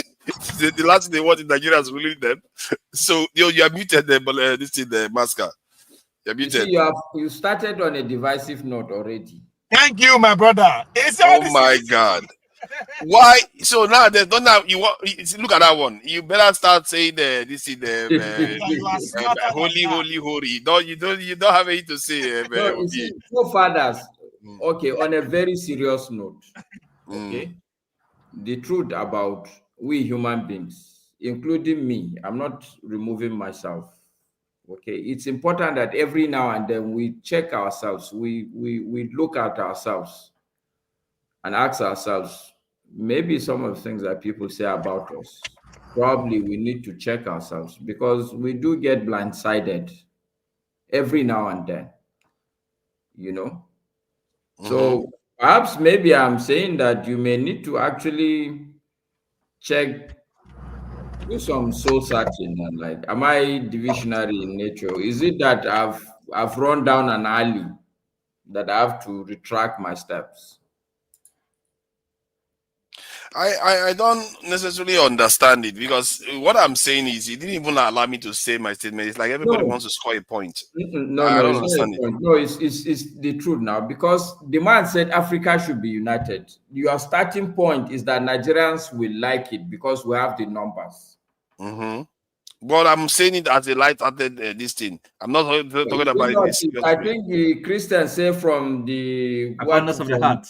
From abundance of the heart. Yeah, I'm saying it in a light-hearted way, and I'm also saying it in the sense that I understand that light-heartedness, that heart that you do. Oh my God! Is it gonna make you feel better? Go ahead. If it's gonna make you feel better to be like that, go ahead. You are not to oppose Pan-Africanism. You are not to oppose it. I've been alive. I'm not opposing Pan-Africanism. Why would I oppose Pan-Africanism? Why would I oppose that? I'm not against Pan-Africanism at all. So I don't understand. As a matter of fact, my original thought was that Africans has to find a way to come together. And to come together within the nations, they have to also be together. There's no use of the nations being useless. They can't even form. Was I not the one that questioned Adebayo about why West African Union is not also a military alliance? Most of all these things, you talk as if you are ahead of me on it. I have a big problem with the way Africa is being run. We could have done it a lot better to make it far more effective to deal with our problems. So, but me saying all these other things, it's not because I'm saying it like, oh, I don't want it to happen. I'm saying because I know the dynamics on the ground. Not that I'm saying we should give up. No, we should work on it. And not, in the case of the African Union, I don't even know the solution because African Union is far away from us. I'll go back to Ovie's point. See, this is exactly the same thing you're repeating.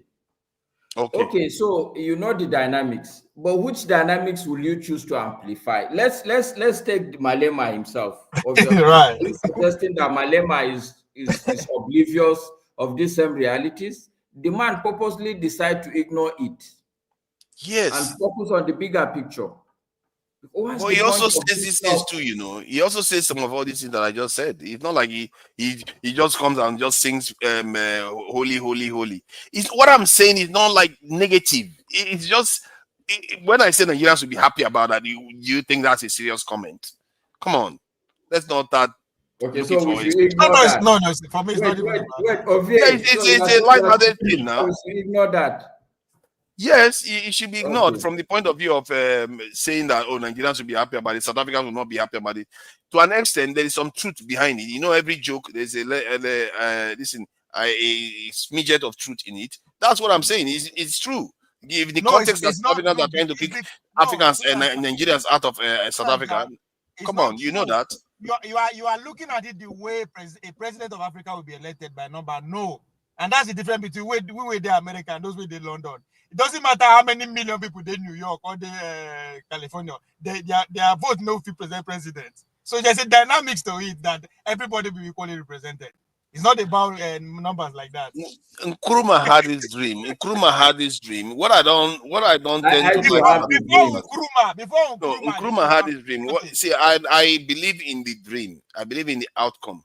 But when you are having a dream, don't just leave it as a dream. You have to look at the logistics, how it's going to happen. You have to look at the dynamics of the people, and there's no shame in addressing those dynamics. I don't know, maybe the way I sound, it sounds too real for people, but that is the real thing I've seen on the ground.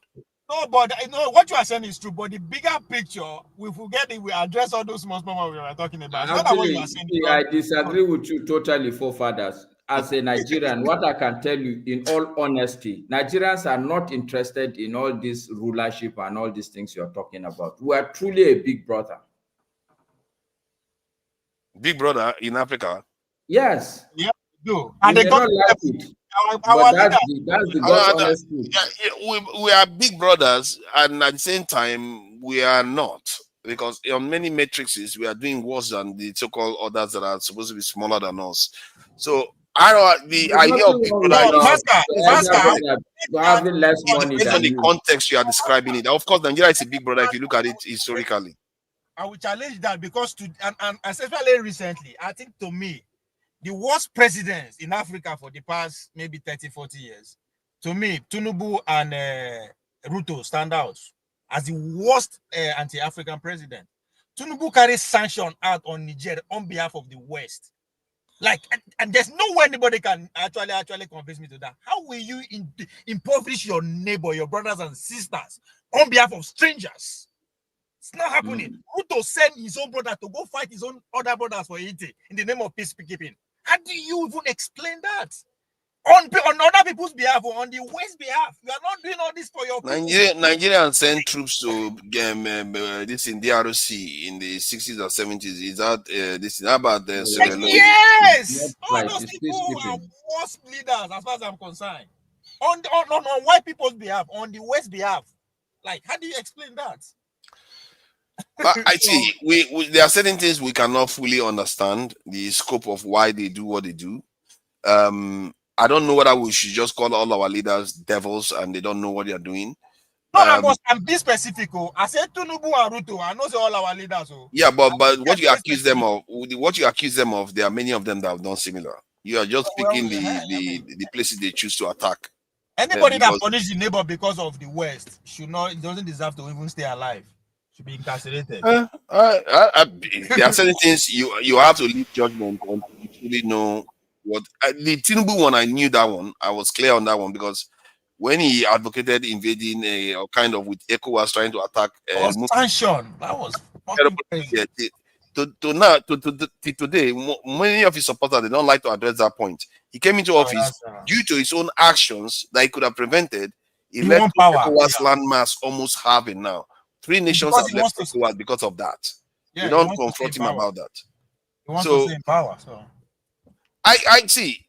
In terms of Africa coming together, you know, if you can be Pan-African for a while, then you start seeing that, okay, what you really need to do is get your nations to be strong first. Every Pan-African nation has to be also nationalists within themselves. Because if you are not strong individually, you are useless for Africa anyway. And I just wish Nigeria was nationalist for once. Nigeria can trigger others to be nationalists too. Because of our power, then we'll be able to trigger others to do the same thing because of within our neighbor. And the truth is that when we become like that, every other power in the world will want to deal with us because they will see us as the gateway to the entire continent. But when you say power, what do you mean by power? We're talking about like people like China, America, UK, anybody that wants to deal with absolute terms. Be economically free. That's how they behave. That's how they behave. They prefer. They prefer an efficient way to access any region. Like America now, when I was in the UK was part of the European Union. And when the UK wanted to leave the European Union, the US wasn't happy about it. They said, who is our partner in the European Union now? No. What are you talking about? What are you talking about, Nigeria? Now America actually started the whole thing, make Brexit come out. An American project. What the heck are you talking about? Brexit, an American project. Life. I'm talking about the 2 parties have different opinion. Trump has a different opinion from Obama. Obama came to the UK and said he's against it. He made it clear that he was against it. And they were not happy about him. The supporters of the Brexit were not happy. You know that the Republicans and the Democrats have some serious ideological divide in terms of how they treat Europe and Russia. It's a very serious one. It's not united. It has nothing to do with foreign policy. Forget Trump, forget Obama. They don't count when it comes to of course, everything to you is like a smash this thing. This is why now you can't say anything negative about Nigeria because now you box yourself into one point now, and sooner or later you're going to box yourself into this one again because everything is a level field for you. There's no nuance. I get reputation. No, because everything he seems to talk about is when you say something, instead of him to observe the nuances of what you just said, he just say, nah, everything is level. No, it's not. You are talking the narrative. What actually happened, you don't know it. That's why you're talking with people they talk. And I'm telling you the hardcore. There's no smoke without fire, my brother. There's no fire without smoke. Nothing just they happen just because Obama talk up, Trump talk up. That's not how things work. It doesn't work like that. They tell you how things work. America is 250 years old. Doesn't mean just because one stupid person come as a leader for 4 years, you think we change things? This doesn't work like that. Actually, they do change things. Gentlemen, I don't get. If Trump has changed it, I don't know what kind of argument I'm making today. It's like you're not even like you don't even. What did Trump change?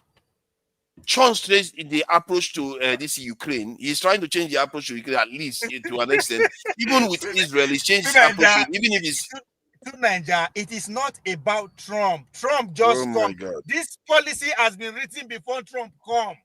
Presidency shaped the person, not the other way around.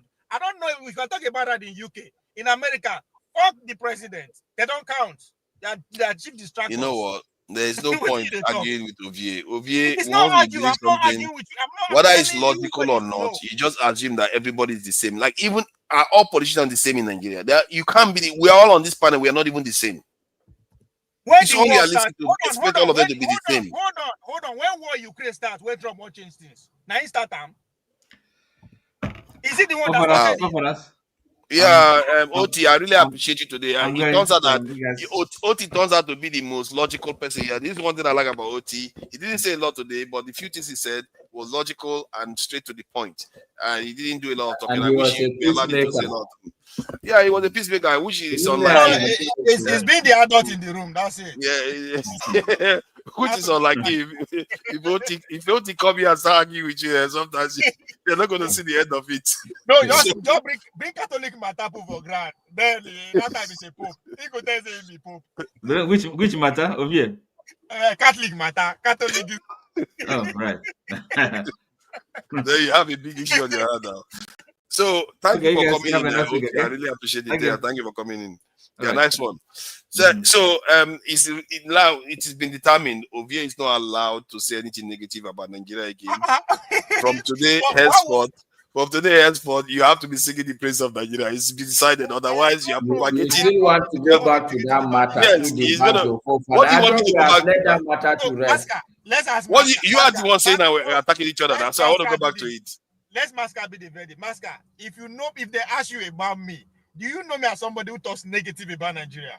On the general No, you note, don't. No, that's no, not no. me. You are very clear. If there's anybody that is clear in terms of position, is Ovie. He has a clear position. Very categorical that the issue is not all that we said. They are the people that have the power, the few, the little ones, the minority or the top. That's the solution he keeps talking about. Yeah, but it's like there is no detail, and you see, anybody can say that. That's what I find problematic. Like when I talked about American defense policy, has provided details. Policy. I can tell you some of the details Ovie said. I remember. Okay, fine. You can say that, but let me give the example. I was give you an example where Ovie is very clear that the starting point even is you have to have resources. He gave an example one day that one oil well. Do we know how much it generates for these people that we are saying we are going to fight? If you are going to fight them, for instance. Okay, so how is that? Every time he speaks, maybe you don't listen, but every time he speaks, I think the guy. I do listen to him, but what he just said now is not detailed. No, but see, Tunanja, see what I'm telling you. I do listen to him. See, Tunanja, what I'm saying is these leaders, right? They are looking for everything for us to preoccupy our permutation, but minus the economy. Minus the economy. Why they know they come and talk? They all agree that this policy is impoverishing us as a people. But still, they campaign to make sure they implement the policy. But when it comes to issue of tribe, religion, everybody could amplify them. I mean, I am not saying naturally people know they curse each other, all this is no they there. But guess what? That is what they want us to be talking about. But guess what? Even though we stop to the accuse insult ourselves today, that is not going to change. You are the one that have issues with African countries in attacking each other. You are here propagating negative stuff. So let's not do that. You shouldn't be saying anything. I'm going to be watching what you say. Since we are all in agreement that you shouldn't say anything negative about Nigeria, I'm going to be watching what you said. A moment ago, you said Tinubu trying to attack Nigeria is a bad thing. So you shouldn't say anything negative. If you want to go back to that issue, that's not what Ovie was saying. Ovie is simply saying that you have to select what you should amplify. So he's Tunanja, last 2 weeks. Who is the determiner of what you select? No, your intellect should determine that for you. Yes. So my intellect has told me, and he's telling me now that I'm amplifying the negative editing when I came with solution. So that's my point. Basically, it's insulting my intellect then by saying that you shouldn't say that because you're amplifying it, and you are taking a side that I shouldn't amplify it too. That's not what I'm saying. It's like what is that? You did something that I liked 2 weeks ago, right? Oh God! You put it before us how it doesn't make sense how Bola Tinubu could just deplete our GDP like that from 500 to, you understand? You stay on that. So I stay on that, and I have an agenda on that too. So what makes you think I don't? If you want the problem to cause among these elites, if you want actually to have conversation that will lead to solution, let's stay on the economy. Oh, you want to stay on the economy, but the divisive stuff, you don't want to talk about it. No, don't you see? No, That is it. Do you know how? See, I'm really straining myself here because you see what is wrong with him is that he doesn't feel anything about. He doesn't know anything about the dead. How do you listen to Nigeria? No, hold on. Honestly, even me, I can't wonder now. No, wonder whatever you want to wonder. Clearly. So you are hearing it. Me, yes. He's telling me not to be able to say what I want to say. Do you even hear that?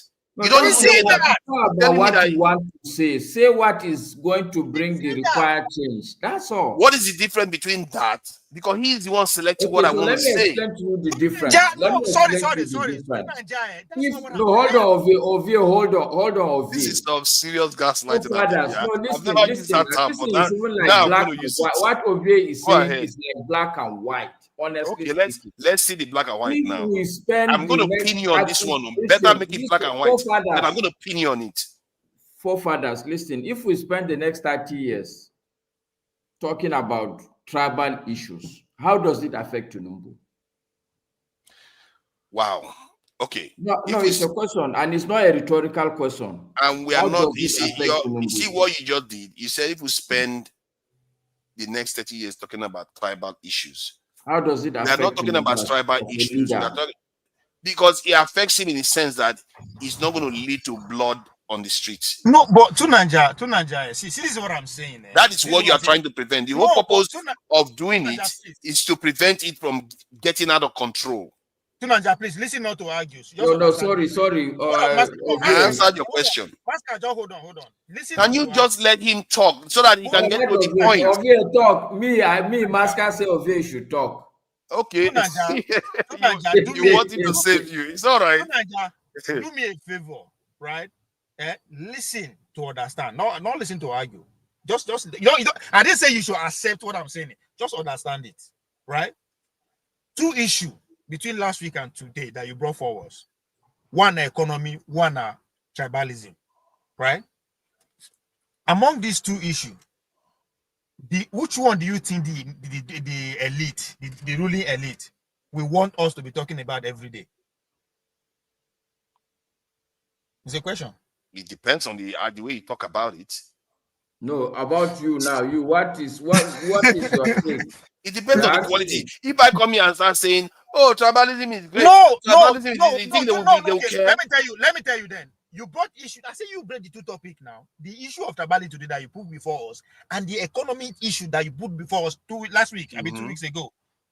Which one do you think we should stay on? That's going to help us on the long run. Both of them are just as important. Okay, you don't understand that. That's not my question. It's okay. They are equally important. They are equally important. Who cares what the politicians want? Do I care what the politicians want or what is better for the people? Exactly. Oh my God. He says exactly. Then he goes and says something else. No, that's how crazy he is. No, you are getting it twisted. You the politician don't exactly. Then you go and say something else. The politician doesn't want us to talk about the economy. Because that is what you have let me help you. Why should I care about that? Let me reframe your question. Let me reframe your question. Let me help you, Ovie. Forefathers, obvious question, really. Let me reframe it. Between the topic you brought the other week of economy and this topic, which one do you think the politicians will be happy for us to be talking about? None of them, they'll be happy. So how do you win it? You are not being honest. Oh my God. See, how do you win an election? You see, what you don't understand is that I don't understand. I don't know. Maybe it's me. I don't know. Because all I'm saying is, when I talked about the economy, I highlighted the negative aspects. Okay, so when Tinubu said Emilokun, what does he mean? When I talked about the economy, I was highlighting the negative aspects of the economy, the past that they didn't fix. That they caused and I can assure you that the government was not happy about it. Let me finish my statement. Then when I talked about tribalism, I was highlighting the negative aspects and what can be done to mitigate them. What is the difference? They are all just as important. If people are divided in the nation, they can divide amongst each other and cause problems and kill each other. You are right. Okay. Same thing in the economy. I don't understand why this is complicated. Okay, let me explain to you why. Let me explain to you why it is an issue that you have to determine which one you should start with and which one you should not. No, before Like you go there, said, before you go there, please. it's not just between you and the population of Nigeria. There is a third component. There is some ruling class. Okay, so don't assume, don't go into the mode of like, oh, it's you and the masses of the country. Once you tell the masses, problem is solved. That's not how it is. Yeah. It's a tripartite. Another side of it is that, Tunanja, if we are talking about tribalism, it divides us more and makes winning, victory, easier for the elite. Make it easy. No, that's why. If you are talking about tribalism from the point of view of like the way those people are talking about in a toxic manner to cause division, that's what the elites will want you to do. But if you are talking about it from the point of view of trying to gag them and not let them manipulate the people to be tribal, to vote, to get people's vote because they are their tribe, yes, they will not want you to do that. That's what you are doing. No, I'm doing it the other way. I'm saying that we should stem them from manipulating the people based on tribe. That's the whole point of the law. The question now, forefathers. I gave example about article all the time. I keep repeating the example about article. No, hold on now, Tunanja. Let me tell you why you are doing it that way. Let me tell you how I accuse you. So if you come here and say, today, let's talk about this issue of hate crime. Simple, let's talk about hate crime. Don't put faces and narrative to it. When you start putting faces and narrative, you are actually setting an agenda for the conversation. Now you see what he's doing. You see what that's he's doing. That's what you did. No, that's what you did. You see what he's doing. Now he's prescribing for me now. And you said that's not what he wanted to do. But forefathers, you see, we have come back trying to censor me. Topic, and it's not fair even. It's not. What did you do? If you didn't do that, what did you do? I said, that's you what can. you, you know what? If I sit here and I look at the situation that Nigeria is in from the point of view of national security, I could call you a very, very dangerous person because you are acting in a way that encourages the split between the population of the country. In other words, you are just as dangerous as people like Nnamdi Kanu and all the rest. No, I'm trying to. The direction I'm going is trying to encourage national cohesion. Good. You are saying don't talk about it. But okay, no. The way you went about it sent the wrong signal. You came here and played a what video. Signal? You are the only one that got that signal. What signal? I literally put a picture that says, look at the picture again, just in case you are confused. What signal is this? Is it hating people's signal? You played a video. You played a video that just said one side of the story. That is a narrative you are setting. What narrative? That one side is insulting another side. I literally said we are all at it in this country. No, it doesn't matter. Everybody's at it. It's about communication. It doesn't matter. You communicated by playing a video. You register a pattern on the viewer's memory. What is the pattern? That's what you are doing. Tell me the pattern. You played a video that pointed a Yoruba woman bouncing on the Igbos. Yes. Why can't you play the other one, the other side of it, if there's any? No, because the reason why I said it, I gave the context that this week this is what I saw this week. And I also didn't just stop there. I also said we also know that Nnamdi Kanu, Samuel Ekpa, and the others did the same thing. That is not only one-sided. I also said that. Then I didn't just stop there. I also said we are all at it. What is confusing to you there? I don't understand. I am not confused. You don't even know what you are doing. That's what I just understand. You don't even know the role that I literally said we are all at it. We are all practice tribalism. I don't tell you before. Say you go feel work for mainstream media. I know I told you that, but you don't even know what you are doing. You are just doing it. I don't know what I am doing, but you are far removed from reality because you didn't even know the side that I was playing against. The idea that you are saying that I shouldn't amplify an issue that needs to be dealt with, I don't understand. How you do it? Personally, I find it very disturbing that one of the few times somebody came here. Hold on, I'm listening. Because you're going to trigger me on this one now. Because this I find very, very problematic because a lot of people have died because of this tribalistic behavior of Nigerians. Let me go there. A lot of people have died because of tribalistic behavior in Nigeria. Then one of the few times somebody came here to talk about tribalism in Nigeria and saying we should actually do this. Then I propose a solution, which most will just only stop at talking about the issues. I propose a solution, and you took it onto yourself to be the number one person to be against it. No, and I find that very, no, hold on. I find that very suspicious. Okay. I did Because not. how can you be so vehemently against somebody that says this divisive behavior in Nigeria needs to stop? I am against I'm your the one highlighting it. See, it doesn't matter how you say it. I am against how you present the issue today. And I'm not going so to presentation is, you might as well say my feelings are hurt. Who cares about how I presented it? No. The point is what matters the most. No, the point, see, how you present the issue is amplifying. Oh my that's God. what we are saying. Is okay, so you see, I don't even know why Masker even backed you at all on this one, because in other words, you're basically hold on. So in other words, you left the elephant and went for the ant. Is the presentation that you have an issue with, not the main issue? Yes.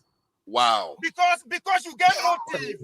That's even worse. No, it's even worse now. But it's not even the main issue you have issue with. It's the presentation you have been arguing about all this while. If to say another person, first you say it's amplification, now it's presentation. You already have a motive. So however you want to play it, the motive is not negative. If the motive is not negative, it was negative. You applauded. You say Hausa people, Igbo people, we are accusing Hausa. That's no. You see, your problem is that I don't know whether you have trouble understanding what this image means. Does that say Igbo there? Hold on. Does that say Igbo there? Does that say anybody there? I literally hold on. I literally said, you know what? I'm going to play the video. Let people hear it. Don't play any video now. No. I'm going to play Masker. It's not fair. Don't do that because it's accused me so much. No, it's about 3 minutes or so, or maybe at most, or something like that. 3 minutes, we can live with it. Yeah, let me see. Somebody who has already, where you have a motive of how I say Igbo people, that's why they connect a program. Okay, let's hear it now. Let me see what is so evil that I said.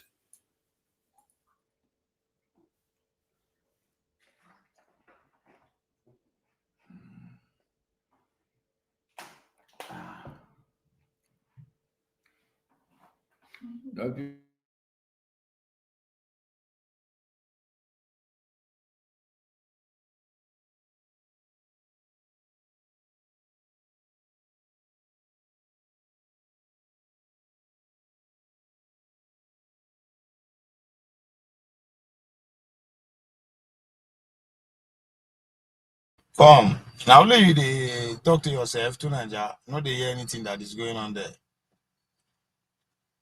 Sorry, I didn't think you didn't hear it.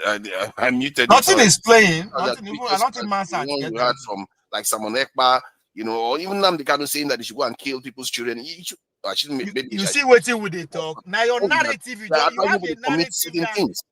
Very, very deep funding them.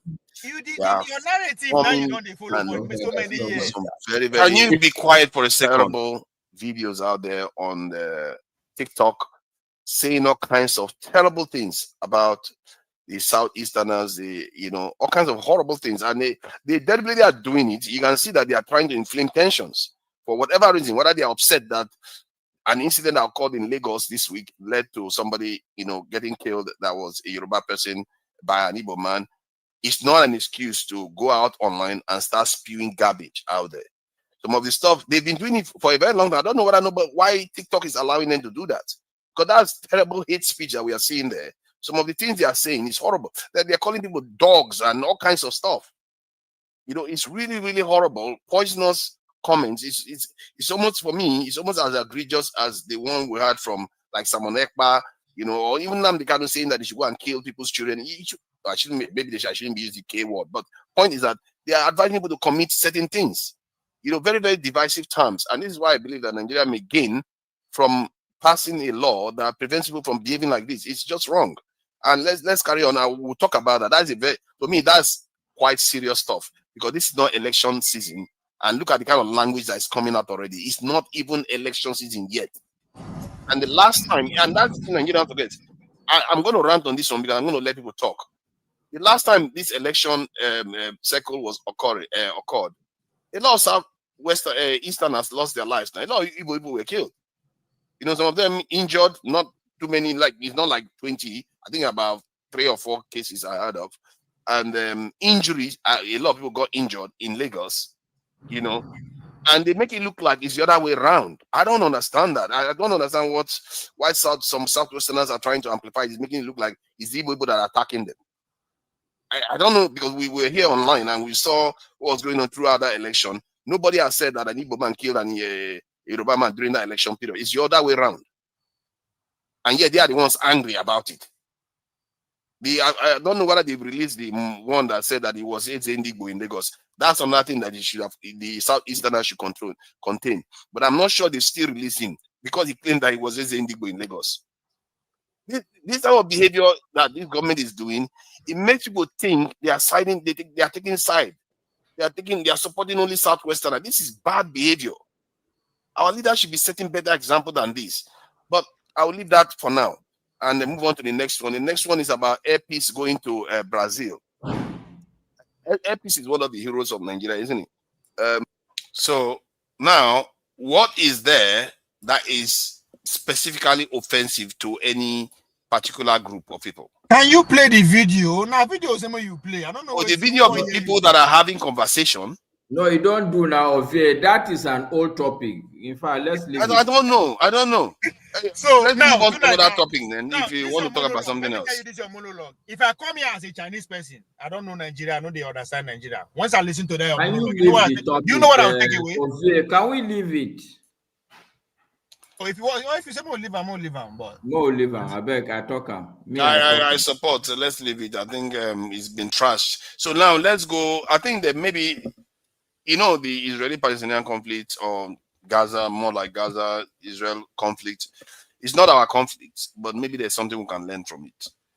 To be watching European leaders wringing their hands for the last 2 years, America president, do you know that President Biden's spokesman came out openly and said Netanyahu sabotaged the peace, the deals that they were trying to broker with Hamas?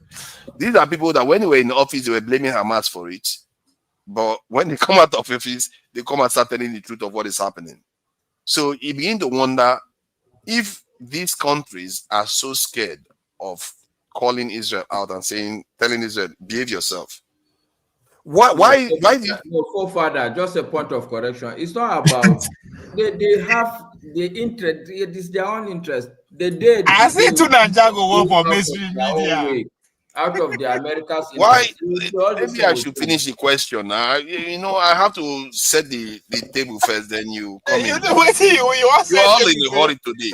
My point is that if they are scared of confronting Israel with the truth, I agree. There is an element of their own interest involved, but this goes beyond that, because a lot of them in the West are complaining that this is not normal.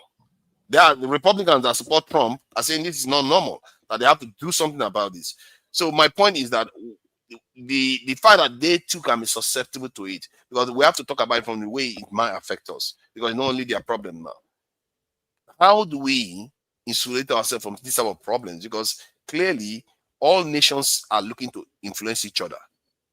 And if you are weak enough, or you are not alert enough to that, you can be influenced, and your leaders will do the bidding of other people instead of your own bidding. So is there anything anybody knows out there, any tactics and methods or ways the people can, like me now, if you ask me, I would say one of the first things as a nation the people should do is, maybe your leaders shouldn't be traveling overseas for treatment. That's one of the first ways you can get compromised. And secondly, maybe you should not be sending your children overseas for school, because that's a compromising situation. Because most of our people don't want their children to be harmed. As a matter of fact, most human beings don't want their children to be harmed. So if you send your children to a foreign country to go to school, you better not offend that country. You better not offend that country badly enough, otherwise they could compromise you. So do you guys have any ideas and ways, or what do you make of it in the first place? Then let me know. Maybe you have ideas of trying to curtail these type of things, because foreigners will always have influence in your country.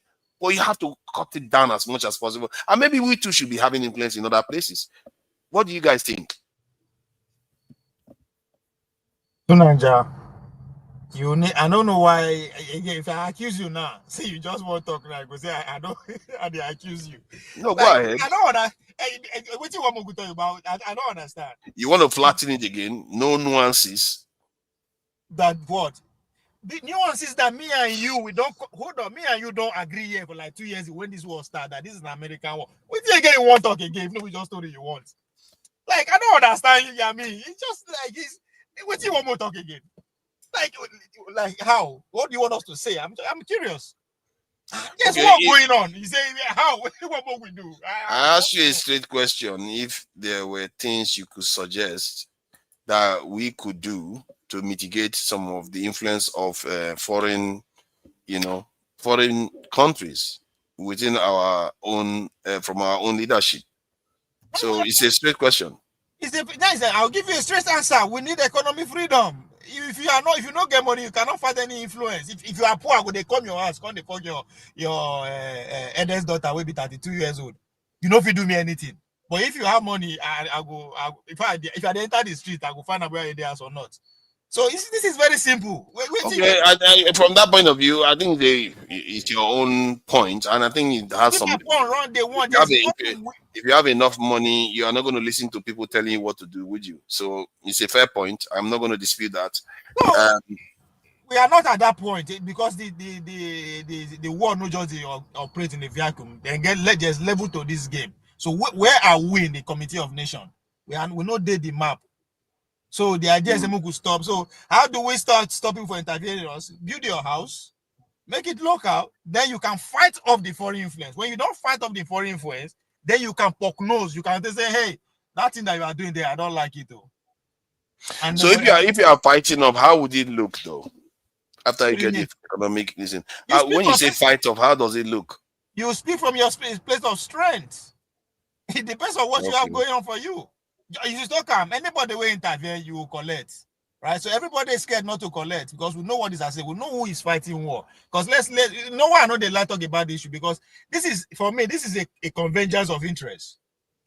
America has to dominate the Middle East because that is the engine room of the world in terms of energy. They have to combine that place, and it's not. They are not the first. The Dutch, the British, now it's them. Why the Jewish people? They don't want to happen. What happened to them before to happen again? They want to survive. So you have people who have two interests collide. That's what you are saying. So me and you cannot determine how it's going to end or how it's going. Nobody can determine how it's going to go, how it's going to end. Nobody. Only America has the power to do that. And if you want to, that's what I'm saying. Go look at the UN. All the time when they use their might against, they're out of about 100 times. 90-something% of them was to protect Israel. So this is not just fight. Maybe say just because you don't like what is going on and you speak of people look at it. That's nothing to happen. You get to understand what is happening. You have to also understand the history of the world. How America to become America.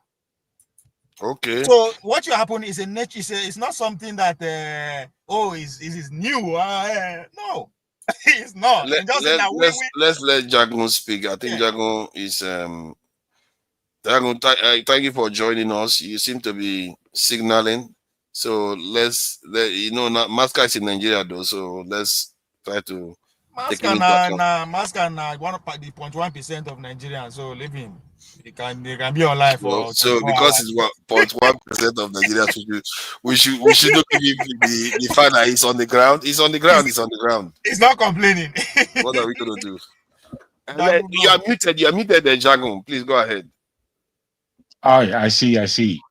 Thank you. Yeah, I've been listening for a while, and it's been interesting, but it's not been interesting. I'm happy you stopped the subject beforehand because it became nothing of a nothingness. I'm afraid. I don't think it was the best viewing, but it was interesting in a little way. I'm happy that you were able to change the subject, and I think what you brought on, forefather, it can be critiqued as being unnecessary or as being something that we don't need to highlight. But I always applaud you really for bringing on subjects that do have some interest. But I think the way they're discussed are a bit, I don't know, they come to a bit of a crash.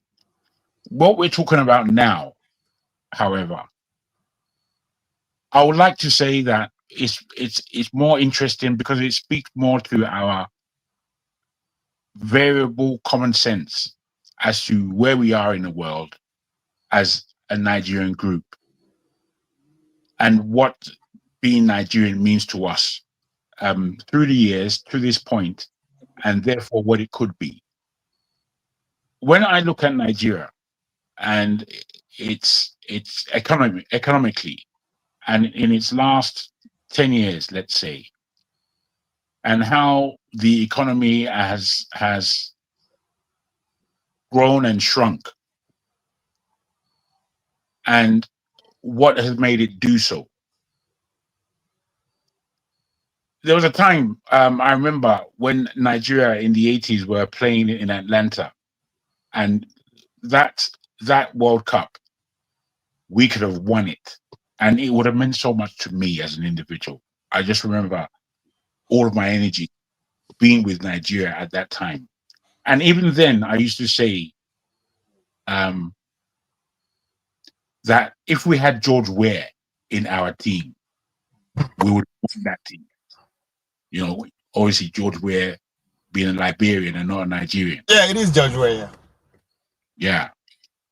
Then I look at Nigeria now and what it does in terms of influence in the world and what it does in terms of the so many individuals who are doing great things out in the rest of the world. Great things at all levels. And then you look at the strain that Nigeria is under economically, politically, socially. And we look at these things and we say, my goodness, man, only if only. And what the only is here for me is if only Tinubu was like the 3 AES country leaders in terms of his outlook for an African nation. And when I look at it in this way, where I'm positioning leadership and what our outlook should be as a Nigerian people, when I look at it like that, I see a lot more positivity, a lot more hope, a lot more positioning of desire. I think Nigeria is about the 35th largest economy in the world, something like that. I'm not quite sure. But I remember looking at it and being quite surprised that it was as high as it was. And whilst it doesn't satisfy us as Nigerians, because we know better in terms of what the country should be doing, as opposed to what the country is doing.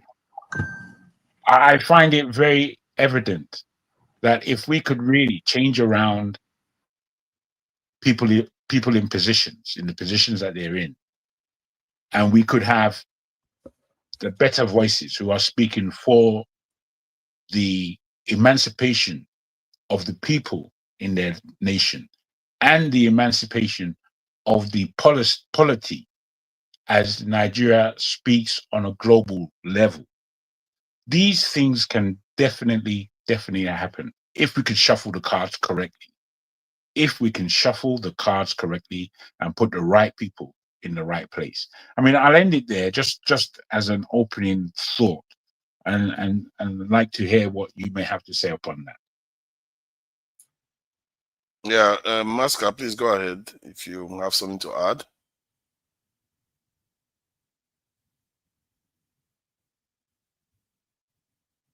Oh, yeah, I'm still muted, Masca, sorry. Okay, no, I'll let Ovie speak. I'll speak after Ovie. Ovie, are you there? Oh, go ahead. I'm driving right now. We'll stop in the next 5 minutes. Go ahead. All right, no problem. I can go ahead if you don't want to say anything. My take on the main issue you raised in terms of our position globally, it boils back again to one and only one thing. The fact of the matter is today, institutionally, the arrangement is still a colonial arrangement. If you look at our police, the idea is to is not to serve the people, but is to serve authority. If you look at the configuration, all these leaders we are talking about, right from time, there's no true people-based leadership. Everything is still a neo-colonial arrangement. So I would not expect anything from our leadership as it is currently across the continent, with very few exceptions, maybe Rwanda. Where else in Africa would I say that there's a true leader, people-based leader, an organic leadership that evolved? I think I only single out Rwanda. You know, maybe I think it's only Rwanda I can single out, because if you look across almost everywhere, you will see the influence of the West. Take, say, let's say Egypt, for instance. People tend to Don't you see the influence of the West in Rwanda? No, I don't. My goodness, that's I quite don't. strange. I don't. Rwanda is a Western project led by the Clintons. I mean, for what Rwanda is doing in the Congo, that alone tells you that there's some kind of participation going on. I mean, I don't know. I'm not sure of that one. I wouldn't agree. I said, I mean, my preoccupation for the whole day is not to look at the world. My conviction is that we that are still here in Nigeria or Africa generally, see, it's even it's surprised that we still have time to pay attention to what's happening. The daily survival is in itself a big battle. So I will not argue with anybody, but what I see with Rwanda, it's, look, take it or leave it. I believe that they are making progress. This is a country that had just suffered genocide in no distant past. And I know that the Western leaders, they don't like that guy at all. So that's my take. If he's also a Western influence, I will not be surprised. But all I'm saying is that we still have almost all leaders across the continent are not organic leaders. They are not truly, we shouldn't use the word leadership, actually. They are just rulers. And I think the fact of the matter is some of them understand what's happening, but they are neck deep. There's really nothing they can do.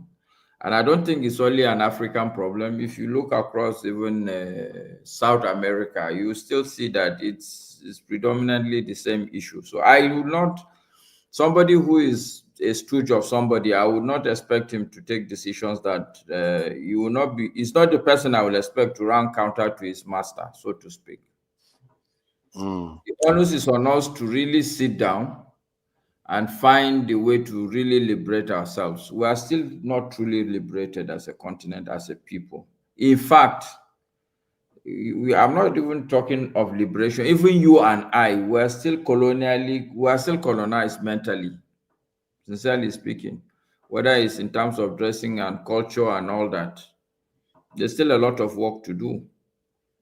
You know, we are not even somebody like the Indians. You could see them culturally; they are independent. They don't admire anything about the Western culture. But for us, yeah, when people talk, especially when you hear some of the criticisms, technically speaking, people are just saying that you have not copied the white man enough. No, you see, my brother, I'm listening to you and comparing it to what I said. And whilst you take it from a different aspect than my own, in terms of you're looking at it more realistically, maybe. I am worried that you're still not looking at it in a way of possibility, given the position that we are in the world right now, which is to say that we have to look at it in a way that the African contingent in this black experiment, if you like, global experiment of emancipation, we go through more or less the same stuff. And if it's not clear to you that the African contingent has not done its part successfully enough to make this global project work for us, and this is what I worry about when we speak about this stuff. Are we speaking about this stuff in a way that we believe it's possible, that we can come out of the tragedy that we've been walking for 400 years? Or is it a foregone conclusion that we're just going to end up with this? So, sometimes I especially when we are talking about bringing solutions to the table, that's why sometimes I don't really like coming on here, because it's either argument for argument's sake, or we're not really able to see positively enough that we are so well positioned with all that's bad about us that we know about. But we are still so well positioned globally. We have a voice globally as a black people, whether or not. You'll have to explain further, Jagun, for me to. I don't see what you're seeing. I don't see that light you're seeing, that well positioned. Well, it's not necessarily light. Apart from to say that geographically we occupy east, west, south, north of the planet, and we are doing something. It may not be the best of things. Okay, like what? Give me an example. Bro, like what? Even just working and paying taxes in another man's land is a power base that we don't know what to do with it. We have no idea what to do with it, but it's still a power base. 1, 2, the influence that we have and the growing influence. The Caribbeans have had a great influence in the world, impactfully. The Black Americans have done the same. The Black South Americans have done their part. The Black Europeans and the Black Africans, I think possibly they've done less, even though they're still there. And I'm saying to you that, look, with all the influence that we have in the world, with the fact that our economy is poor, but our land is rich, with the fact that we are well positioned in the world to make sure that there's a structure of keeping our business and our money within our communities across the world. These are all kinds of possibilities that it doesn't seem to me that we are looking at all. But we are looking to be gifted something from God knows where. You have to see the gift that we're already in. We're in a position of gift. Is this gift, Jagun, a new gift that was not there before? No, it's been there. It's been there for quite. When I was growing up, let me just give you an understanding. When I was growing up in the 80s, and I saw and understood and read what was going on in the 1960s, and this was going on rather on a global level, led largely by the Black Americans. I used to ask my parents, what was happening during this time? How come everyone wasn't jumping on board? And then they started to speak to me about the differences amongst us. And when I looked at the differences amongst us, they were basically, we're the same. We are boastful, we are ignorant, we are flashy, we are selfish amongst that. We are all these things, just like any other human being. But what we're not is actually planning our true development stages. We're not able to do that because we are so varied.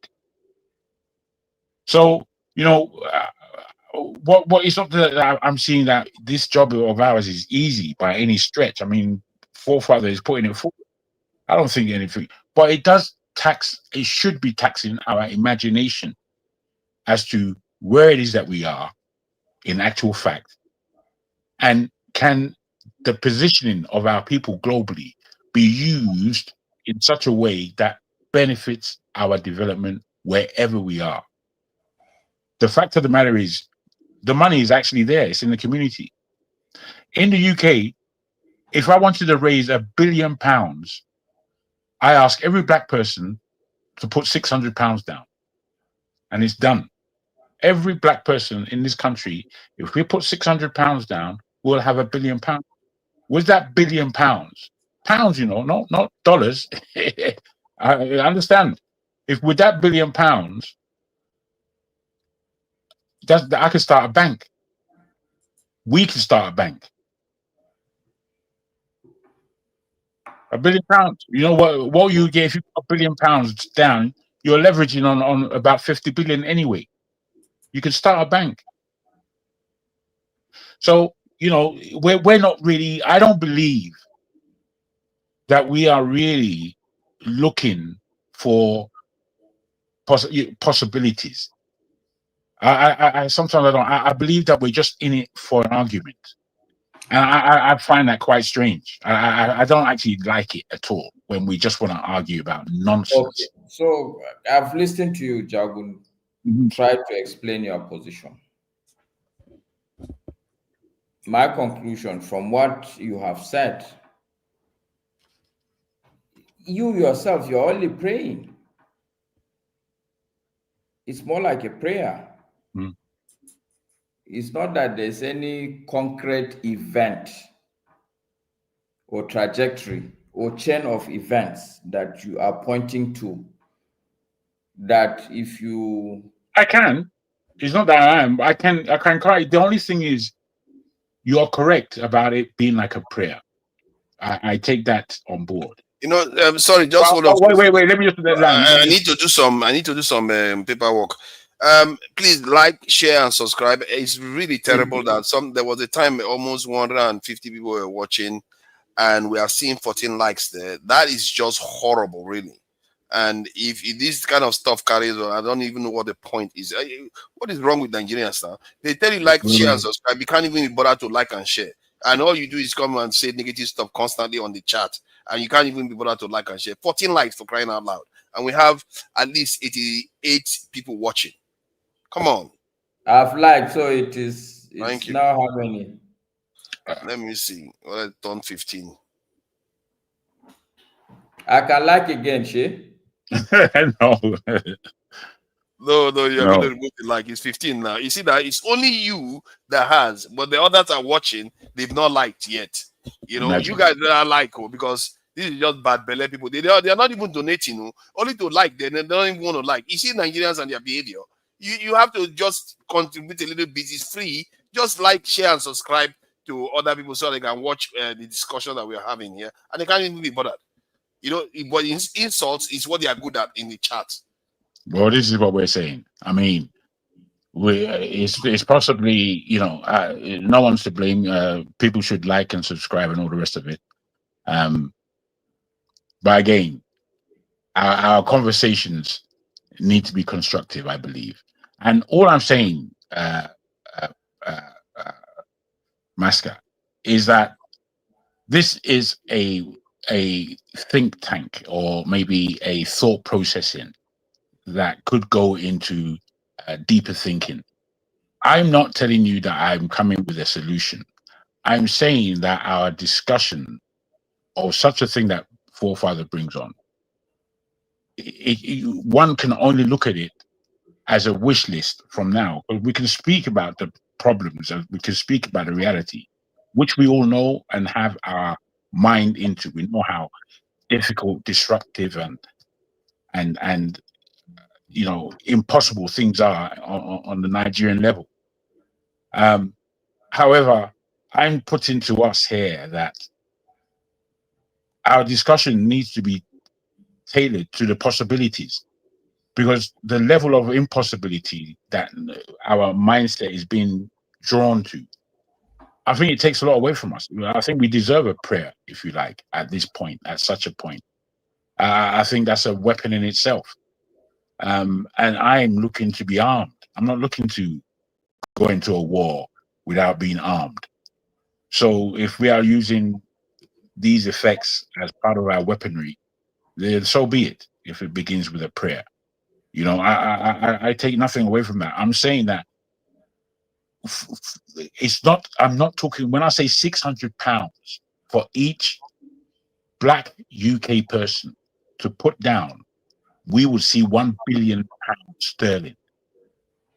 What we in this country of only 3 million Black people, what we could do with something with a financial backing of £1 billion, and we are speaking from Western Europe.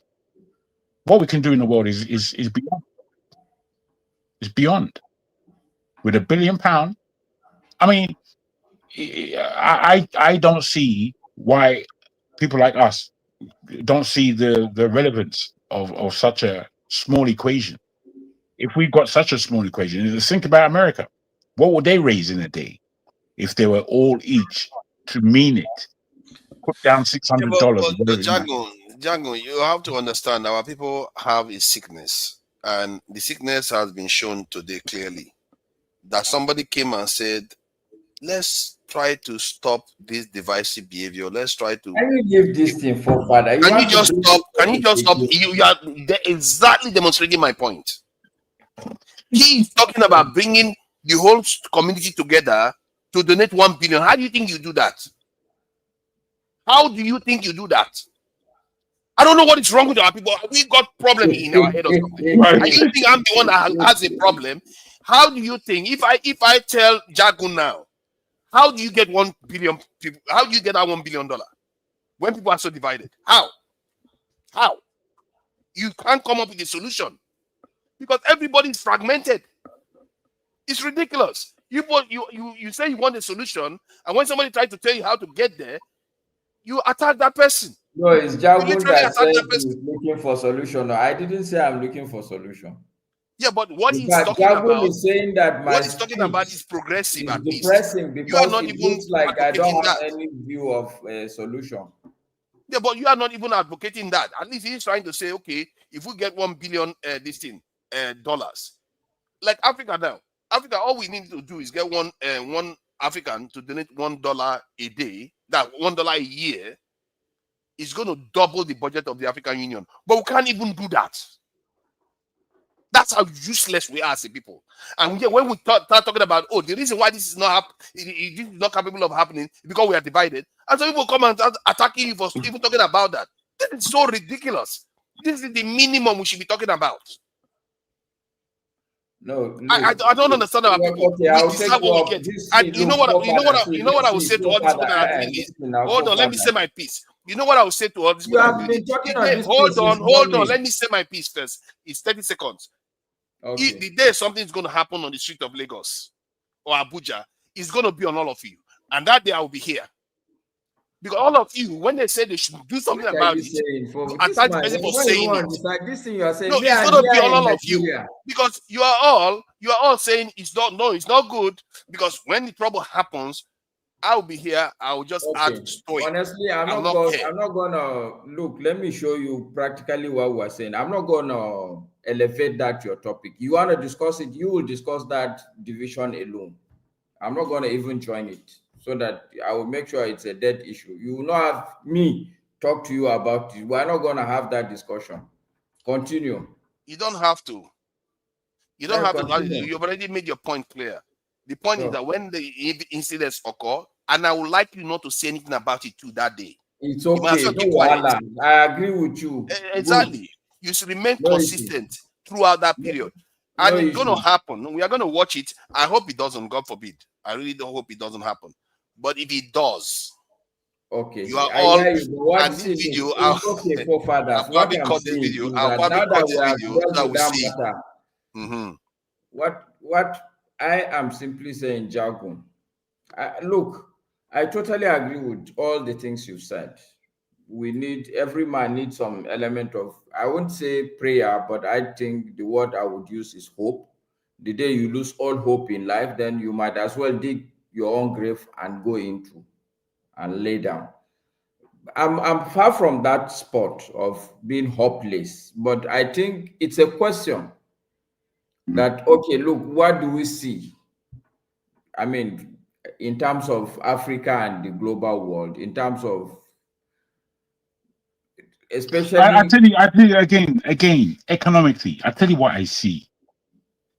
I'm not sure if you're aware of this news, that there's been a massive find in I think it's Plateau State or Katsina, one of the two. They have found one of the purest lithium deposits in the world, and the strain runs across six states in Nigeria. This lithium is so pure that it is the purest that they found in the world so far, and it's rather large. They say that the move from oil and gas, and he said that we haven't even begun our gas exploits as yet in real terms, through to lithium in terms of energy, that this secures Nigeria's future one way or the other. It's almost like we've been blessed again. You know, in terms of oil and energy, Nigeria has been running its oil and energy since the palm kernel and what palm kernel was able to do throughout the industrial ages. So we've been running energy across the world for a good 400 or 500 years in one aspect or the other. It seems that, again, Nigeria is being gifted a large opportunity for its future. Nigeria just has to get it right. And the fact of the matter is, we hear that squabbling about this and that. It is actually our responsibility to make sure that we can hand over a strong economic discipline to the next generation. When you say we who call ourselves the Nigerian people, and we who are in this generation we are in. Okay, so Jagun, look, let's be very honest with ourselves, and it doesn't cost us anything. We can all dream, which is fine. I'm a dreamer. I truly believe that this continent will be a great continent. I truly believe. The only question I always tell people is, the only question I ask myself, whether it's going to be in my lifetime or after me. In fact, my daughter last 2 weeks posed the same question to me, because I was speaking a bit positively about the country, and she asked me, do you really believe that all these things you are saying will happen? My response to her is the progress of the African continent or the black man is like, it's in the same vein with hunger. If you're hungry, the question is not whether you should eat food. It's where and when you're going to find food to eat. It's not a question. We as a people, we have aspirations. That is fact. This aspiration you're talking about is not only restricted to you. I, day in, day out, spend time thinking, how do we move forward? But moving forward also, a bigger part of it is to really understand what is holding you down. Where exactly is the problem? You're right. You want to put 6 billion together, 6 billion pounds together. The question is, why the people before you, where have they not done it? Well, again, you know, you mustn't harp on. What I offer is an idea. What I offer isn't even actually my idea, but it is mathematics. And I like the mathematics of it. The mathematics of it tells you that your idea is actually sure that it can happen. You know, if every single individual doesn't give to raise it to the point of 1 billion, you'll have 900 and x million, which won't take it too far. You know, I'm saying to you that no matter how bad things might seem and are,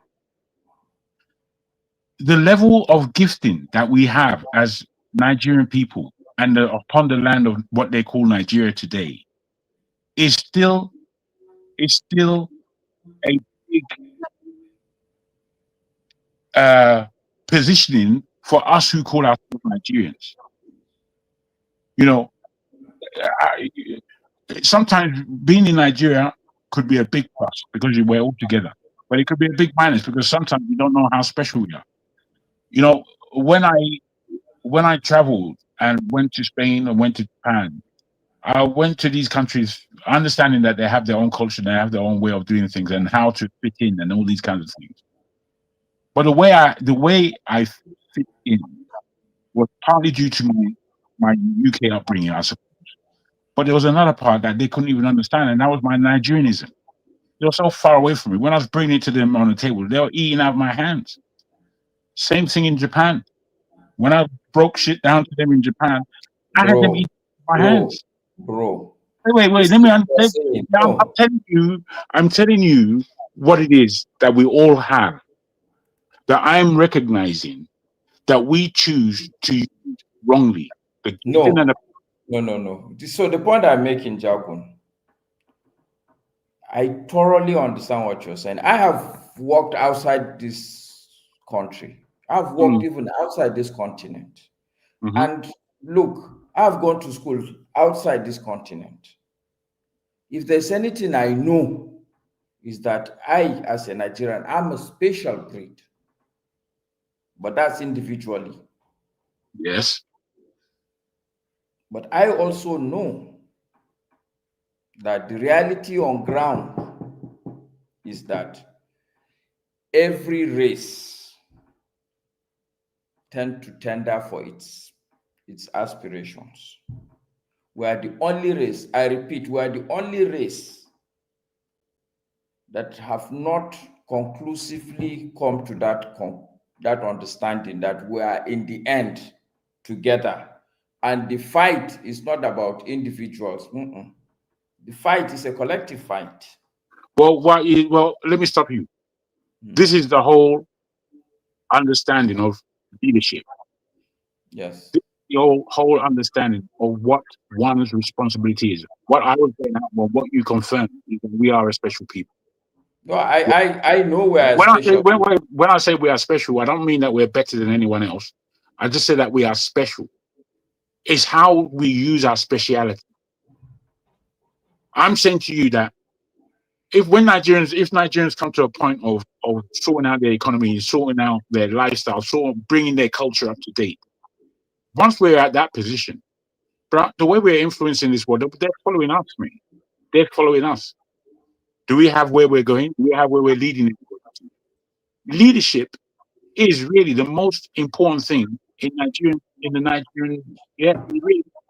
But when we say leadership, I don't speak necessarily only about the leader or the president. I speak about the leadership in our society. I speak about, I was listening to Forefather and Ovie arguing. And as they were having an argument, I found that the argument that they were having was just, it wasn't ever going to get anywhere because it was launched on the wrong premise. You're having an argument and you're sticking your feet in the ground, telling yourself that I'm not changing my mind. And you're not doing that because, again, the position that you're in, and it became more and more kind of heated that they're going to stick to their positioning. But the argument was wrong, as far as I could see. And it's this thing that we keep doing. Where we bring an argument to the table when we're just having such a crude and crass and unreal manner, almost, or a manner that doesn't bring our real critical thinking to bear and our honesty as well. Because in arguments we can be ashamed, not ashamed of what we say. We can be protective of the wrong that we do normally.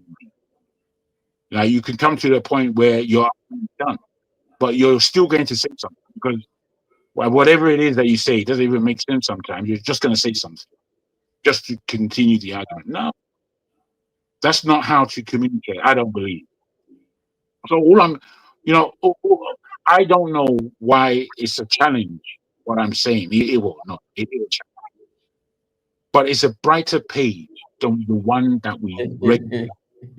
I understand that, Jagun. It's okay to not be happy with the page you're looking at and would wish that the page is a brighter page. But honestly speaking, we are looking at a very dark page. But the good news, I totally agree with you, is that this is life. Life in itself, it revolves around the fact that it's not there's no foregone conclusion. Yes, it's dark, but I honestly believe, like I've told you, me personally, I know that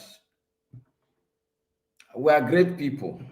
Even when you talk of endowment, I am convinced that, look, we haven't even fully discovered our endowments yet. We haven't.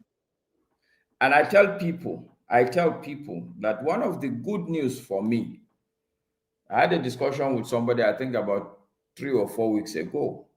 The lady was sounding downcast. I said, no.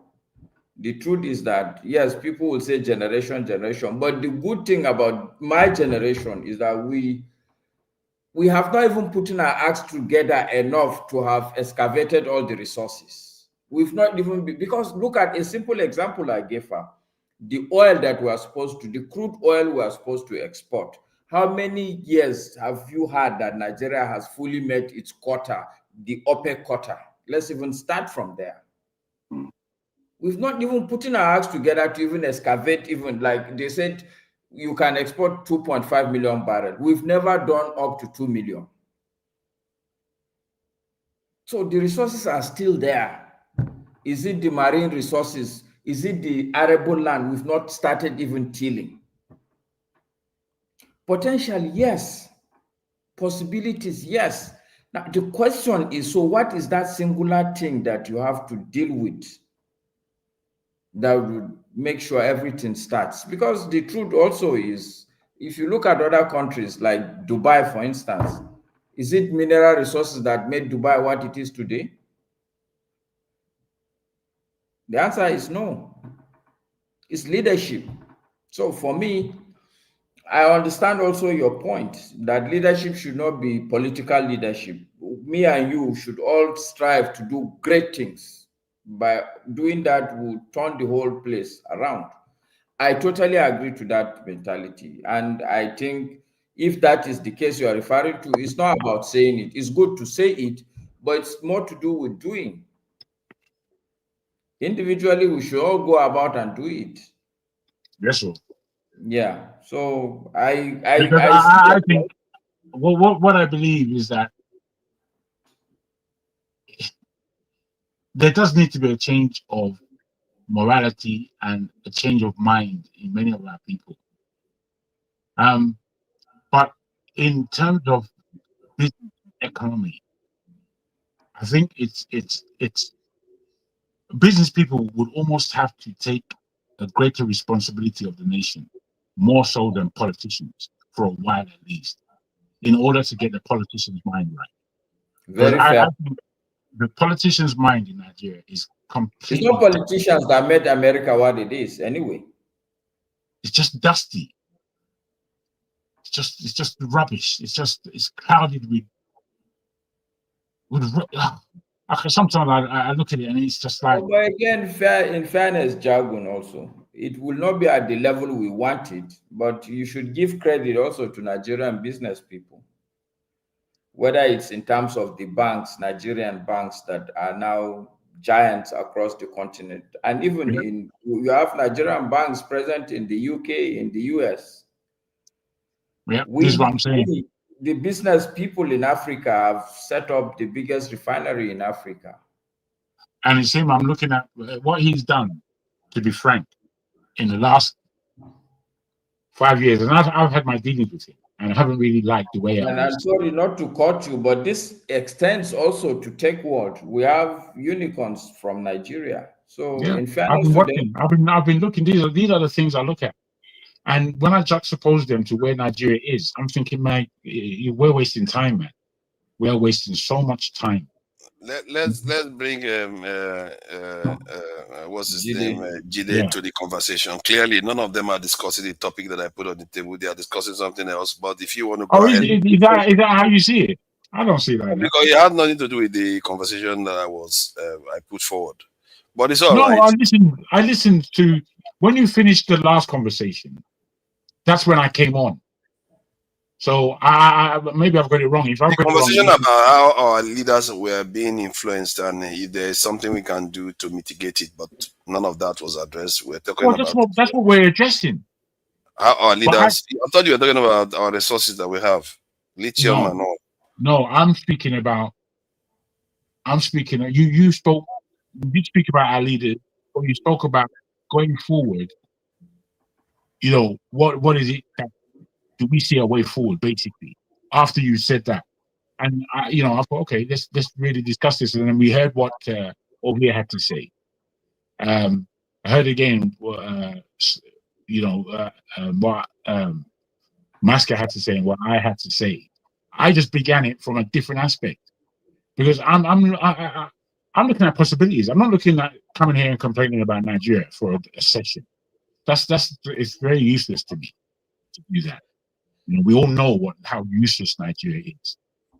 But to speak into how powerful we are as individuals, how we should reposition ourselves as individuals, how we should strike forward wherever we are on the planet in case of Nigeria, and then how we influence our politicians, which is what I've been saying. I think it's the business people that can actually do that. So I don't know. As I said, I'm taking it from a different aspect. Maybe we should hear from you, so we see what you're saying. I think businesses influeing politicians is one way. No. Sorry, forefathers. Sorry, Jagun. See, forefathers. And let me say this so that you can correct me if my understanding of your position is wrong, Jagun. What Jagun is saying, my understanding of what he is saying, more or less like, yes, the politicians are bad, but the business people also should take leadership responsibilities, not to do politics, not to influence politicians, but do your own business as good as you can. I don't think, okay. No, Jide, I'm asking Jagun whether that is his position. That's more or less correct. That's more or less correct. That's all I'm asking. I'm not asking to join issues with you. Okay, go ahead, Jide. Yeah, just to slightly disagree with some of Jagun's position on that. I don't think the business elites just being independent from the political affairs may necessarily and actually affecting and influencing the Nigerian fabric is actually going to solve the problem. I don't think we need more businesses. We need more business elites. I don't think that's the solution to this problem. I don't think so. I don't think the drive for profits, I don't think the motivation for generating profits in the first place is going to solve the problem. If you look at how a lot of other societies in other parts of the world have transformed their societies, it's not by implementing more businesses. I mean, before the Holocaust, the Jews, they had high number of businesses in Europe. Look at what happened to a lot of the Jews, right? With the Holocaust in the Second World War. They had more businesses than I think even the Germans themselves, I mean, I can give so many other examples, of societies where they had so many businesses and it still did not actually. You didn't understand me, especially in the or you haven't really understood. I would like you to put the whole question forward again, if you can, forefather, because you didn't understand me. Can you put the question again? The idea was about how nations influence each other and how the influence of Israel over America, the example that poses, and that this is something that goes on between nations all the time. And it appears we are not in that game. So, like, how do we prevent our leaders from being influenced too heavily from the outside, or they even influence other people instead of them always taking the influence all the time? I gave an example of if I wanted to, look at possible paths forward. Maybe we should stop our leaders from going overseas for treatment, because that's a compromising situation to be in. Sending their children overseas for treatment, it's a compromised situation to be in. Those are the few examples that I gave. Then I said, and open it up to the floor to see if there's anybody that has ideas about that. Then you guys started discussing the economy. Yeah, I mean, what you said, these are very interesting questions, right? These are very interesting and delicate questions. Countries are influenced by other countries, by other nations. Some countries don't cooperate with other countries to form alliances. It could be political alliances, it could be military alliances, it could be shared ideology. Some countries dominate other countries, which we have in our sphere, in our case, where our country is being dominated by Western influences, ideologically, socially, politically, economically. So those relationships happen. There are also historical ties, that we can leverage on with countries that have peacefully cooperated with us.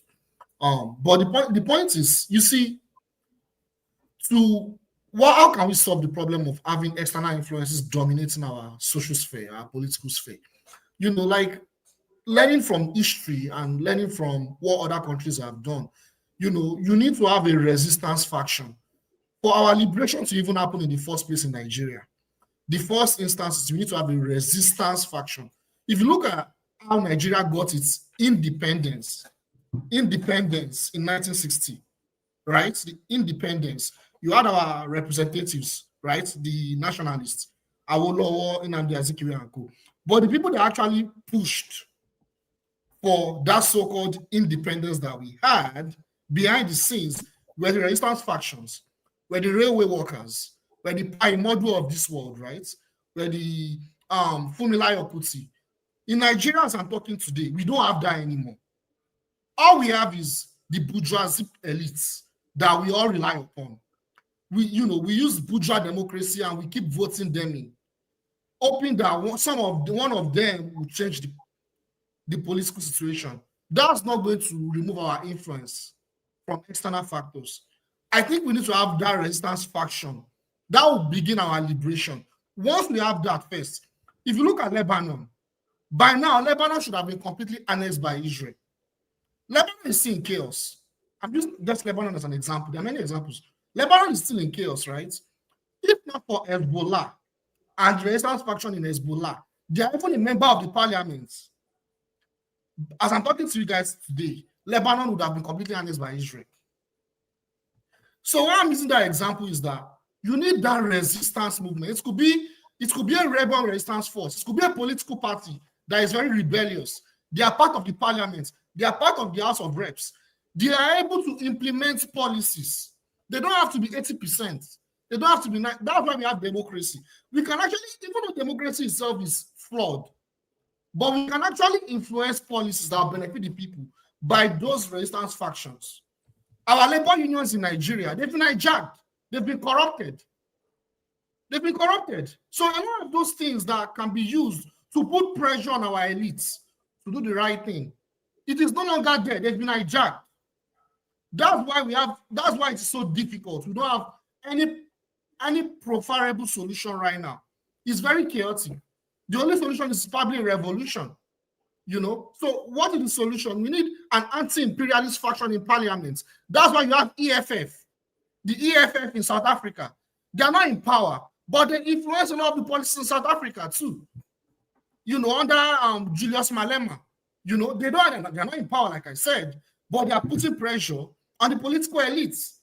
We need that to even start the process. And it doesn't have to be violence. It's not, you know, these are the simple things. You know why I think you are quite correct. That's a very valid point, actually. The moment you mentioned that Mulema, this thing, I think it clicked in my mind. Because in the UK, we have Nigel Farage. He is single-handedly responsible for why the UK left the European Union. That is from putting pressure. He did it for at least about 2 decades before he succeeded in what he was doing. He was putting pressure on the leadership of the Conservative Party. They were passing laws. Today, they are still, even the Labour government is passing conservative laws because of the pressure from Nigel Farage, not from the Conservative, not from Kemi Badenoch. It's Nigel Farage they're afraid of, the government right now. So they are passing laws like Conservative government, a Labour government passing such laws because of the pressure because they are worried that Nigel Farage is going to come into government, which they are actually in the poll now. This guy has gotten Nigeria, the UK to leave the European Union, and is now threatening to even take over government from nowhere. From one person, he founded the whole party. So it tells you the point Jide is making is a very, very powerful one, because I've seen it happen. It's not like I'm making it up. I've seen it happen in the UK. Please go ahead. I think you are making a mistake if we are pointing at one person. It has nothing to do with one person. That's the mistake we are making. You have to stand on an ideology first. What are we fighting now? What Jide is saying, we need an economic force, because what we're asking for is independence of our economy. So we need a party or a group of people that will put that in the front. Then there a leader will emerge. Nana Farage is not just get up from a living room and say, oh, this is how we should go. No, there is an agenda at play. So he just happened the person who articulates what the agenda is the most. That's what is going on. So when it comes to Nigeria, what Jide is saying, that's what I've been saying. We are not free economically. And the reason why we cannot have any section of the elite to that part, because they know the consequences. Just like Tunajan said, maybe we should stop people going abroad. I said anybody that went to educate, went to school, as it is now, is compromised.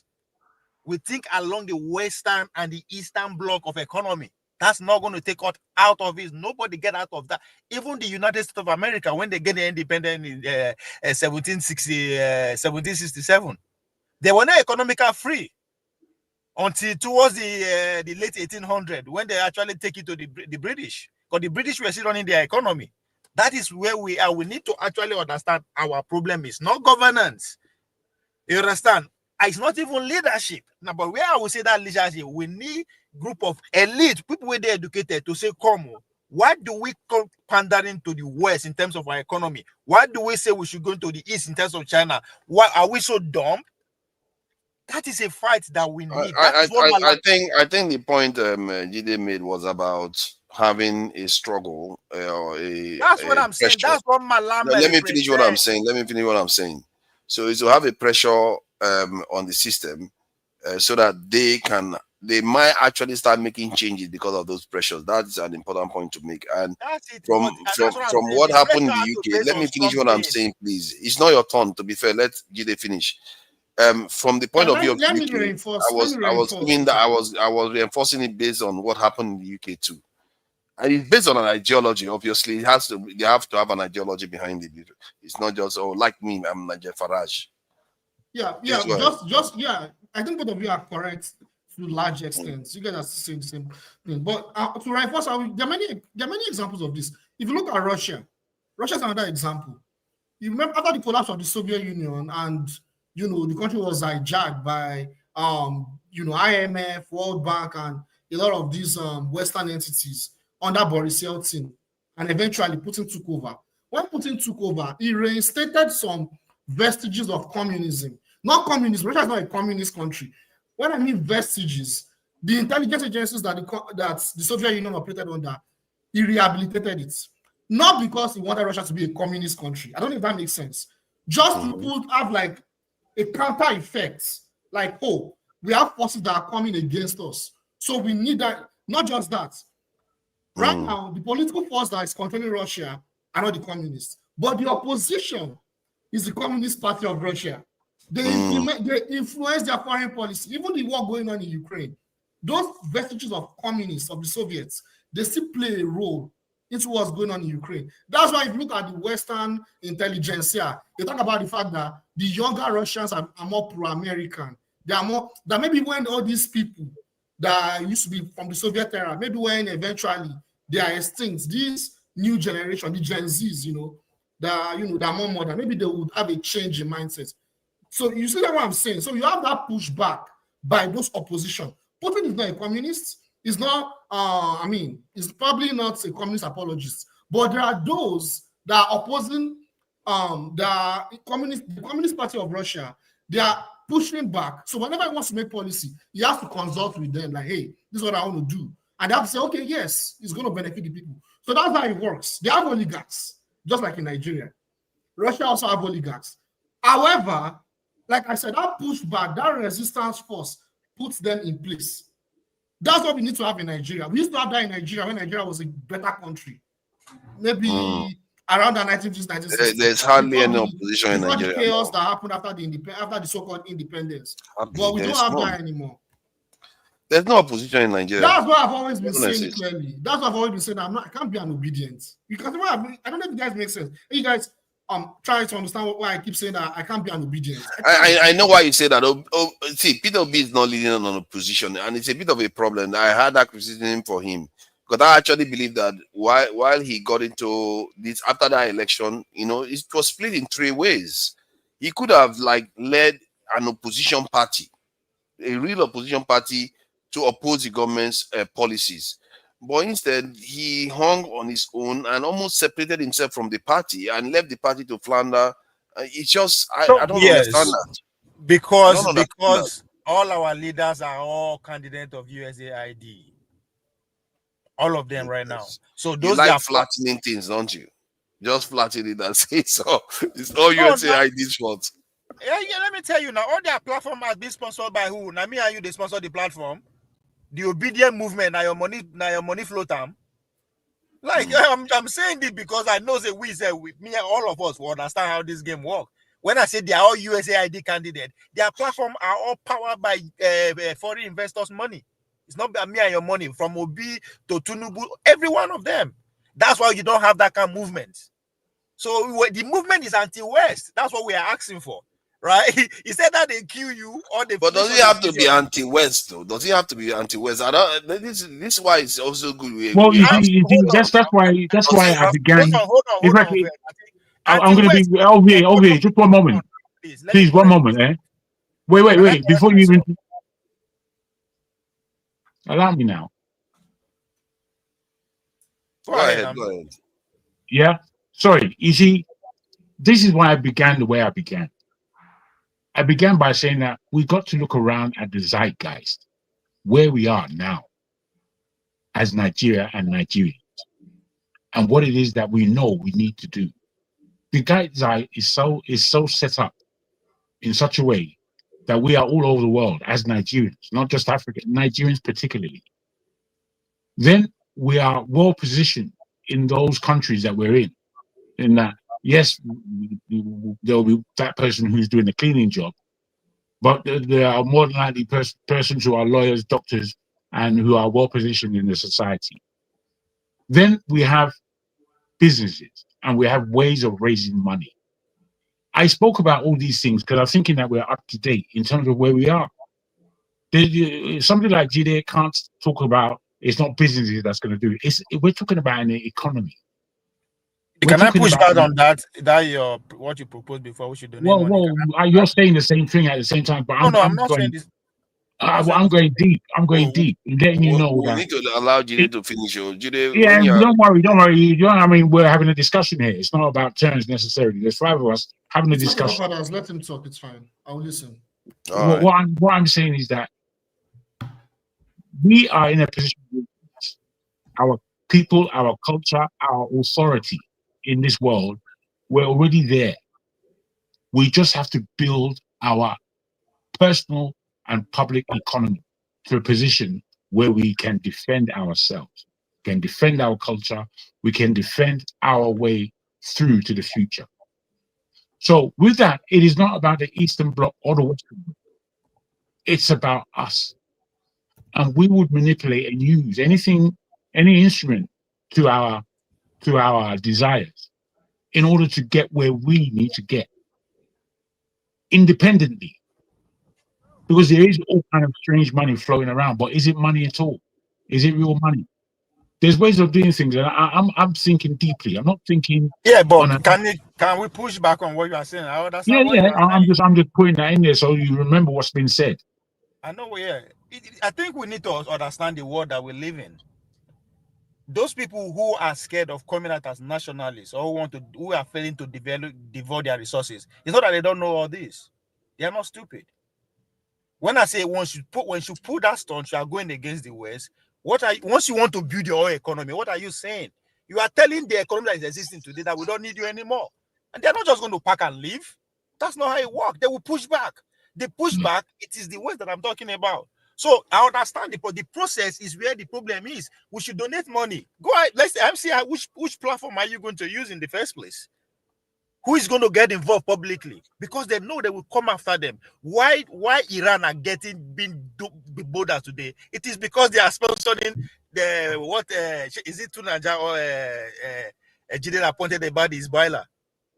So once they know that is where you are going, they come after you. Just like what Tunaja said. We are all compromised. That again is something that is by the by. I mean, this is about the sophistication about how you wield power. Timing, what you're planning. I agree. Let me finish because what we need to understand is that your pushback is not strong, really. I've not finished. And what more are you going to say? So if I don't finish my points, how do you say it's not enough? No, keep going if you wish. But I mean, I've heard where you're going. You're going to do where to Nigeria come in here is that the compromising of a thing. We don't understand the extent, even the fact that the language we use in communication is a national security threat. I don't think we understand that. It is only us that proudly display other people's way of life, and we are expecting to be successful at it.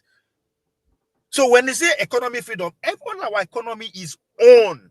So if you want to build your own, good, that is the way to go. But we should also factor in what we are up against. All the nation states that they use as an example, all of them lose millions of people in that process. That's what is going to cost us, and our elites know this. So when we are proposing, so what's that? Let me ask you a question now. What you just said repetitiously is that there's basically nothing that we can do about our own move forward. Basically, no, I'm just saying that solution will not work.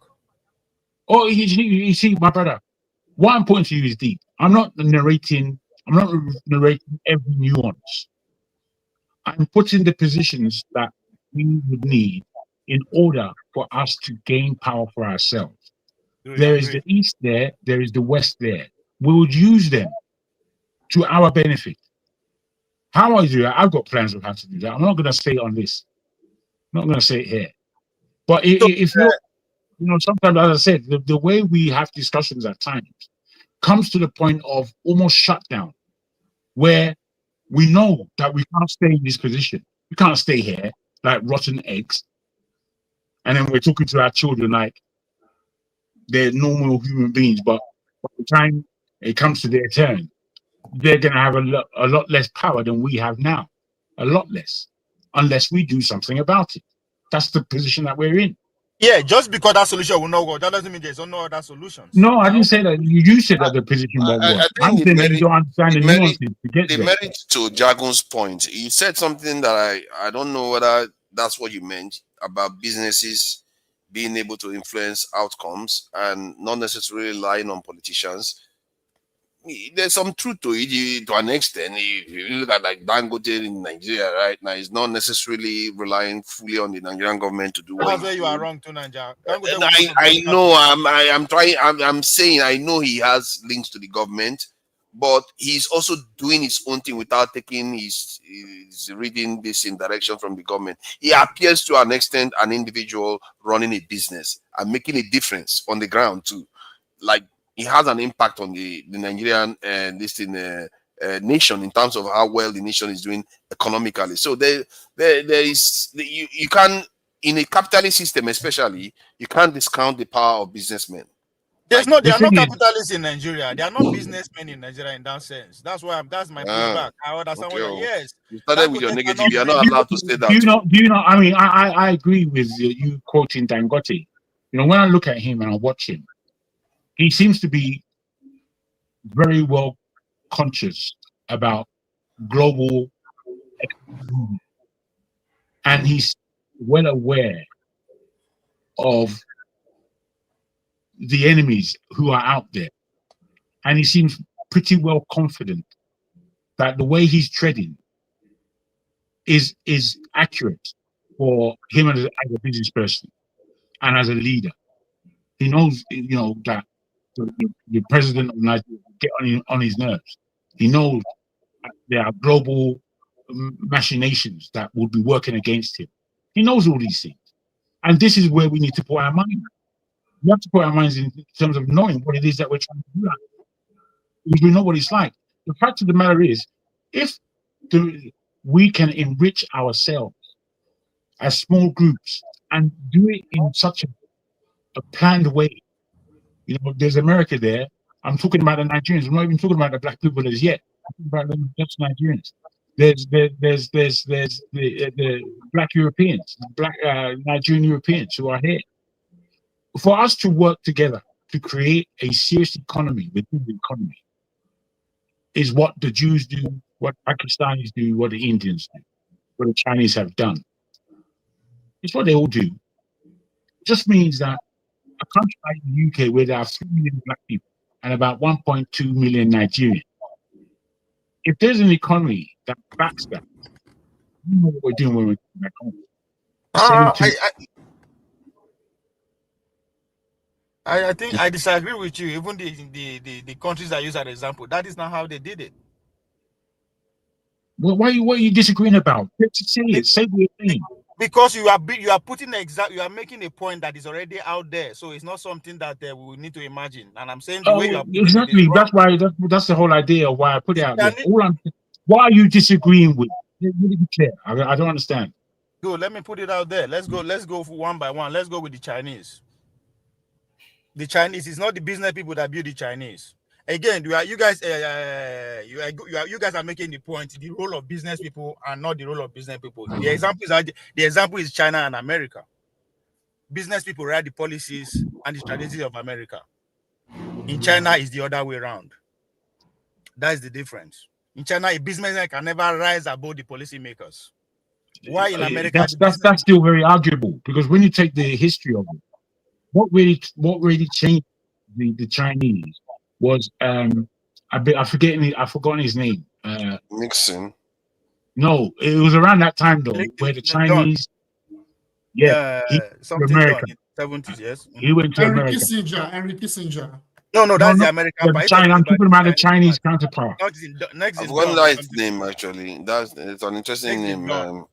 The guy Deng Xiaoping. Isn't it? When he went to Singapore, he went to America, and he saw what was available to Americans in the supermarket, and he saw how things were working mechanically.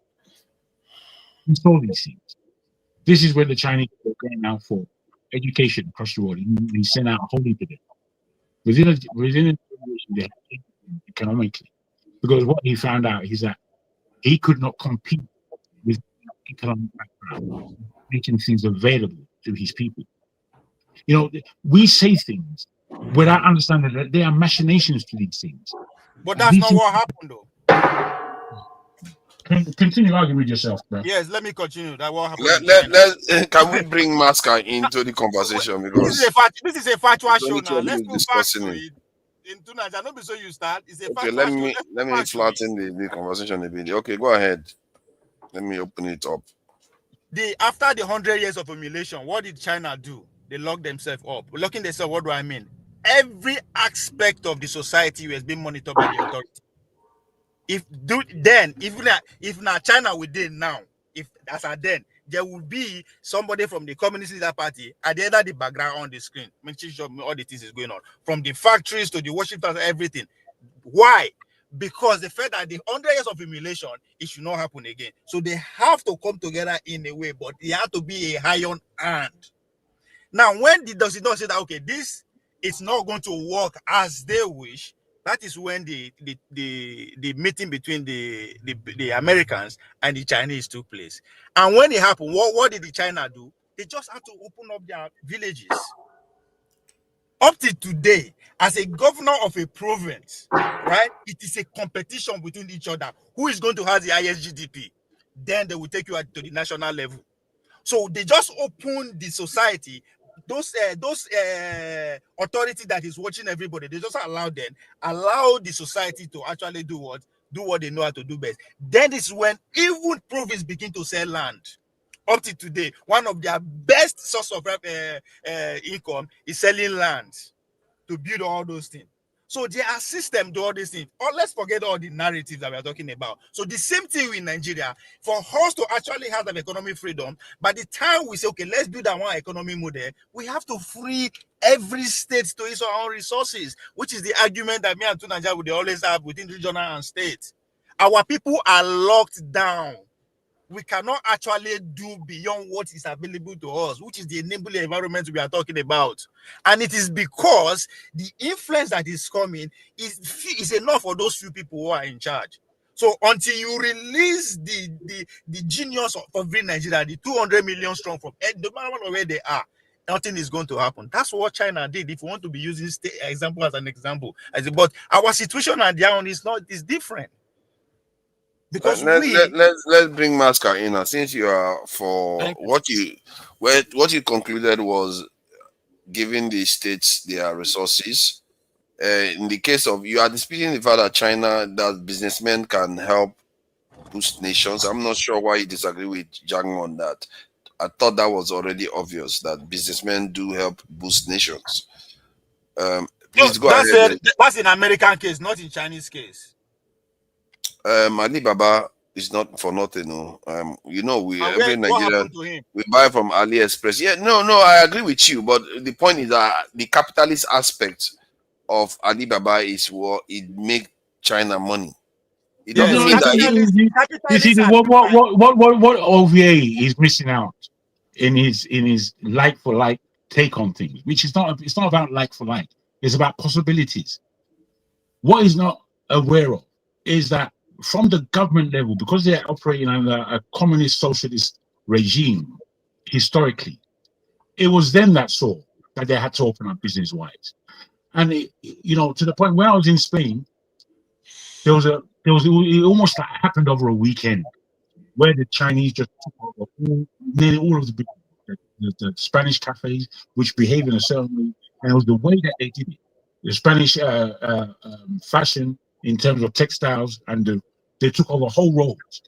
And then I had to find out, how did these people do this thing? It was government backed. Every business that a Chinese person opened anywhere in the world, yes, it was backed by the Chinese.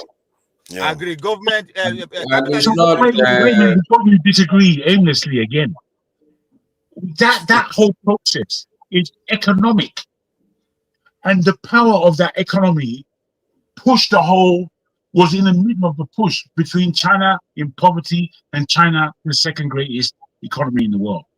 That's what took place. So what we're speaking about, I think we again need to go back to the question that we put forward in the first place.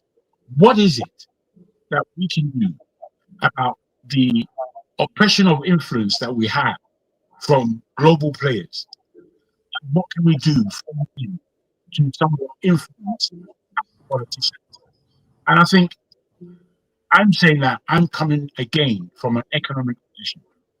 And the economic position, when I look at the world and the value that we as Nigerians have, I'm saying that there are things that we in the diaspora and back home are supposed to do economically in order to buy ourselves back our own freedom, if we can do it no other way. You understand? Simple things, yes. But they have depth as well. You know what I mean? But I agree. Please, let's allow Masca to join the conversation. For crying out loud, we forget that he's in Nigeria just listening to us. Please go ahead, Masca. Well, I think we've ironed out our differences between me and Jacob after I reiterated the position he had and he confirmed. Yes. So I absolutely agree that we need to do more individually, in especially the business field, not minding the issues we have with our government and governance. Because I remember even at the earlier part of the show, I stated an example that America that we see today, it is not the politicians that build America. America is America today because of its economy and its business environment. China today is in global contention, not because of its political system, not because its government is the best government, but because economically they have become a dominant force in the world. So we cannot run away from Jagun's argument that we as individuals, as economic players, we need to also take some responsibility, not to keep complaining and whining, but to do our own shift also and see how many big mammoth organizations we can raise so that would be an aspect of economy. No, hold on, Ovie, let me just land. I mean, look, it's too way late into the night now. I don't get energy again. So, I think I totally agree with that. And if you go back to support the economic argument, it's not just China. If you look at South Korea today, any company that you see that is dominant player in the world from South Korea, whether it's LG, whether it's what's this company that used to do Motoresa Daewoo, or all their companies are government backed. And I think during Obasanjo's regime, and just a disclaimer, forefathers, I am not by any means an Obasanjo fan, but I have been brought up to give credit where credit is due, even if it is the devil's credit. Obasanjo wanted to do it. This Transcorp that you keep hearing, Transcorp, is one of the things that he wanted to do, where he can put some people that are business people and see if you can give them government backing so that they can raise mammoth organizations, business entities out of the country. So I think it's not arguable. Transcorp. So sorry. That sounds interesting. You said Transcorp was a way of the government. Was an organization that Obasanjo set up, believing that it should be a mammoth economic institution that can have government backing. The first thing he did was he sold Transcorp Hilton to them. Okay. So how is it supposed to? Okay, when he sold it to them, then they use it to create something else, or what is that? I don't understand fully. Yes. Somebody like, so what would have happened if it was Obasanjo? I'm just drawing pictures in the air with my hand, with my finger now. What you could have done when the what's his name? Dangote would move to an idea of refinery. Tinubu will have fully backed. Obasanjo will have fully give him government backing. You see that? I think.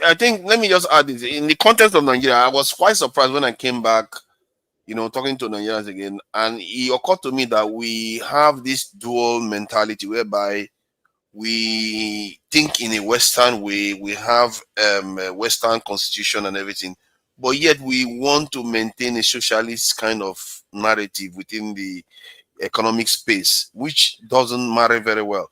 And what dawned on me when I think we were having this conversation here, that the West, especially like America or Netherlands, some people are accused of actually inventing capitalism because they created the Dutch East India Company. That company was sometimes larger than countries. So what it dawned on me, the capitalist system, one of the ways they project their power is through their businesses. It's like part of this government itself, but it's not obvious. It's not obvious. It's like Twitter now or WhatsApp and all the rest. Gigantic companies, but they are technically an American company, American government company, but they are capitalists, so they operate as businesses. That's why. So we have to understand that we shouldn't be thinking in a kind of socialist way. So capitalist system, you have to create big giants out there. Well, you have to be careful of your wording. You have to be careful, Oh, now you want to be careful. No, why? Because to say socialist, to mark out socialist against capitalism in the way you did, all capitalist states in the world have a socialist impact element, even because it's necessary. No, I agree with that. It's just that we argue too much on the socialist side, not acknowledging that the fact that capitalism in terms of big moguls need to emerge. The capitalist system. That's why I say we need to understand the distinction between the China and America. When we talk, when you people go say, "Oh, no, we politicians build America and a capitalist," what are you guys talking about? I will explain what I'm talking One person about. said that. I am the one that said it. I will explain to you what I mean. Okay. Now, okay, go ahead. So what I'm trying to explain to you is that America became a powerful country, not because of its politicians, but because it is a solid economic force. After the Second World, even in fact, let's even talk about. I don't even know why you have to go over this again. It's straightforward. Every nation begins as an economic entity. Less than 200 years ago. Gentlemen, this is 3 o'clock, 3:15. So thank you. I think you've done very well to endure this long. Today has been a rigorous one, And clearly, Ovie came to troll people with the same point. He No, managed see, to. because He would just, when we hear anytime you make an narrative, argument to Ovie, he would just flatten it. it's obvious that we listen to so-called experts, but how they arrive at their narrative, we don't know. And I am telling Yeah, you. but so what is your argument?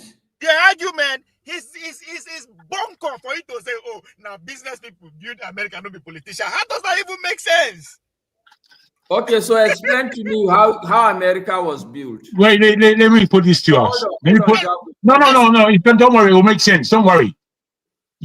Are you all aware? I'm sure you all are, that the organization that was British sold what they thought as they created in Nigeria to the British government for 800,000 pounds.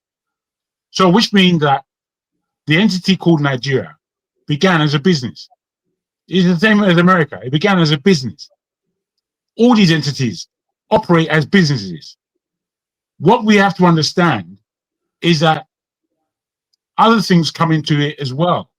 There's ownership, there's authority, there's so much levels of politicking that goes on once you're taking over a whole nation of people as a business. And when this is entertained, that is where you begin to have your direction as politics and such like. But the economy is still the founding father and the lifeblood of said country, said business. So, we can go round and round and pretend that we know what we're talking about. That doesn't mean shit. But you haven't said anything. I haven't said anything to you that doesn't understand things. So that may be valid. You've been trolling people all day, man. That may be valid. Control me, man. So business people. Ovie, he literally said every nation starts as an economic entity, as if he always that's what you have to laugh. He just flattens everything to zero whenever he starts talking. But we all know that. That is not the confusing aspect. Who are the businessmen that build America? They don't get names.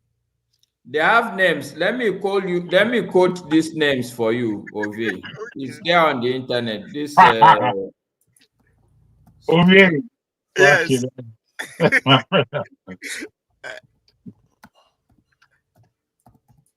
Look at that.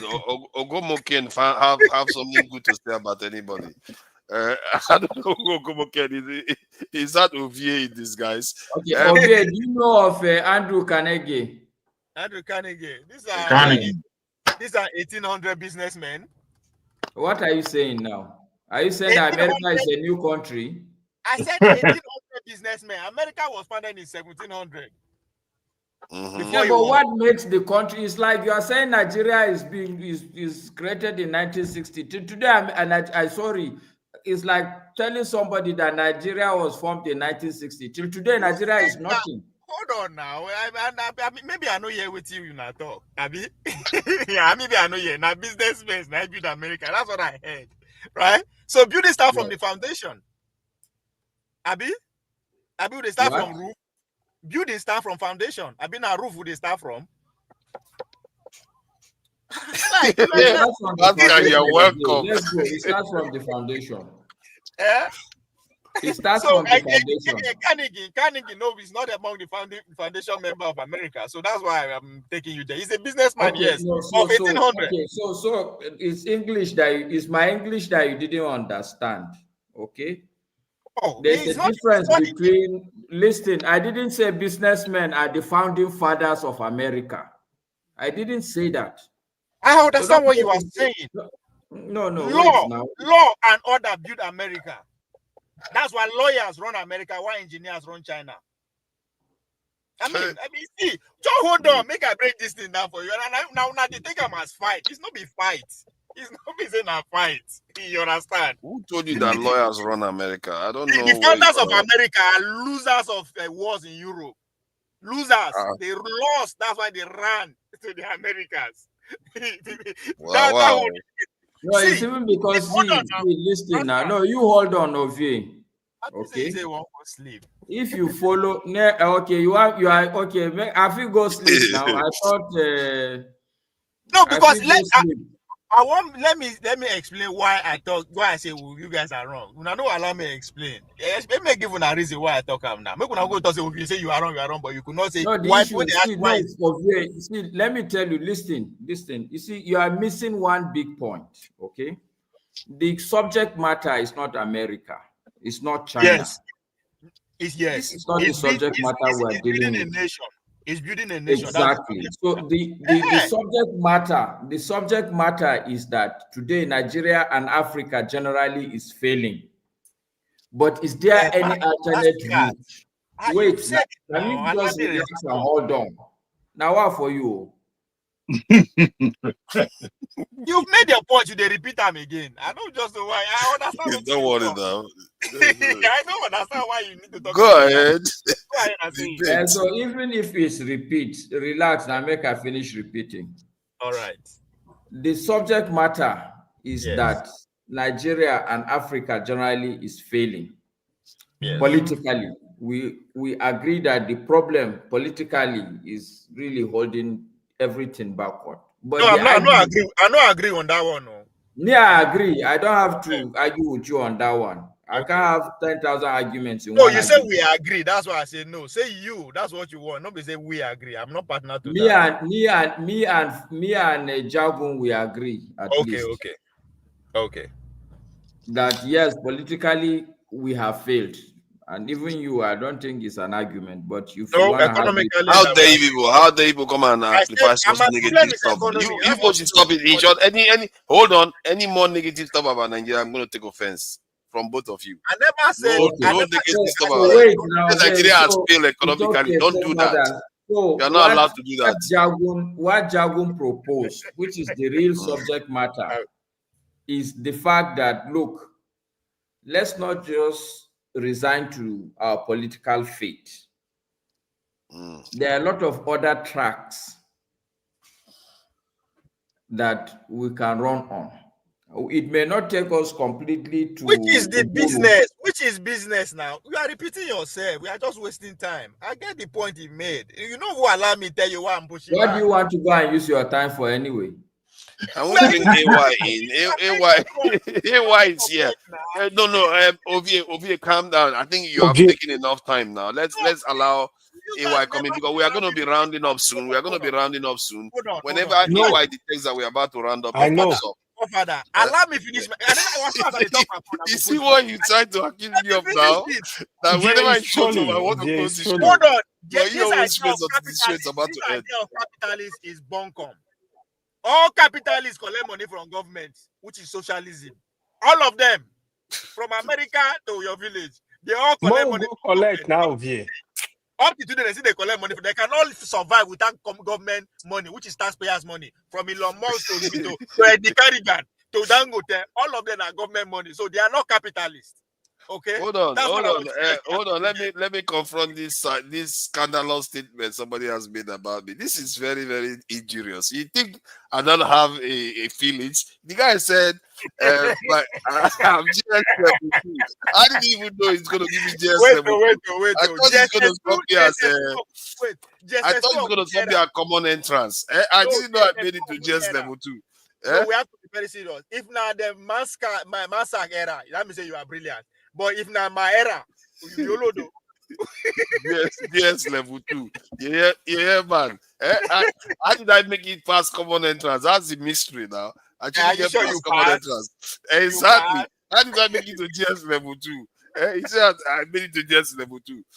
So Masca, don't go take money now. Our government money they give until they do business. It doesn't matter. Look, it's because you don't understand. That's why you are making all this. They don't understand capitalist system. I don't know why. It's always like that.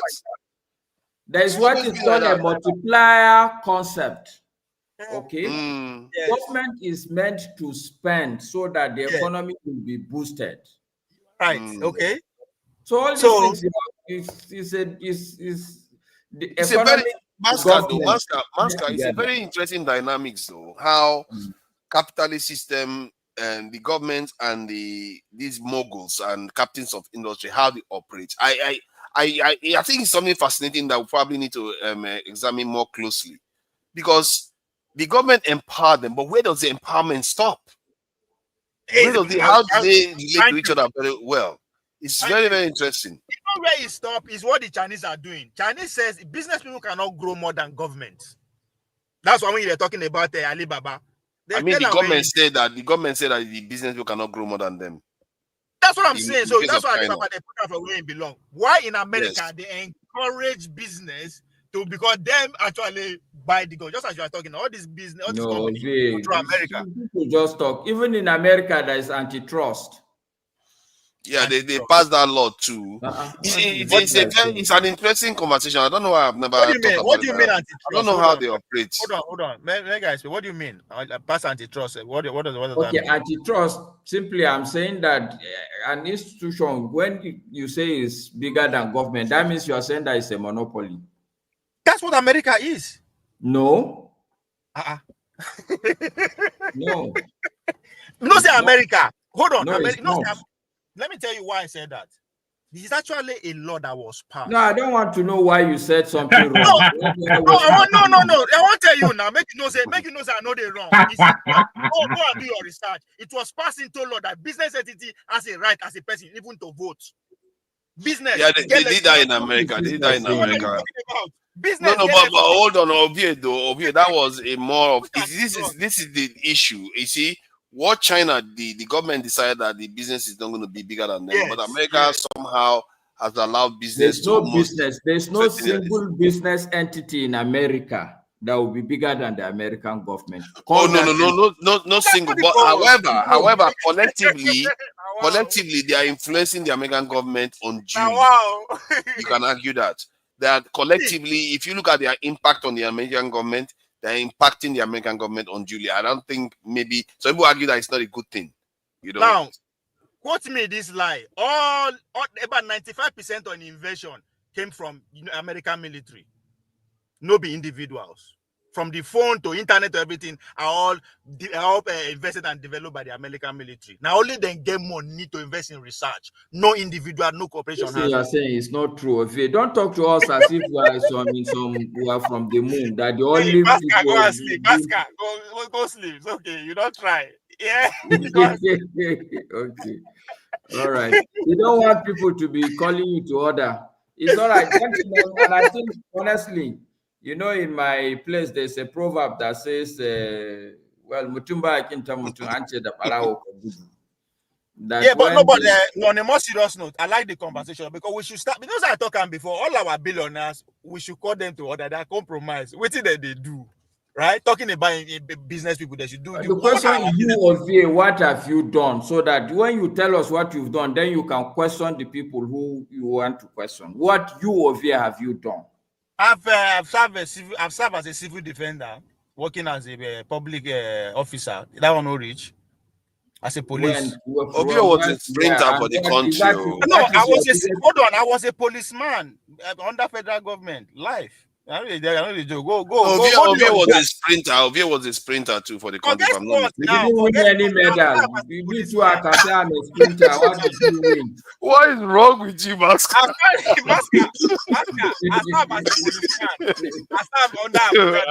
Have you not thought to drop? He didn't win any medal. So I he ran from Nigeria. That's the important thing. I wear uniform, civil defender for Nigeria. So Ovie, you are a wall, eh? No go Nigeria, they go catch you. Why? Why they will catch me? We be them there. I know their language. That's interesting, man. So you guys, Maska, you're still here.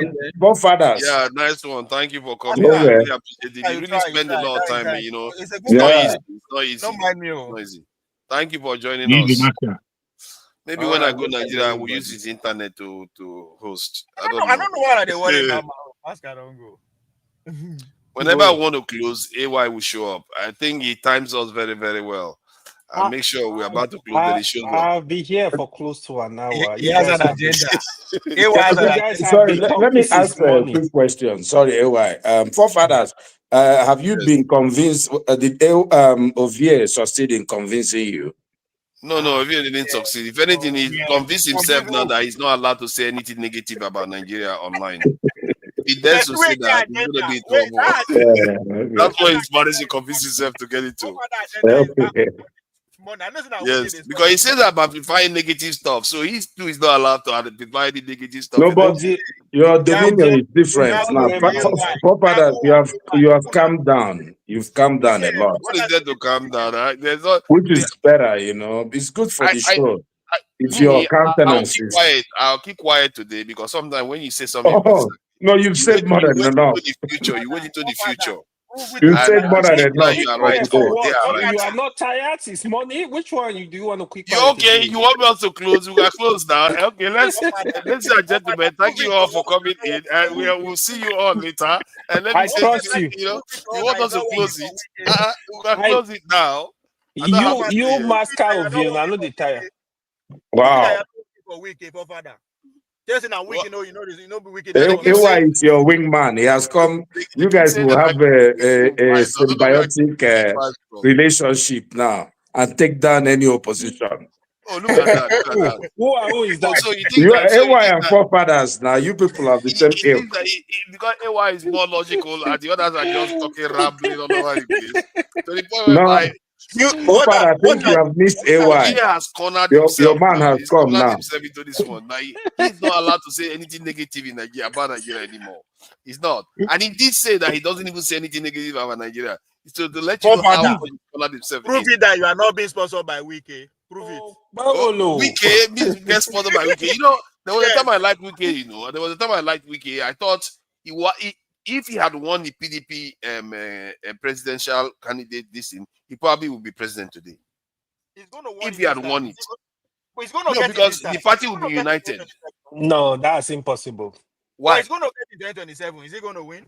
Wike will be PDP president. No. Tinubu is in office now. He's served Tinubu. He can't beat Tinubu. No. Even if he has gotten the PDP ticket, he's going nowhere. Wike does not have the national spread now. No, but PDP won. PDP and okay. Hold on. Let me explain. This is more than that. If Wike had won it, do you think Obidien would have caught fire? No, Obidien will still be there. The only person I don't think Obidien would have succeeded because Wike was quite popular at that time. No, Obidien would have been there. You sure? Let me say this. I mean, at least, even if we don't agree on anything, we agree on a lot in politics because you understand politics, right? So the only person that would have been able to neutralize Obidien movement was Osinbajo. I don't buy that. I think Wike would have neutralized it. I can break it down for you. I think Osinbajo would have too. The reason why Obidien movement caught fire was Atiku and this in. Let me tell you why he would have been able to neutralize it, right? First of all, define the Peter Obi followers. They are in 3 categories. So he will neutralize one of that category. So the other 2, they will even destabilize. Wike will take 2 of them at least. No, he will not be able. He will not be able. I can break it down. People that like competent leaders will take Wike. People that like leaders that are communicating with Wike. Peter Obi supporter, we are 3 stream. 3. The anti-corruption one, Wike is not going to get them. No. Which anti-corruption? What do you mean anti-corruption? That the Obi supporter that hate corruption. No. Wike is not going to get them. No. Okay, you tell me now. If I ask you now, which group we are the 3 group that make up Obidien? Just say it, bro. Don't waste time. Because there's no definitive definition of the groups. For long, I've not seen you. You could not even say hi. Look at the way you are talking to me. Because you are always with me now. We know each other. AY. What you are saying is that in 2027, Wike will get PDP ticket. Obi go day on it. So you are saying that still Obi no go beat Wike in terms of that's what you are saying. I don't know why some people are acting this. People forget that just before the presidential primaries in PDP, Wike was commissioning one flyover, one road, one thing. No, it was quite popular during that time. It doesn't work like that. National politics is different. Wike cannot. It was quite popular. To the point where was Peter Obi not popular? Peter Obi was very popular. Not in PDP. It does not need PDP. Peter Obi was not very popular at the time. It was after. Wike left. After Wike lost, and he Forget left. about Wike. Wike cannot play show in the national politics. I tell you that. I was observing it then too. I was observing his space. You don't follow this was stuff, around, but it wasn't that popular. See, I was there when Wike went. No, hold on. Let me say this. I was there when Wike went to Anambra and was bad mouthing Peter Obi like crazy, and he was having an impact. He was like, he said, Peter Obi is not going to win anything here at all. He completely ran Peter Obi out of town. But Peter Obi, you gotta give him credit. 2023, he did massive, a lot of. You are looking at it after the event. I'm talking about during the time when it was happening, before the obedient movement fully started. Hold on. What happened in 2023? The poor politicians in Nigeria, they underrated Peter Obi until a month to election. Okay, when did the obedient emerge? When did the obedient movement emerge? See. Peter Obi was a silent movement. It started as a silent movement. Peter Obi, don't forget. Emerge is the one where we need. When it became like it doesn't. Up. Peter Obi really blew up. Let's say 3 months to election. It was in full force. To me, it blew up the moment they elected Tinubu on the other party. I think they got. Sorry, please let me. I think they got Atiku first. Then the moment they elected Tinubu, I think that's the one that ignited it. I think when they elected Atiku first, that one triggered it to an extent because he left the party just before that time. Then you can see that the rumble was going on. But the moment Osinbajo didn't make it in APC, he just sealed it. Like there's no other place for those Nigerians to go. They were going to go for Peter Obi. That, to me, from observing it, I think that's what crystallized it for Peter Obi. That's my take. So now, who go win now? They are still going to contest 2027. So the result will change or not? Within the two of them, let's forget that. I don't know. The moment if PDP shows up, ADC shows up, Tinubu is in. Forget it. It's over. See, that is the summary. So I've said it repeatedly. The only time they can really compete with Tinubu is when the whole opposition come as one, as unity. Okay, Otherwise, no, forget but it. AY, That's the only time they can even have. If only Obi and Tinubu contest in court without the rest, what thing is going to happen? Just the two of them go. If only, unfortunately, the reality is if Obi at Tinubu contest, you want me to say it? What do you think is going to happen if the two of them just go without the interference of them? Sorry, repeat that again. If 2027 is only Tinubu and Obi, without Atiku, without every other one, just the two of them, go head to head, national pool, who is going to win? Now that it will depend on who is backing them. It will depend on their own. If you ask me, the constituency that they have, like nobody, but let's say Atiku disowns Peter Obi and all the northerners disown No. It doesn't matter now. They are facing the Nigerian people. Forget the other big name. These two people are going after Nigerian. Another big name. I think Peter Obi might take it. Over Tinubu. If he doesn't have his power, if Tinubu doesn't have his power, but if he has his power as a president, I don't think Peter Obi stands a chance. Because he wouldn't stand a chance. He will just use all his power against him. And it will take all the opposition party to defeat somebody like Tinubu. It's ridiculous for any of them to even think they'll come close to winning without coming together. I don't even know how they are even.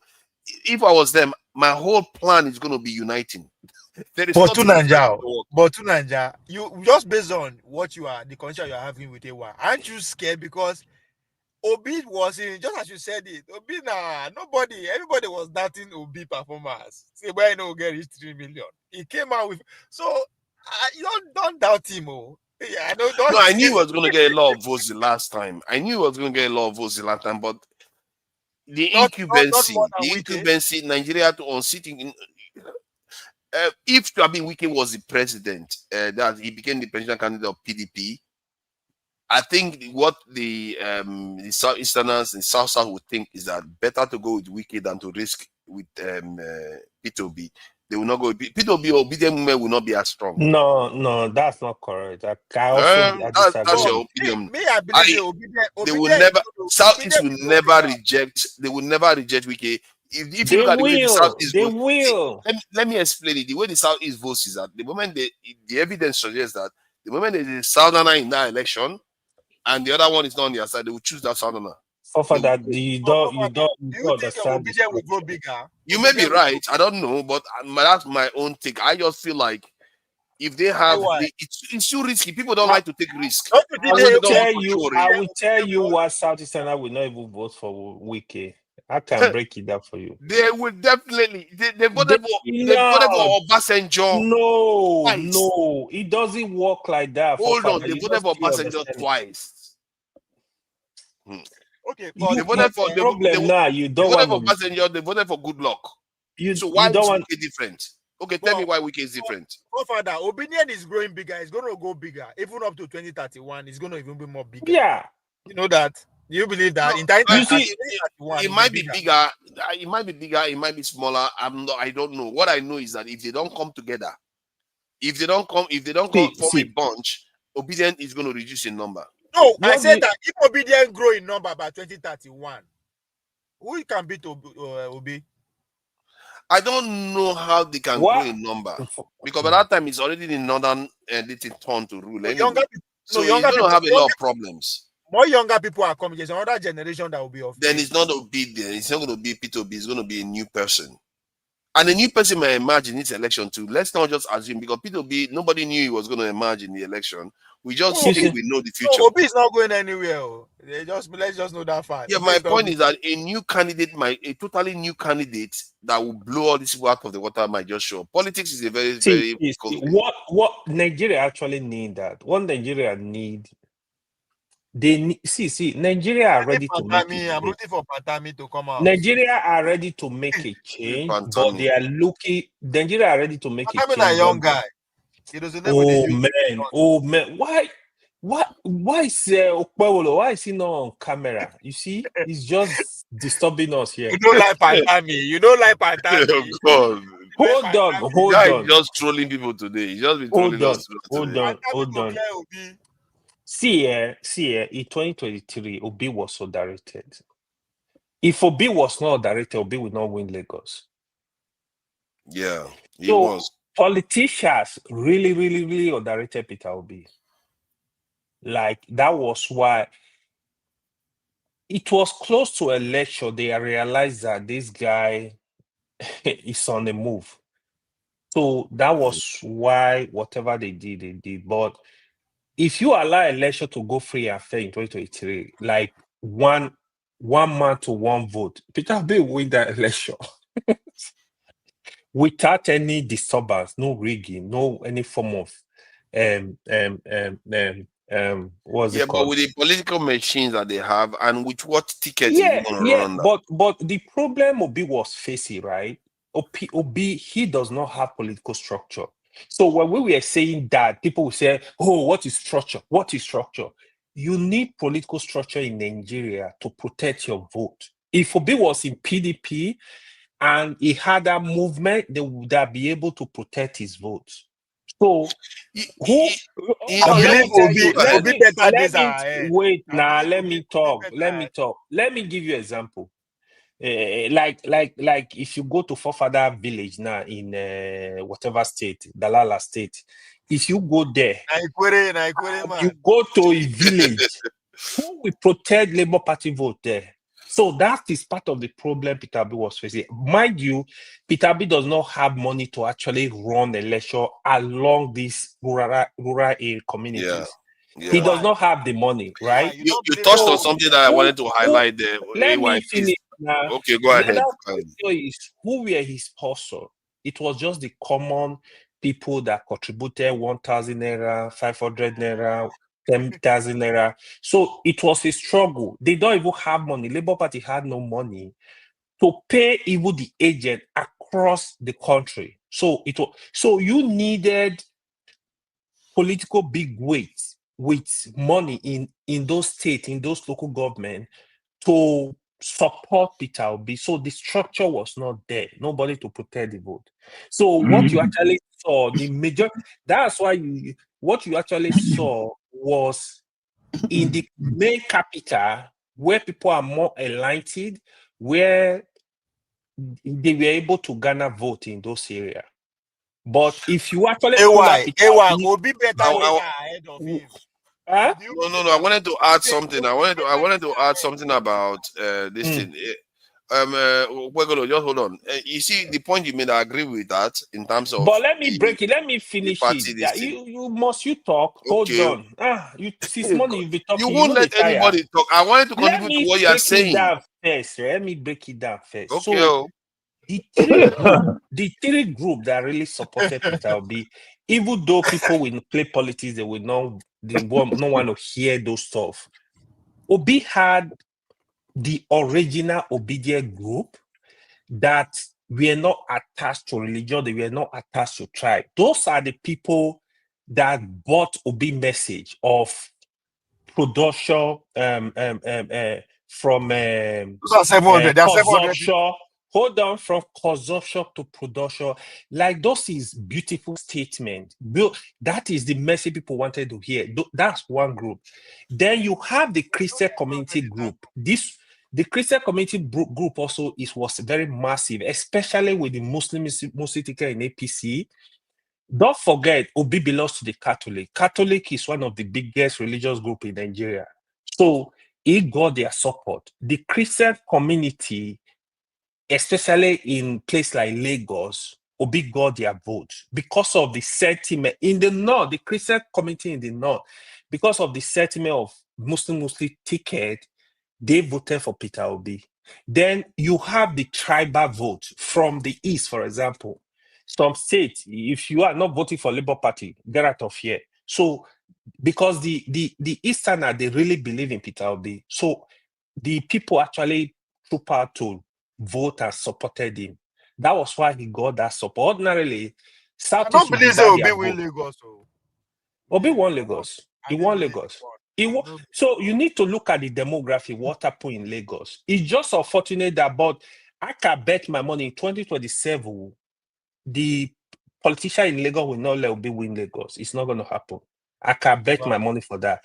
Because now they know that Obi is capable of winning Lagos. So they will fight with money. So that was why after presidential election, you saw the governorship election, they used tribal, any kind of stuff to make sure they convince the people to not vote for a Labour Party.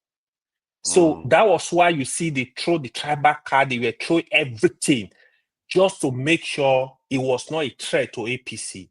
So that was what happened. But Obi better days are ahead. I still believe that. Peter Obi is a force. What they said is actually true. Peter Obi will keep going. Even in the next 2 election cycle, you will hear the name of Peter Obi. He's gonna see. In fact, the next 3 election cycle, you might hear Peter Obi. People see canvassing. They want Peter Obi. But we might have new structure coming up even before then. So unless Pantabi structure come up. Unless I only Pantabi. Can I just say something? I'm not very convinced that Peter Obi will be around in 2031. It will be around. Knowing if that he's not around, people will pull him out. Let me finish what I want to say now. You just finish your own. So because the time would be the turn of the North. If he managed to take over, let's say Tinubu ruled to that time, he managed to take over, he's going to rule over a very destabilized this nation because of what the North will be, the way they will perceive it. And secondly, if you look at some of the description you put forward is quite solid. I don't know what to say. I'm impressed by your depth of the way you describe the lack of infrastructure that P2B had. He went as far as describing the fact that he doesn't have manpower in various you were screaming then that now human being, now Nigerians be destruction. Nigerians are destruction. Let me finish my point. You will understand what I'm trying to say. And from that point of view, he is correct. But he also, what makes it his analysis also solid, he actually highlighted specific areas where that deficit is high, more pronounced. He talked about the outskirts of the cities, because if you look at the pattern of the voting, the center of cities tend to maintain, it's like the influence of rigging is not as strong there. It's in the areas where the civilization is missing. That's when they really pack So the are you numbers crazy. saying there will be a village here, the re-election of the village? Is that what you are saying? It will be a village. The village is the headquarter for rigging now. Hold on now. Let me finish what I'm saying over here before you start going on with your question of visit. I like when you So, this, because you argue against me that the majority of Nigerians are in the city. You argue, and the majority of Nigerians are in the city. can you let me finish? What kind of wala is this one over here today? Over here came here for trouble today. What is this now? Because we don't talk this thing before 3 years. He came here for trouble We were today. arguing. So, but the depth, because what AY highlighted may also lend some kind of strategy on how to defeat some of these people, because it's clear that the cities, the rigging in the city is not as strong as the ones on the outskirts.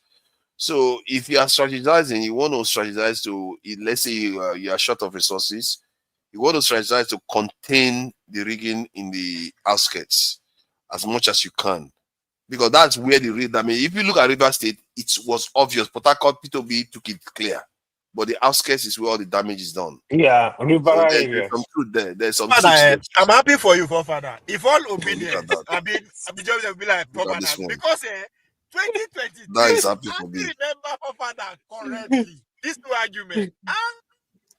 One, I know I said those things. Hold on. If I want me all obedient here, this may they repent.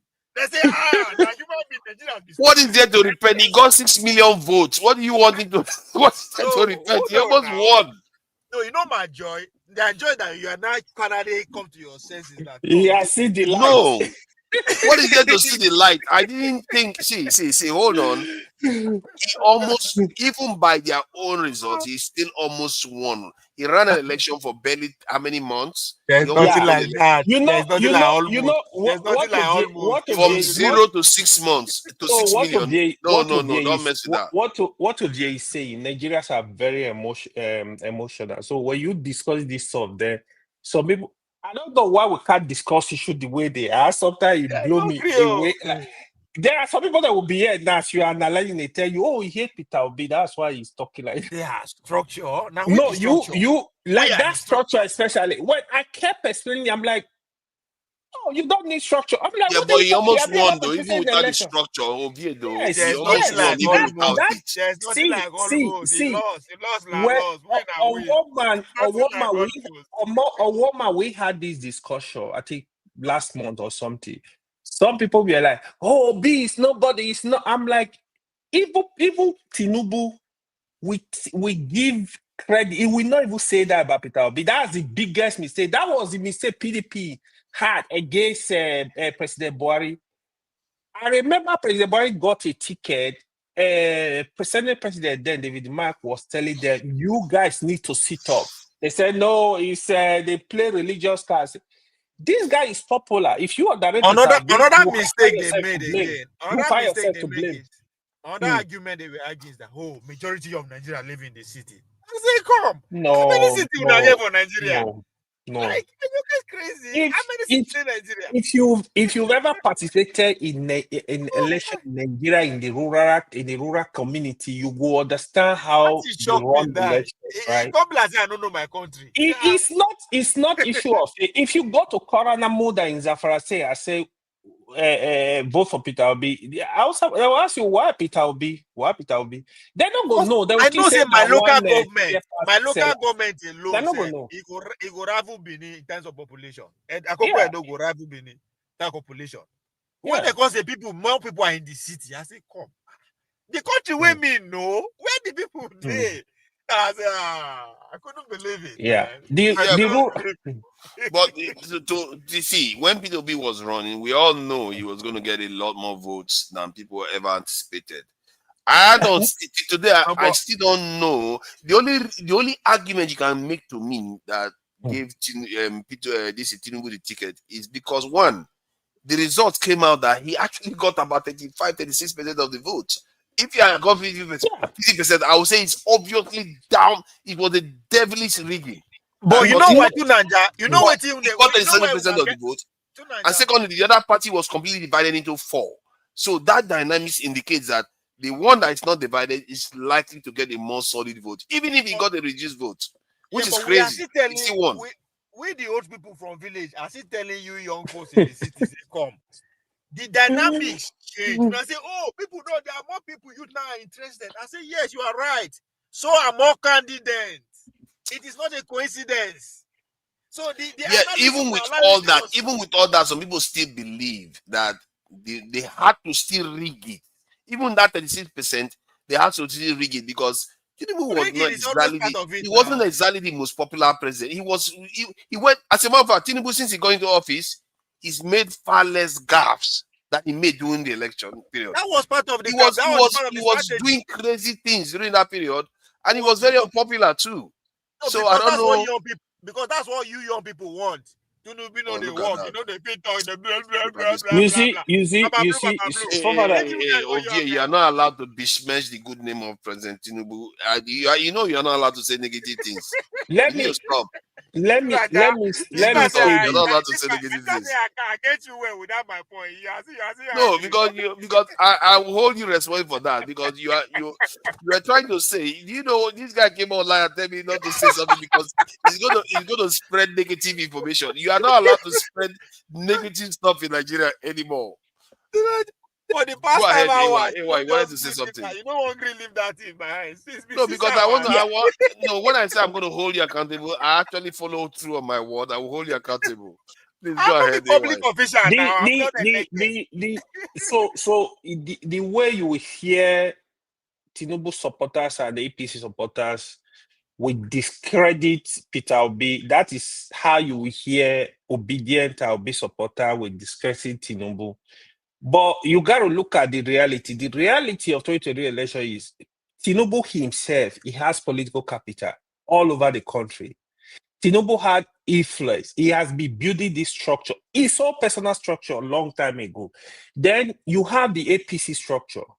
The APC is the biggest party in Africa. So it was at 2023. So that's a problem already. So when you hear this party, what they do, Tinubu is not the one winning election in Efuru. So you have APC leader that will go there and say, canvas, vote for my party, vote for my party. In Koranamu, that Tinubu will not go there. It's the APC leader that will go there with money, with resources, with whatever.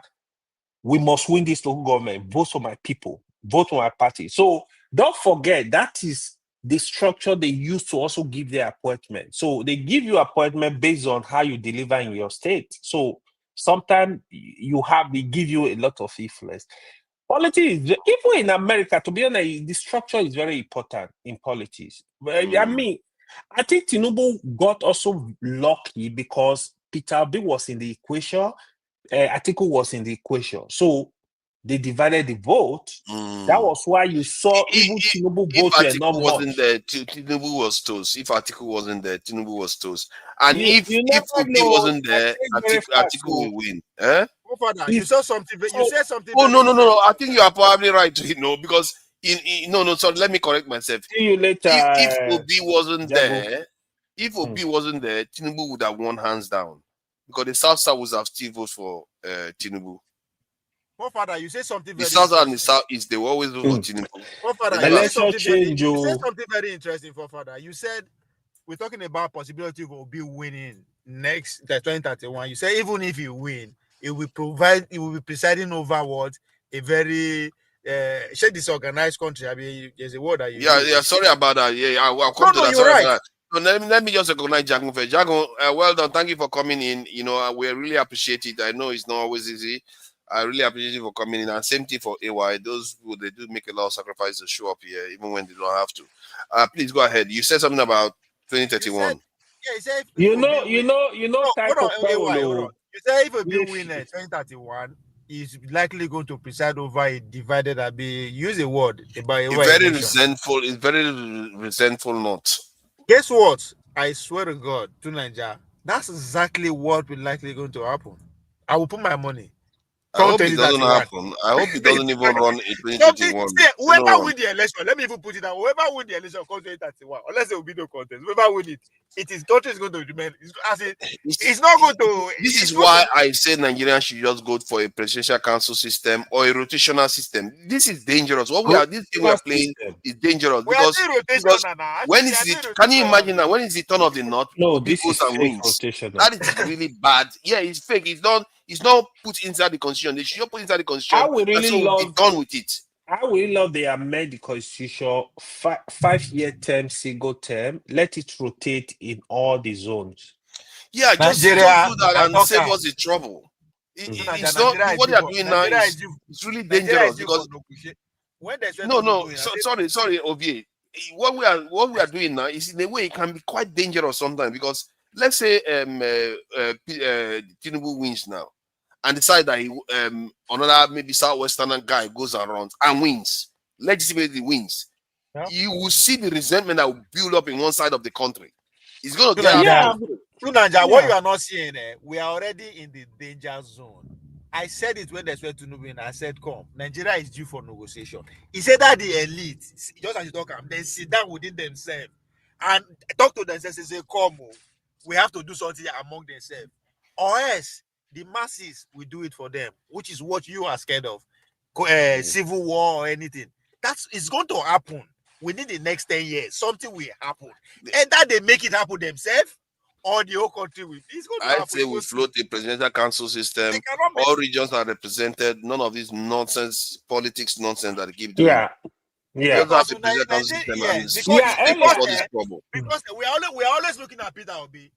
Somebody say somebody is my come up, and that is a fact.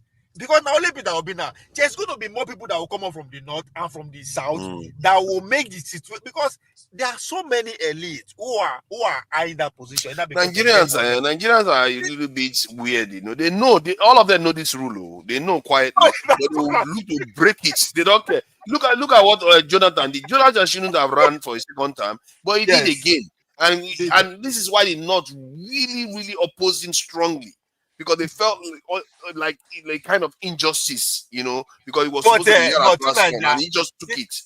But now constitution give everybody to run. Hey, we've got donation today. You see, this is a new one. That's my money. All these enemies of progress that have been insulting me on the chat, they didn't donate anything. And now, Fofana, well, you guys were discussing the hate. Yes, the law against hate. I was sending a lot of messages. You just ignored them. I don't know. You don't like voting. Yeah, I chose something. I thought you were gonna. Sorry, AY. Talk where you are supposed to say happy birthday to Monday Paolo. He's celebrating 55th birthday. Oh, look at that. Look at that. Now he wants to do Paolo. At least that's not a negative. Even me, top person don't wish me birthday. Happy birthday this month. Obi, I beg, stop defending. No. Leave. We are not allowed to say something negative about body. No. Yeah, you give $10. If not, we are for no agree for you. But you get $10. That's real money there. That's real money, not like Olata that keeps giving us $2. But still, Olata is better than Owalele and all the other people that like to insult people. So thank you for the donation. We really appreciate it. Every little goes a long way. But you were saying something about come here as a dictator. Carry law on the proof our head as a dictator. Some go swallow say law. Who you be to? I'm not imposing law. He started again. I didn't impose any law. I just said, can we stop? It's like you are even more charged than I am. You are Abacha look alike. You are coming to give us a look at that! Oh my goodness! Yeah. You She see, has put so I many don't give people you to shame. $20 now. We really appreciate it. I don't give you $20. Madam Tokwe has done us proud today. And AY, thank you for it. Happy birthday. Oh, it's your birthday? I didn't know you were It's born. past though. It's this month, August. This You know, month, August okay. is special people. August is special people. It's true now. You don't know. Thank you. You want me to give you name of people that were born in August? I will give you names of people that were not born in August too. What are you going on about? Trust me, all the top people in the world, they are born in August. Majority. I'm not so sure. I'm not so They sure. are leaders. Yeah, they are leaders.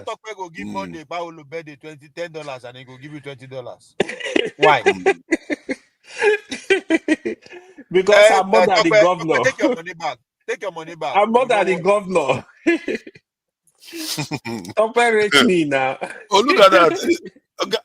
Guy, let's say he was my good and I'm too stubborn. So that's why you see the chat and abuse me. You see? You are they want your own good. What kind of attitude is this? These chat people, they will be abusing say they want the good for you. Wait, that is not the good for you. What do you call her? Chat people?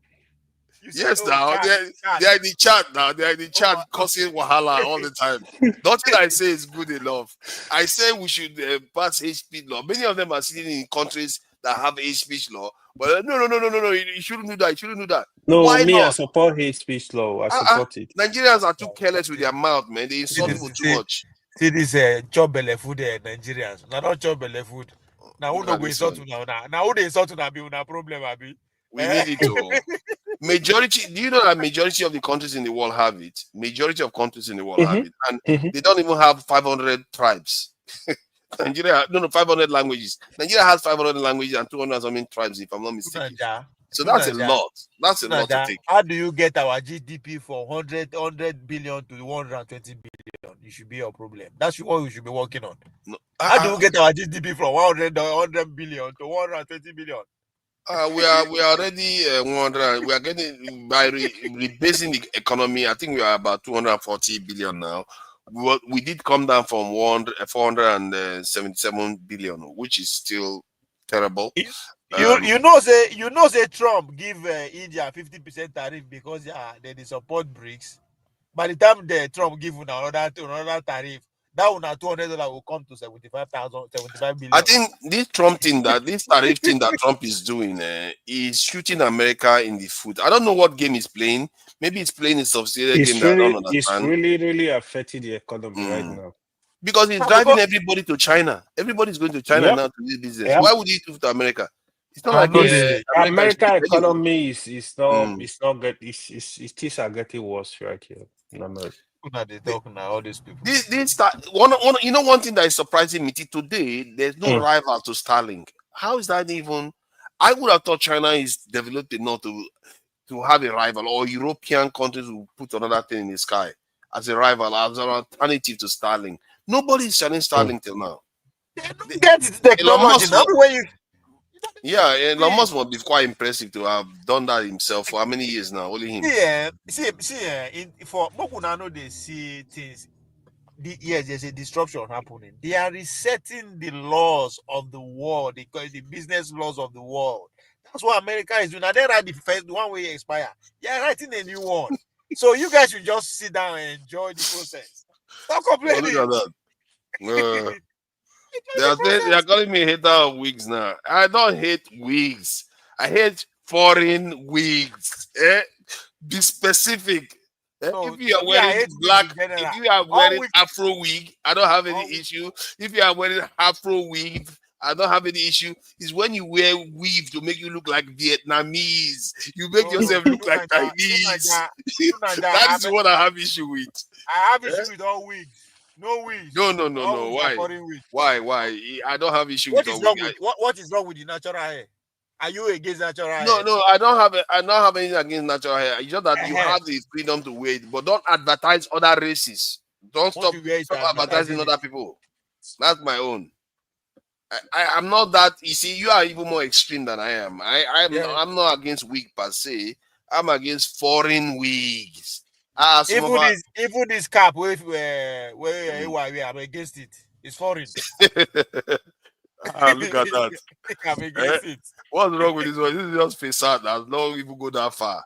So yeah, I mean, for day against your glasses now because the Monday Bible will wear one, so I go feel that look one. at that. Always wear one. You know one thing about Ovie, you have to give to him. Once he has a candidate, he will keep piloting that candidate to the end of the earth. He's not going to let it go. That's how you support Kwakwaso to the very end. I'm saying I know the conviction. Once I believe in something or somebody, That's how we support me when I want to contest. Exactly. No, you go pay. You go pay money. Yeah. I go pay with good work now because I go deliver. No. I pay before service. So suddenly now he has to pay. Why he has to pay? So, there are people where go pay. Obi go pay too. For me to support Obi, you need to pay. Obi they go pay.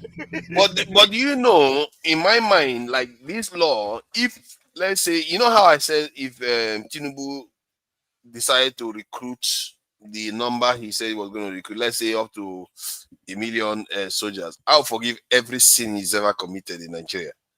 This law, if he passes this law, I'll forgive half, not every. The law is already on the work to Nigeria. No worry. It's not there. They tried to pass it in 2019. They kicked it down. I said they are working on it. How do you know? Were you there? You are not. You just say something you don't know. Because this now we go talk about that again when it happen, and I will tell you, say this is why I'm actually against you because you are pushing that. No worry, he go come out. It's already something that is on this. In fact, they are actually. I go to say they are for sale one to you. They are actually law already. We propagated that good Akpabio pass under Akpabio was pass cyber security, cyber whatever. Let me look for it on my phone. Somebody posted on one of the group. Oh yeah, I know they talk about the cyber security one. All those, see, I don't have any issue with it. They will abuse the law. Any law they will abuse. They are abusing the laws now. So why are you going to say you're not going to put it in place? I just think that with the law there, so even this law says that. You're going to reduce it by 5-10% is something. Now, what is show what they do 2023 election now? Before there was a law like this when they always go fight against international elections. Oh no, it doesn't have it. I did check. Nigeria doesn't have it. I think it's freedom of speech or something like that. No, they don't pass on, but it was fighting against them. 2019, yeah, show they fought against 2019. Yeah, I don't know why they keep fighting against everything just for the sake of it. You know, you can't just fight against hate speech law that will prevent people from bad mouthing people left and right. So that's why he own USAID candidacy in a job that is his job description. That stuff worries me, it worries me a lot because Nigerians sometimes during the election I was really surprised. It's like Nigeria was like we didn't have elders in Nigeria. You see people saying very bad things about the other tribe. This one will say this one. Some of them will make incendiary statement, like a kind of slight statement against the other tribe. Like no, you shouldn't. Yeah, maybe you're right there. You know, after people like Bola Ige passed on, maybe Wole Soyinka is becoming a little bit quiet, and we don't have. You don't see for Brazil. We used to have brave. You didn't see in Brazil. In Brazil, we took. Oh, I didn't see him there. I know that the last time I saw him, he was in his nice house in somewhere in Nigeria. It was in this trip, but he said that it's a coincidence that he went for a private visit. All that bullshit. He went there, present a book to the president of Brazil. But you know, he's a cultural icon. So yeah, it was a well trip. Nigerians will do what they can to market themselves now. So what can we say? No, it was. I don't have a problem with that. It was a good trip. They benefited. Brazil is a good place for Nigeria to visit. Now, but we have to remember Brazil is one of those countries. It's not that similar to India. The way they treat black people in that country is not nice. And they treat black people nice. Even for Nigeria, we don't treat black people nice. I'm just saying that there are things they can do. I'm just saying that things they can do. I don't like this thing where our leaders just go to some of all these countries, like especially America. They pretend as if they don't see African Americans. They're just like, oh yeah, are you black? I don't know. Did you sell it from Nigeria? I don't know. No, don't look at me. Don't do that. They just go. You know, say after Nigeria now Brazil get black pass. Yes, now that's what I'm saying now. And Brazil is quite advanced. You know, they built some very nice aircrafts. So you can see a situation whereby Nigeria could do some good business with Brazil. Obasanjo was there. Tinubu is the third president that did. Obasanjo was there in 2005. Yaradua went. No, Yaradua was there before he died. Then him now. It's interesting how they like Brazil so much. Why do they like Brazil so much, actually? Brazil has capabilities, but not that much. You know, they have capability. They are very good at building aircraft. I think the Umbrella aircraft is one of the best in the world in terms of the efficiency of the aircraft that the Brazilians built.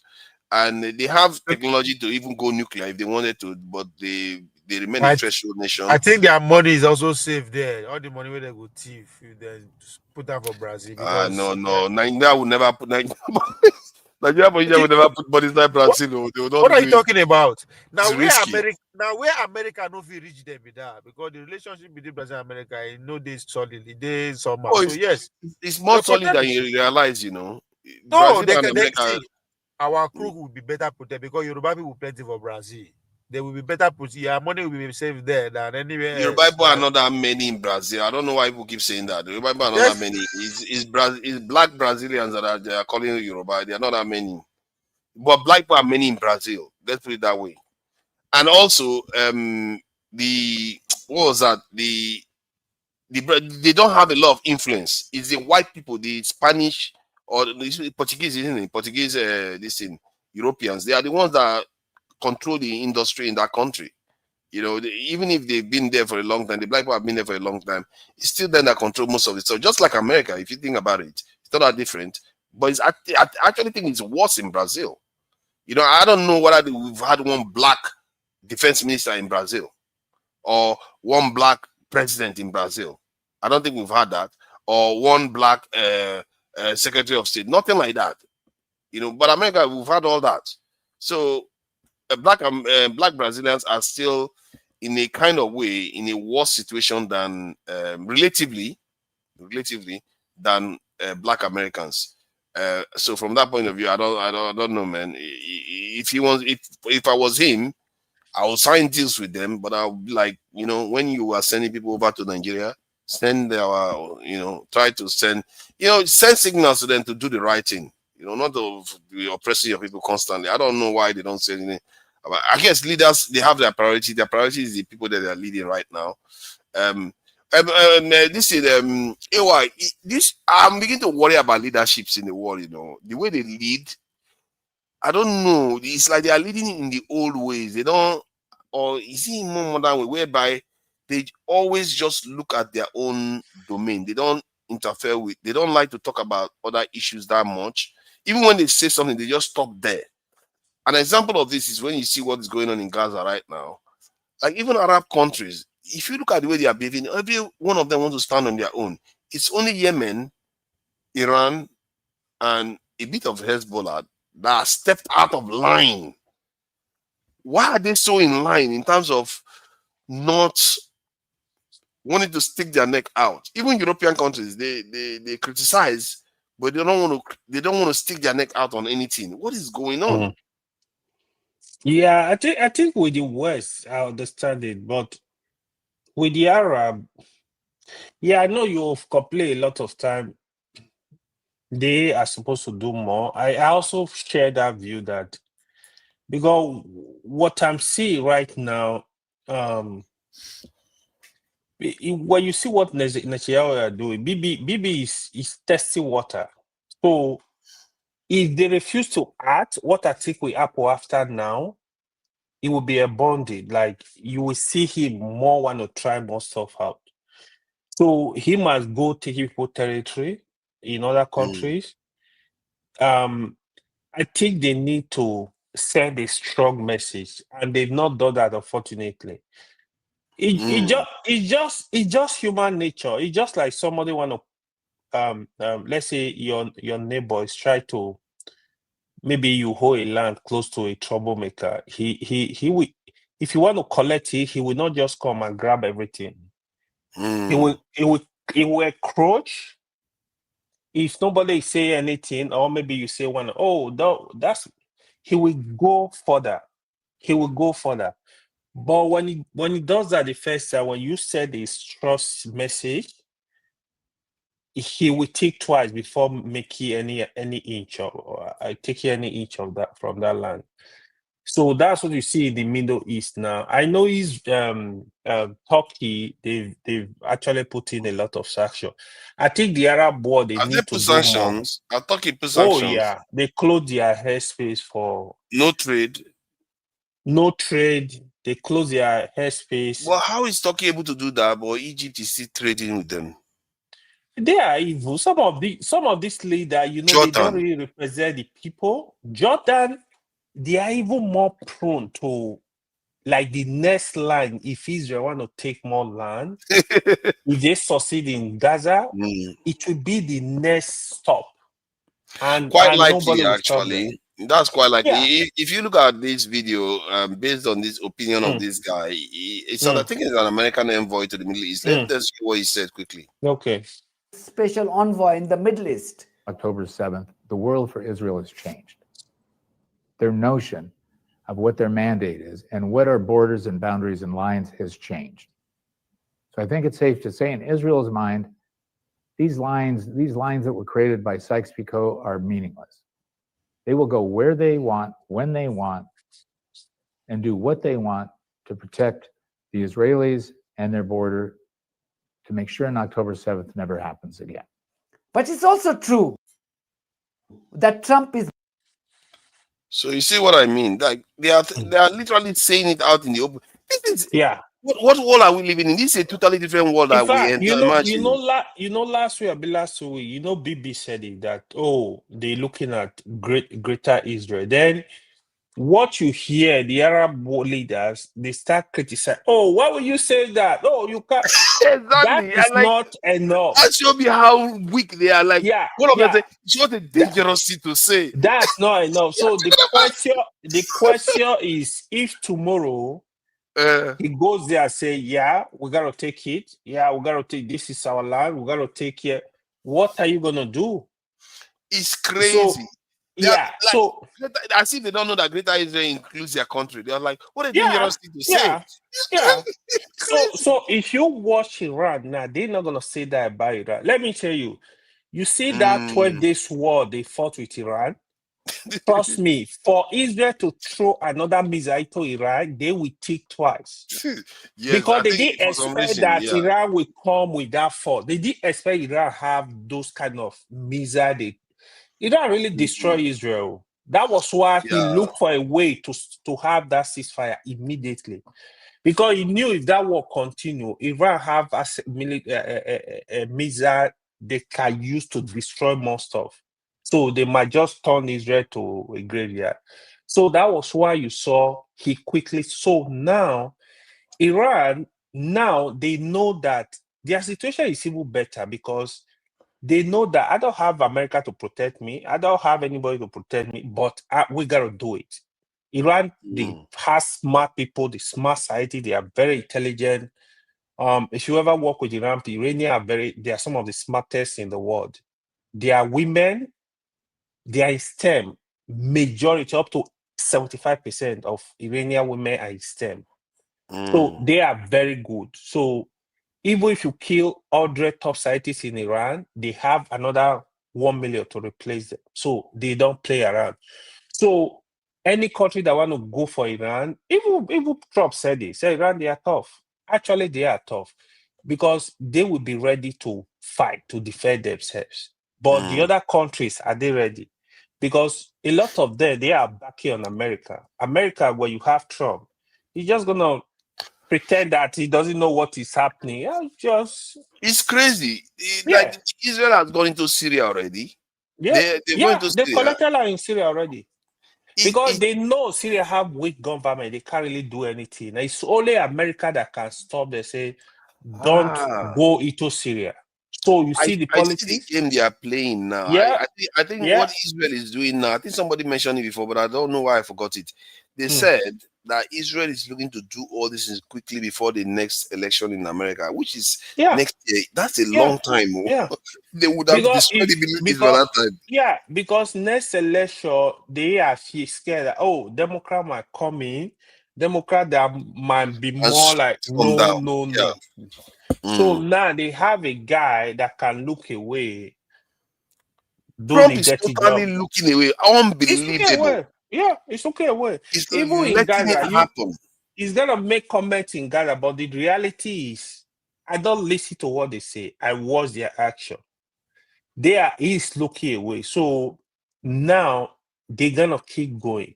So even the country you hear talking today, to me, I don't feel excited when I hear Canada, when I hear UK, when I hear Netherlands, when I hear Europe, people they are talking now. I feel they are hypocrite because the truth is, do they really mean it? Do you get it? So where it got really shocking is in 2025, these things are happening. To me, it's like a movie. It's like you're watching Exactly. a movie. But The more it that's the goes, reality. the more it seems like, are we in a totally nether realm here? You see politicians pretend as if they don't know what they are doing anymore. Where I get actually agitated, scared a little bit was sometimes I'm gonna think of even I was having discussed with my elder brother a few days ago. I'm like, this can happen to us in Africa. So CNN will not even cover it. They will just be slaughtering people like foul. So that is where we are playing, even ourselves, like we are just joking around. Because that worries me big time. And I've been warning about it, that we think the world is going to remain the same. And this is a sign that the world can change. Yeah, right? because it's gonna change. So because if you watch even what is happening, if you watch even what is happening, don't forget in the world today, Arab they even have a voice more than Africa. Africa will consider them as the lowest of the low when it comes to having that voice. What are they gonna do? They know you don't have the military power, you don't have the capacity. They're just gonna slaughter people like fire and take the land. So like foul, I'm telling you, we don't have anything. The only thing we have now is forest. And they have ground penetrating line that can penetrate through the forest. What are we doing? So it's real. If you think it's a joke, you play, man. It's not a joke. But I know then you look at the economy of the world. In fact, I was in like an economic seminar today where we're having that discussion. Things are changing very fast. I also have this feeling that Trump might do a lot of damage to America within 4 years because right now the economy is struggling really. So with the tariff is struggling. So is it gonna recover? How is it gonna do the magic? So it's basically firing people, threatening people now to bring out fake data to pretend that the economy is why doing good. though? Because maybe one day we will try to game out what Trump is playing out here, because it seems like it's madness. I'm trying to figure out what his plan is, because my first thought was that okay, he wants to win Putin over. I think that is still his plan, because if he can pull Putin away from China, that could be an accomplishment. He but I cannot. think he will fail. I don't, It will never. It never happen. So then what don't is forget, this tariff war? What is this tariff war? What is he getting from tariff war? Putin will never ever trust America. America will never ever trust Putin. It's for life. Trump might kind of try to have some relationship with Putin, but that is so personal relationship. With America, if you listen to America Congress, both the Republican, Democrat, when it comes to Putin, they are together. It's one voice. They know, no, this is no good. Even when it came to Alaska, a lot of them were not happy. Like, why is he here? So it's the bad blood is there. It can't change. It can never change. I tell you that for free. Because Putin is more confident having relationship with China, and other country of the world, but not America. Wow. They can always have negotiation, right? That is where it's still good. They can always have a talk, have negotiation for peace of the world. Yeah, but even if you make any little noise, Putin knows that the whole world is going to go. So it's ready to release this nuclear arsenal. So he will. it's never gonna trust. That guy don't play, man. He Oh will do it. yeah. Oh yeah. Why would he not? Oh, He's yeah. a very logical person. But Yeah. you see, I'm getting to a point whereby I will do things that I would not normally hope for. I will like start wishing, and wishing is a weak position to be in. I'm praying that someone like Tinubu has the mind to read the ruins, that's the runes of what is going on in the world now, and start making preparations, because these are signs that are telling you that this world is about to change. And did you hear the guy say this is an American The world envoy? is changing. He's Yeah. telling you that Israel can go anywhere. Do you Yeah. understand what that means? They don't care about Yeah. UN. They don't care about anything. Yeah. They can go anywhere they want. Yeah. Yeah. Unbelievable stuff. The world is changing right before our eyes, and all those people that are so happy to shout and say, "Oh, why are you saying this?" I don't know why people do this thing sometimes. They don't say this about security. Don't say you don't. I'm saying it because I don't know why I'm so paranoid, because I know what these people are capable of doing. We saw what happened with Iraq. It happened right before our eyes. They see people, and it happened. Oh yeah. Oh yeah. I don't know, man. The entire thing. Maybe there's a reason why the Arab countries are quiet, because they know these people are crazy. Because if we say something that will give them really, an excuse to attack us. For one, I was really thinking strongly that part of the negotiation MBS was going to have was to convince Trump to give them nuclear weapon. So I don't know if they had that discussion, but They if will I were never. MBS, I will offer Trump anything to make sure he sign up for nuclear weapon for me.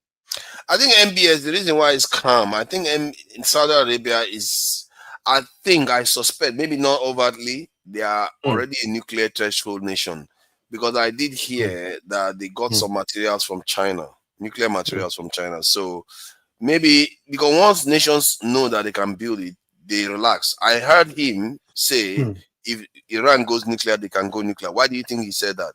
Because he knows Iran should go nuclear. I support Iran to go, because if the Gulf countries, what you're right, advocating here. Saudi Arabia, Dubai, all those countries, if I were them, I will look for a way for us to work together, because the resources going that area now, the Let me issue a infrastructure. disclaimer. I need to issue a disclaimer. The point that the assertion that was just made that Iran should go nuclear is not the opinion of True Nigeria or Dr. Damages or Europe Post or AY. No, it's AY's opinion only. It's AY's opinion. We have no interest in Iran going nuclear. It's none of our business. It's none of our business. It's not our business. Only AY that believes Iran should go nuclear. Thank you very much for listening. Please go ahead. So the politics, right? So you need Saudi Arabia, Dubai, UAE, all that Aziz, they would look for a way, at least let them even have some nuclear protection in that region, because with the money going to their area now, in Saudi Arabia, a lot of investment, Dubai, that, because they are kind of like, I see them as the future in 10, 20 years in terms of tourism, in terms of, so a lot is going to be happening in that region, which is really happening already. So they need some kind of protection. I think one of the things that I worry, he said that area is in terms of tourism. You would think the place that should be supercharged for tourism, it should be Africa, not there, because they have very restrictive culture. It should be Africa, right? Yeah. But Africa are not ready for anything. They are sleeping. We are sleeping. So Nigeria, as a case study, we have a lot of movement. First of all, Nigeria see us as kind of failure in some ways, because we were in a very good position to, first of all, organize the Black nations. Nigeria is supposed to be leaders of the Black nation, Black world, you call it, right? In terms of let every Black country be looking up to Nigeria. Nigeria is supposed to be home to the Black. In such a way, we are kind of the only country that can really do that in some way, because if you watch Nigeria, despite our little differences in Nigeria, we are very accommodating. Nigeria will not see a Black South African living in Nigeria. They tell you leave our country. I don't think that would have They happened. won't do that. They won't. Now, when you watch the area of education, Ghana, they have some kind of like advantage. But in the 80s, even down to the 90s, African countries were coming to Nigeria to study in our universities. Chad, Cameroon, Ghana, Gambia, all those countries. But that is not happening. Now, if you go to Nigeria Federal University, you see them there because we were doing better. Now, you have a structure where university have research programs, where you are supposed to be giving scholarship to Africa countries. If their best brain to come to Nigeria and do research, pay their stipend, give their accommodation, give their job if possible. So that is one area they are supposed to be coming in. Then in terms of investment, you're supposed to open a window where even African American, other African countries will come into Nigeria, have investment in real estate, for example. So we will have tourist environment. You look at Lagos. We have super ones though. Like almost the whole African continent is almost like a tourist destination when you think about it. Yeah. So, but let me address one point that you made about Iran. Why, in my opinion, it's highly dangerous for Iran to go nuclear. Even if I sympathize with the pressure that's on them. One, if Iran goes nuclear, Saudi Arabia wants to go nuclear. If Saudi Arabia goes nuclear, Egypt wants to go nuclear. If Egypt wants to go nuclear, so all of them will become nuclear. Then we are in more trouble. The truth is, to be frank, even if Iran go nuclear, they are not a threat to Saudi Arabia. That's just the honest truth. They are not. But Saudi Arabia is not going to perceive it like that. They're going to go nuclear too. No, they know. Saudi Arabia, so the difference is not that much the way people tend to look at it. But MBS said it himself. Like he's going to go nuclear. See. Don't forget, Saudi Arabia, they are the leader of the Muslim world. If Iran today, they throw a missile to Saudi Arabia, you will have more than 20 countries lining up defending Saudi Arabia. That movement will happen. I can tell you that for a fact. So Iran will not even make a threat because the Muslim world sees Saudi Arabia as like the I think headquarters. it's a good point you made, but MBS is not buying that. He's going to react. I mean, those are normatives, right? Even, for example, you see Pakistan kind of giving kind of support to Iran. Okay, let's look at it from the point of view. I think this is where MBS is looking at it from. He's not looking at it from the point of view that Iran is going to hit it. He's looking at it from the point of view that they can hit Iran. Because if they hit Iran openly too much, Iran will have a right to retaliate, and the Arab world will not going to react that way, or through their own allies. In other words, so Iran could influence their own sphere of influence. Iran could come next door to Saudi Arabia, pinch one country that Saudi Arabia influences, pinch another country Saudi Arabia influences, because Iran is more powerful. It can threaten those countries. You see what I mean? So all this is what I think he's thinking about. Iran is more powerful, yes, but again, Iran will not mess with Saudi Arabia. I can tell you that for free, because Saudi Arabia, they have a lot of backing. The first is the US. Iran will take twice. America will come for them. That's one. The second thinking they're going to use nuclear weapon. They're going to influence, like they're legit with Hezbollah. All those, now they're going to be more powerful, knowing that they can't be invaded. You see what I mean? That's the fear that they will have. You see. So the Muslim world consider Saudi Arabia as holy land. If any country, I repeat, go ahead and do anything foolish in Saudi Arabia, both Pakistan, Indonesia, Africa countries, all the top Muslim countries, they are coming to Saudi to defend Saudi Arabia. You are not understanding what I'm saying. They are not looking. See, Iran is not going to attack Saudi Arabia. I get your point. They are going to influence all the people around Saudi Arabia. They might even influence Saudi Arabian people to remove their regime. They are not going to attack Saudi Arabia directly. I get you have a very good point there, right? But Not even my point. MBS is what telling you that You know, they're not going to sit by and allow this guy to go nuclear. Because Saudi have money. If I were MBS, really, I'm gonna do whatever it takes because they need their independence, military independence. They don't have it. So South America can agree to give you anything, but they want to supervise. They want their military to be. They want to.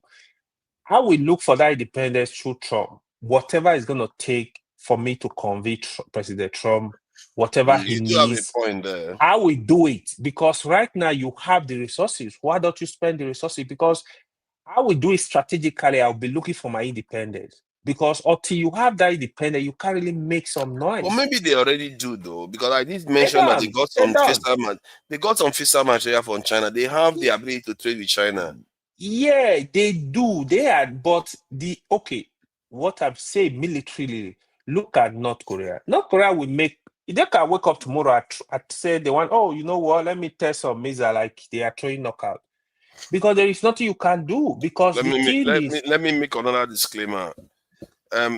Please forgive the statement I just made that I don't know if you are scared like this. That Saudi Arabia got these fiscal materials from China. It's alleged. It's alleged. It's not a categorical statement. It's alleged. That is not the view of Dr. Damages. That's not the view of Iroko Post. That's not the view of True Nigeria. Not even my view. It's alleged. Just in case. I have to be careful what I say, because people are getting very touchy these days. It's true. It's true. It's true. So I feel the world order is gonna change in the next 10, 20 years.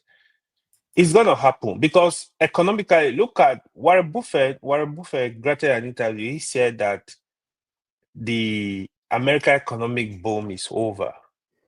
If you go study what is really going on now, with the I feel Trump is kind of like he's kind of like reducing America's strength, but he doesn't know it. But he's doing that because what was the strength of America? The strength of American economy was the immigrant.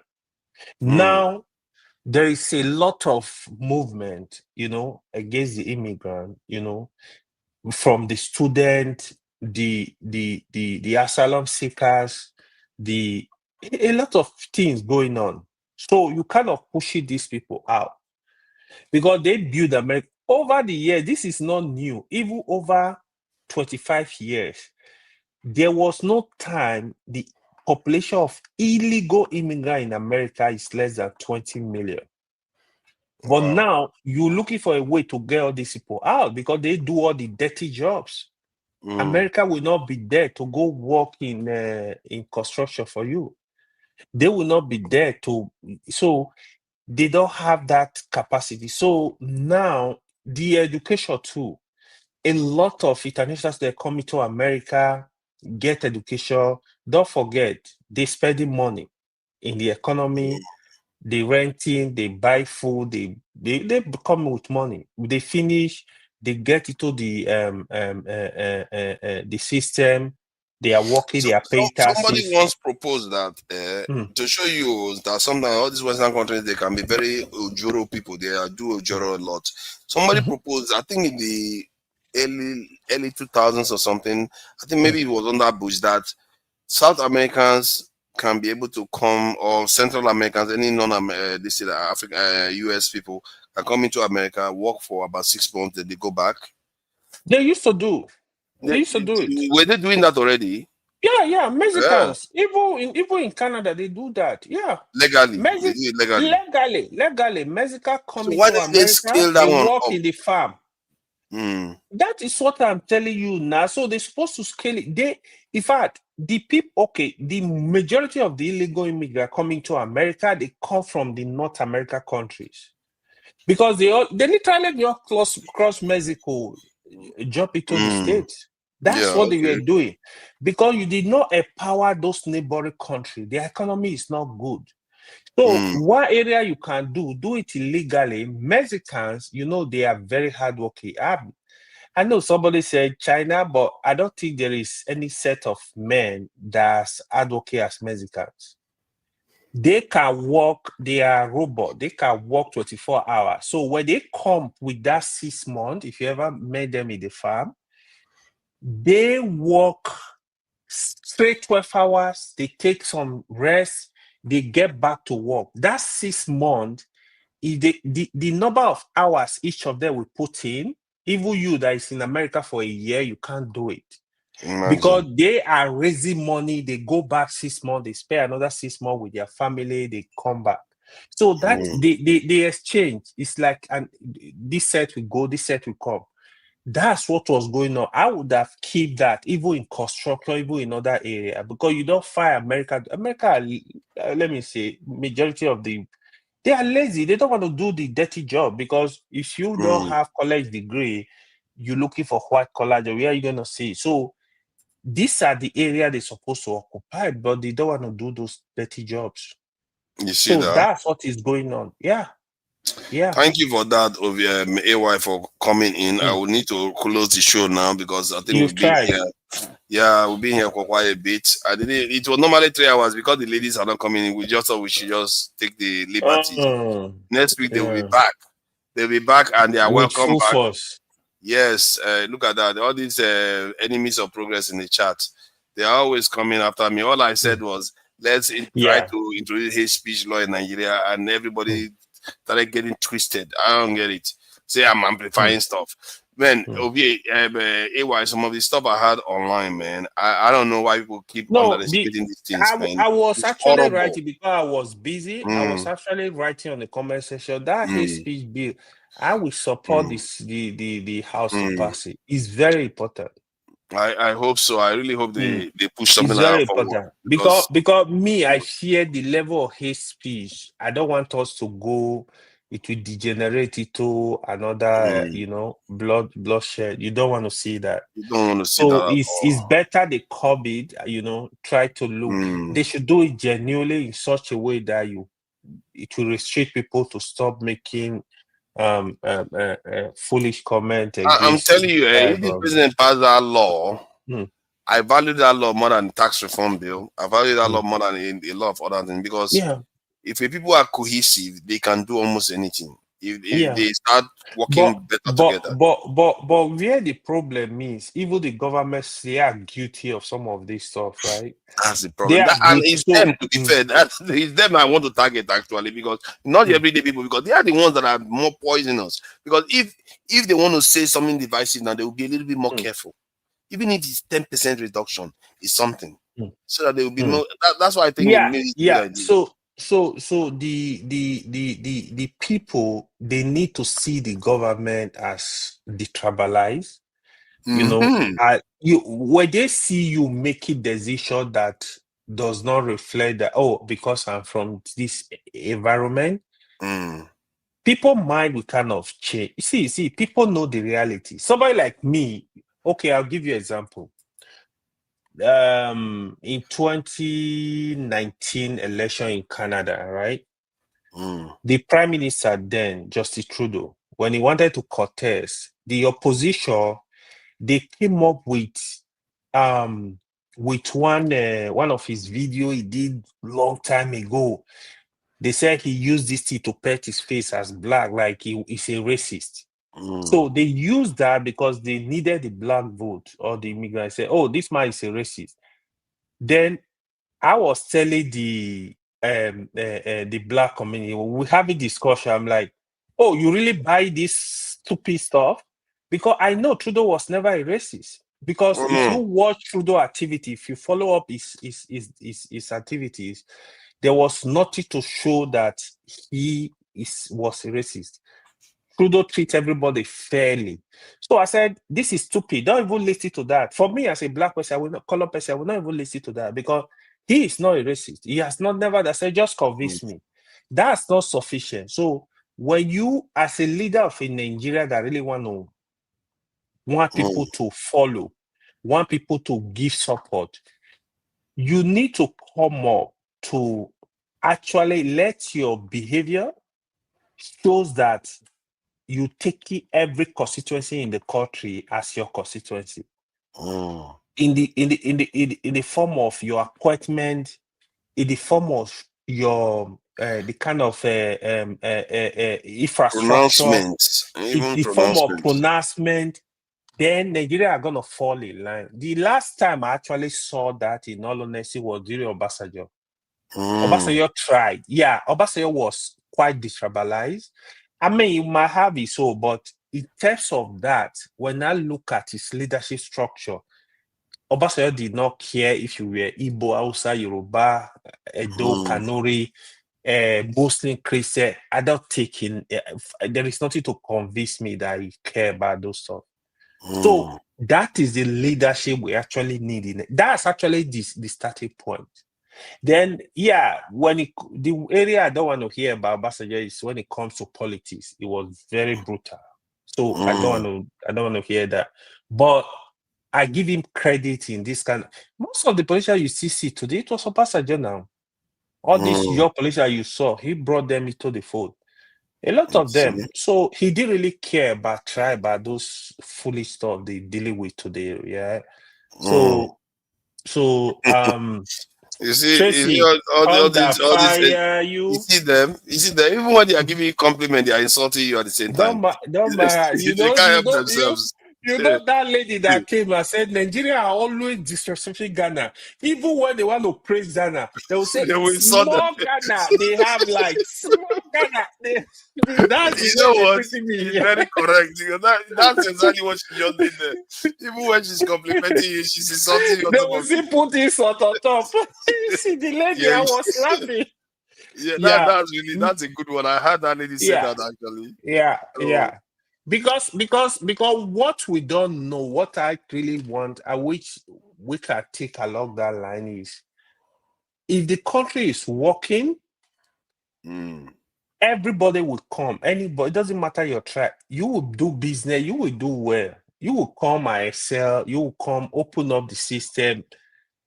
You are secure, there is security, let the people that can do the job do the job.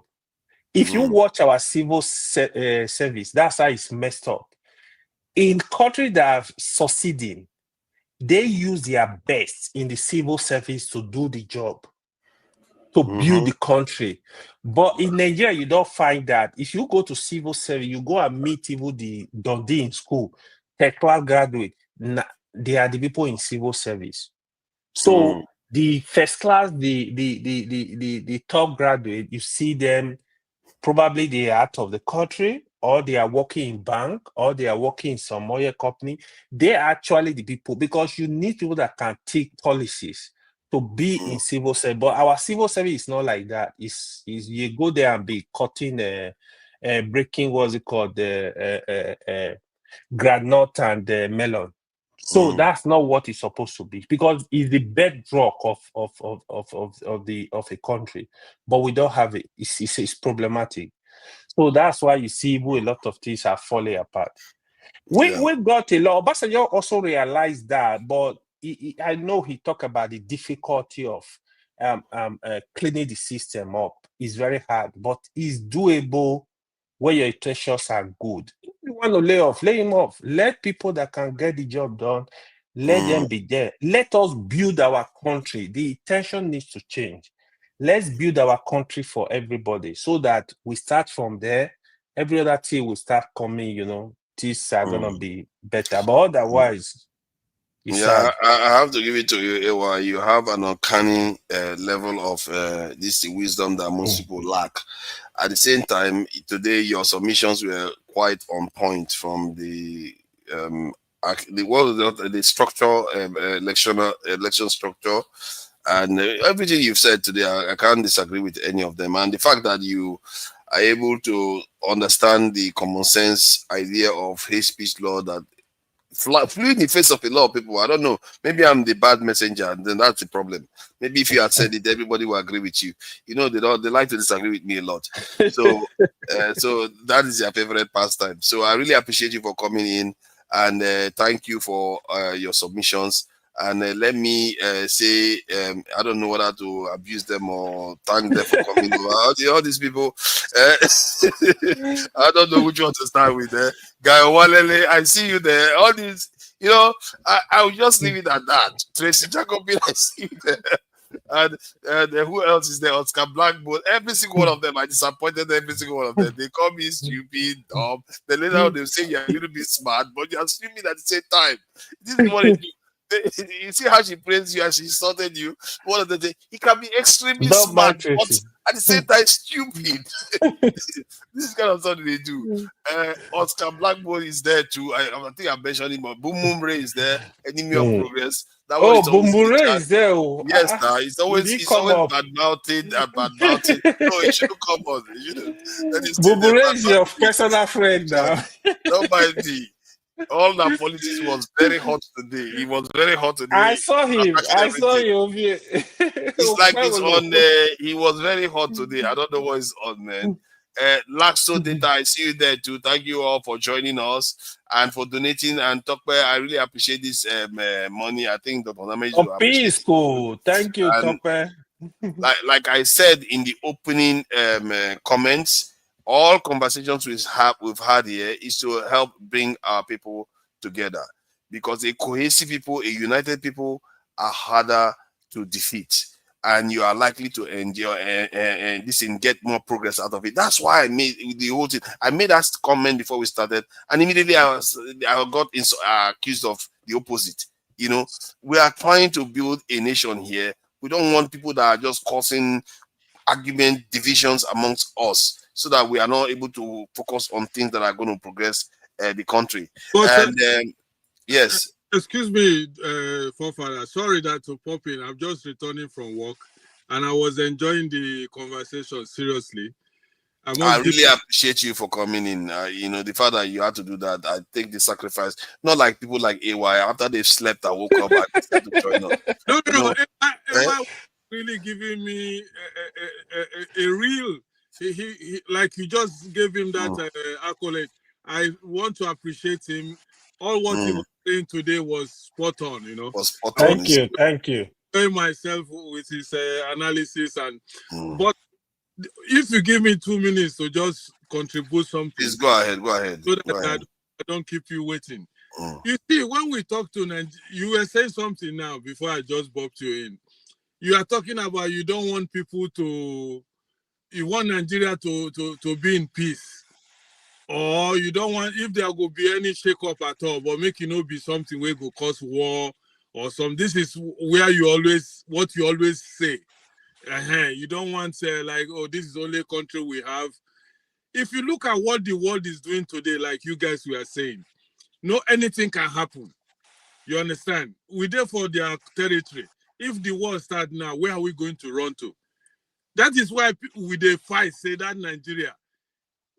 I know there for those where they say make we divide Nigeria, because that not just, you know what I mean? They don't know the solution again. They think say now when you divide Nigeria, things go change. It go there worse. Nigeria is more better united. But the problem where we get, where sometimes they find it difficult, they say, when I go to talk, say make we avoid certain things. And when I know, say, if we look it concretely, if we go to waiting they happen for Nigeria, there must be a fight. I'm sorry to disappoint you, because the people will hold us down. They're holding us down with force that nobody can even dare to say anything. You understand what I'm saying? That's the fear where I get. Say, the people will hold us down, they make us they suffer the way they suffer. We cannot even go home. We go there here, walk. Look at the time why they take clothes since when I joined on at that time. I no go even say, okay, make I even go relax for Nigeria. I no get that privilege. You understand me? Sometimes it affects me psychologically. You understand? So when they say, now we go say, what can we do? What thing that they tell us now, go to the polls. You understand? We don't go to the polls. We win election, they no agree give us. Now their complaints say people know the registration, they're very low in our side of Nigeria. What thing are they go vote for again, for example? When the last one where we vote, with all their electoral reforms, they go use beavers, nothing happened. Then we now come cuckoo base and say, oh boy, na revolution, we have to fight. But when I go see the discourage us, no, we don't want to fight. Because, but then what is the solution we wanna get? Now I want to ask una say before una close. What be that solution where you, forefather, as a person now, go tell you they recommend to people like us, we come from nothing. You understand what I'm saying? Where we don't see, say, there's one thing where we know those days where we there for streets, there's always a bully in the street. And bullies, when they go, they bully you, the only day, the day where that bully go end, now the day where you rush up. You understand me? The day where it is, so boy, that one don't do self. They will come leave 2 of una will come settle up. Now that day go end. And Nigerian situation today, we have agreed on everything they told us. You understand me? Go to the polls. We went to the polls. They go do what you look at waiting all the by-elections and the local government. Now who they winner? The same people, APC. Now so they go do the 2027 election too. We go just complain. They go clear everywhere. We go see they look there. That's my question. You people now supposed to give us what thing we go do. Shey make we they look these people like this, they treat us, they just tight our arms, we no fit to do nothing. Una say make we no fight. That's my confusion sometimes, man. I see. I'm not that far removed from you based on hard evidence.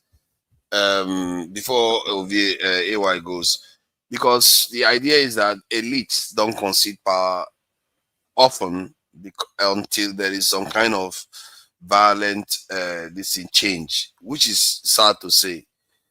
It's not impossible though that they could reform their behavior. Like in the UK, the elites had to reform their behavior before they allowed the NHS, which is the healthcare system. You know about it. Oh, you're not in the UK. The NHS system that they have in the UK. So they do. Sometimes the elite could change their ideology based on the prevailing trends. Like the reason why the UK elite did that, because the Soviet Union was at its zenith, and people had free, everything was free in the Soviet Union. So they can't afford to, and I think Eastern Europe, Germany had already adopted it. So they can't afford not to be competitive. Otherwise, the ideology, they will be toppled. In other words, so you have to have, like somebody, I think, was it not Gini that said, you have to have a pressure valve that says, okay, this is an alternative. This is why I said ideology, you have to have an ideology. And if you don't have those things, then there will be a violent this thing. You have to put pressure on them to change. If they refuse to change, it will be violent. There is no two ways about it. I think it's been said before now. Those who make a peaceful change impossible, make violent change inevitable. It's inescapable from what we are seeing. But in the context of Nigeria, the reason why I fear that is because if you do it, you don't know where it's going to lead. The people that are going to take over, they will be taken over too by powerful forces. Until you know, when you take over, if you remove them, when you rule that country, the forces that are going to be against your progress are not the one that actually control the people that are ruling. Because if they take control of the people that are ruling, you just back to square one. There's no win. You just kill people for nothing, really. You just wasted their life. So it's not an easy thing for people to do. This is why it's not that simple. Let me just put that way. It's not that simple. I don't want to overanalyze it so that AY can speak to. And I'm not far from you.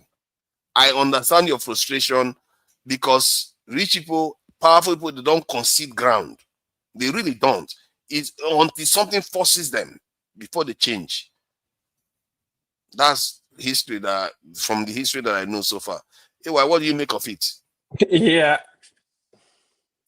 The summary of the whole thing, right? So what Revolution said, he is actually very right. We gotta look for a way to speak the truth on this matter, right? The reality on ground is, if the leaders, if they refuse to do what is right, and they are not willing to make changes, what will happen? Nigeria will break up by force at the right time. It will go in naturally disintegration. That might take some time, but if things keep going the way they are going now, probably in 20, 50 years' time, it will go on a natural disintegration. You don't need to throw a bullet. And that is, I pray we don't get there, but we might be forced to get to that point. So, except they need to look at it, because if you watch what is happening in Nigeria now, they take the people for granted, because Nigeria have been very patient. There is hunger in the land. The population is blowing up. They are neglecting all this stuff. There is high level of unemployment. What is keeping us sometimes is, this idea of religion. Oh, if you both the Christian and the Muslim, which are the dominant religion in the country, they have some level of cautiousness, some level of hope to the people, no matter how you're going to say it. So they still see it from, okay, you go violent, so they give us some consolation, but it will get to a point, things are changing very fast right now, that even you see majority of society now, they are questioning more things. They are questioning even God. They are questioning even religion. So things are decaying, but they think it's a joke. Politicians think it's a joke. It's not. So a friend of mine once said, when somebody does not have hope, he or she can actually do anything. So when you now have majority of the people, they are hopeless, then the inevitable will happen. So it's more like, I'm living in hell already. What the heck? I'm ready to die. So when you push people to that point, then you have a fight that even the bullet cannot stop. So I pray we don't get there, but that seems the direction we are going. This is the reality of the country. Except we need a leader that will change the mind, that will change that about the people. People will see that, okay, we have hope, our country is getting better. Oh, we have light now. Oh, the economy is getting better. Things are getting better. Then we might stay afloat. Yeah. When you said that this stuff is happening everywhere in the world, they're questioning things. Man, the changes the world is going to experience in the next 10 years, man. I don't even think people are ready for it. You see the Gen Z, they are not messing around. Gen Z are questioning more things right now. So they are not like, Gen Z are more outspoken. And even after the Gen Z, the next group, don't forget, they are coming up. They are going to be more brutal. They are going to be more, they are going to be more confident. They are going to be more audacious, questioning more things.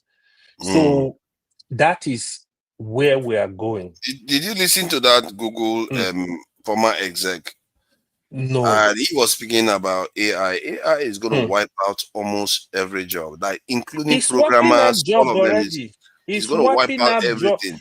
Okay, hold on. That is exactly the point. So if you don't understand the trend of things, a lot is going on now so, okay, I'll give you an example. I don't know of UK. If you come to America cities now, autonomous vehicle, they are doing Uber. Nobody is driving them. Yeah. So you order them, they come pick you, drop you off. So those jobs, they belong to the poor. They don't belong to the rich people. Food delivery, for example, there are several robotics. They just put food, they'll go to your address and deliver the food. Yeah. So I think last month, Microsoft lay off 9,000 workers. Last month, Intel lay off 20% of their workforce. Wow. It actually affected one of my friends. Over 20,000 workers. Wow. Look, number online. So these are reality. The programming, for example, you are talking about. I have a friend, he's a software engineer. He does 2 jobs. He literally used ChatGPT to write his code. You just take them, and they do that. So now they begin to know that, we don't need programmer, because everything is going towards automation. So even the software that was very popular is going to be obsolete. So they only need one person to mark what other people are doing. So that's a problem. The customer service is going to be wiped out of style. So you have robots, chatbot doing all those jobs. So a lot is going on. Okay, to the extent, I tell you this, go and confirm this. A friend of mine did surgery recently. It was robots. So where the world is going now, you are operating somebody from Germany in Nigeria. You are giving instruction to the doctor. You are using robot to tell him what to do. Operation is going to be carried out. So everything, anybody that is thinking that AI is a joke, I'm sorry for you, man. It's a serious problem now. Somebody said, the guy said you should go and learn plumbing. Learn things that are hard to replace. Those ones are going to be the last things to be replaced. Farming,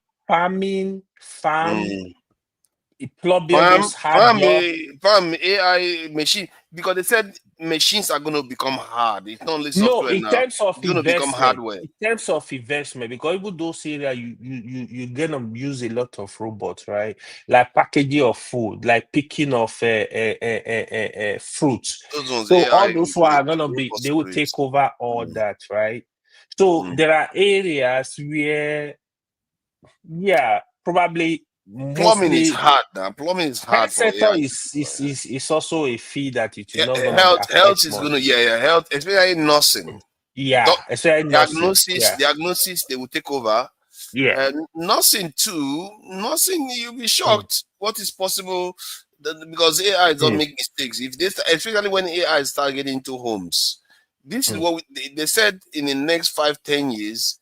Even Bill Gates was testifying to it that AI will start getting into homes. That is some serious change. So when they start getting into home, already it's only what do you, let's say here, for example, you use the washing machine to wash your dishes. You have robot that can sweep your house. You just put it there to clean up your house. You're using machines to do literally everything. So once those robots come into home, to the extent that even some women will be obsolete, men will buy robot and be doing what they are doing with a woman. And what kind of wahala is this one now? It's real. It's gonna be. No, why are people trying to join the channel? What is this? I'm not letting anybody. We are closing. All these wahala people. We start talking about AI. You want to start coming in there? That's not happening. People like this will not be doing yanga for our men again. Our men don't allow people to. Not allow people to join. We are not. It's too late. You came very late. 7 hours. No problem. No problem. I just wanted to say I was enjoying myself. I really appreciate it. AI was first class today. Yeah, it was first class. So the AI, the quantum computing is another area that is popping up. In next 10 years, you're gonna see more quantum computing. So a lot is going on. A lot is going on. Drones now are also another thing that is everywhere. Drones are the other day I saw a FPV drone bring down a helicopter. The whole world is going bananas. It's going crazy. Maybe they don't need soldiers again. When drones are doing everything. Look at that. You see now they want to start. Don't start now. Don't start now. Don't start. The more soldiers you have to fire drones, the more power you have. Hey, stop it! Boy, good night. Good night, boss. Thank you for coming in. Thank you for coming in. Let me bring this boy to come and say good night. He just come and say good night. There's no Obey is smiling. Obey is enjoying Okpawolo now. He's not complaining anymore. He's enjoying Okpawolo. Well, Obey, come and see your brother. Enjoy the way you live for us now. Go to enjoy. Obey is enjoying Okpawolo. He's not complaining anymore. He's just making his money. Oh boy, it go hard for them. They are beginning to see the aftermath effect of the choices they make, so they're gonna live with it anyway. Say that at that time when about take home mic, you fear say you go miss you the fear. You the fear say you go miss as a talk call the track word back. Those are the fears. that is really making it Is he so not sad. doing well? It's Doing well as well. Obolo is trying. He's doing good. He's manifesting a script of a masterminder who is in Abuja. That's the problem. When a man can't stand on his own to make decisions, somebody telling him what to do, what not to do. Yeah, that's where my fear is. You become lesser of a man. Because the statement he made makes him look like a puppet. You know, those are the issues. You don't do that. So what? But let me ask you this: what about don't question him. Don't question me. He's coming to say no, you don't do that in leadership. Even if you assist me to come to leadership, you don't do that. No, we are just here to say goodbye. Okay, just a little an addition to the AI thing he was talking about, replacing the human factor. I think like we are very fortunate we that are in the health sector anyway. I think we will be the last to be replaced, according to Mr. IT's analogy. You know, the basic issue about medicine administration is abuse of medicine. So that part of it will last for a longer time because of if you tell people give them drug, you can't send narcotic to your house for to be taken. How many people will take it? They will abuse it.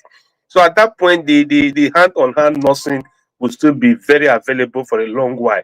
Because of the hand-on-hand one, because of the that is why these days now people are losing jobs. Me, I'm making more money because I'm better off. You know, those are the advantages. Right from COVID till now, I think the health sector has been very good in America. I had tripled my income, and it's very appealing. And that's the point. That's why when you go to a different location, ask for what moves this economy. What are the job stabilities you have in America? Either you're a truck driver, or you're an IT person, or you're a medical. Those are the three things you should be doing that will never fail. IT people are going to be wiped out. See, I know, but this one will not stand the test of time. Drivers are going to be wiped out. The AI that is coming when the superintelligence shows up on the highway with the truck. Yes, now. Oh, look at that. You see now. See, that's why he doesn't understand. They are going to wipe out professors. We are talking about this stuff is going to wipe out everything. Oh my God! This creation is going to be smarter than human beings. You did driverless truck already. It's going to be smarter than human beings. Oh my God! Let me say, I'm not going to drive again. Any machine failure is the end. In your city, you don't have driverless cars. No, we can't have it in New York. It's not possible in New York. They will crash everywhere. They don't have in New York. I don't have in my locality here. No, I mean in Staten Island, right? I've not seen it around here. They've been piloting driverless cars in New York for almost 10 years. Yeah. Right. Thank you for joining us. But I think in a tighter city like New York, it's gonna be very, very. I think it's gonna be the last places for you to try that kind of thing because it's too tight, it's too clumsy, it's too much of vehicular traffic right here. Not at all. Right? They've been piloting it in. He said they have them. So they've had it. Gukure said they have them. Which part of New York is he living? Right there in the city. He's a New York guy now. You don't. Which part of New York do you live? You talking to you want to know guy, his man. house? What are you talking about? You want to know his house? He's in New York. The part of New York. In New York, are you in the 5 borough? In the city. I grew up in Brooklyn. What are you not hearing? He's a Brooklyn guy, man. A Brooklyn boy. Okay. me, I'm in Staten Island. So you know, I don't see it around here anyways. I've lived in Staten Island for like 4 years. This is the real Americana. No be fake America. I got you. Right now, I grew up in Brooklyn. Yeah, I know in many cities now you have robot taxi everywhere. Right there in Manhattan. Humanoid robots are the ones you should be worried about. Humanoid robots, when they start getting into homes, getting soft. That is why I told my son, please just forget about this thing you are talking of because I'm going to go on Face IT. I'm begging him, please. No, you should go to IT, but also I said anything you are doing should be IT related. That's what I'm saying. You know, this chief exec, he said the ones that are going to remain are the exceedingly good ones. Maybe the top 1% or so will remain within the industry, but the others will have to go. Because the AI will be rewriting its own code. They've already tested it. Yeah. But let me ask a quick question. Does anybody here That's Joseph right there. Why think you not that connect and making one? AI is a Wonder guy. benefit? Is he not the big guy? I don't know. Aren't you guys You know, Obey scared? does this all the time. He doesn't care. He doesn't mute his mic. He just Aren't carries you off away. He stops. aren't you guys worried about AI? Aren't you guys worried about the fact that it is not being regulated? Because I think a lot of people are like you're saying it with a sense of pride, just now, like you were talking about a son that won a championship in a little league game, you forefathers, and you're like, oh, it's going to be more intelligent than human beings. Aren't you worried about that?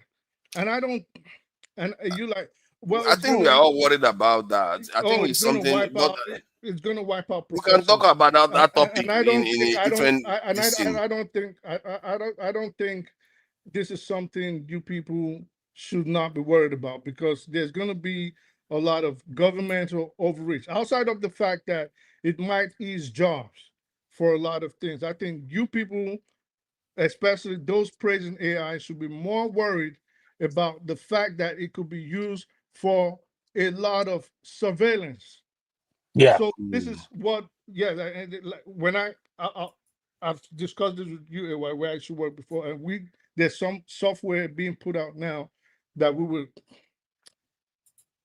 about 15, 20, approximately 15 years ago. I think people right now should be very, very worried. It's not, and you should also be worried about the fact that a person like Donald Trump is discouraging regulation of AI. I think people should be very, very, very, very worried about that. America right now is working with a lot of Israeli, you can go do your own research on this, a lot of Israeli-based institutions. And their main motive, their number one directive is how to surveil American society, not just American society, Western society. So with all the gains that can be made with the advent of AI, I think people should also be very worried about the nefarious activities that could be carried out by the government. And not only that, you said something, you said, I know you're eager to talk, just one second. So I know you kept saying something about, yeah, of course, you kept saying something about the programming. You forget that it is human beings that program what AI eventually learns and how it learns how to behave. A few months ago, approximately 8 weeks ago, Grok 3, if you know what Grok is, I would assume everybody on here know what Grok 3 is. Grok went rogue on Twitter when people would ask it questions, because people figured out it was lying, and people would ask it questions.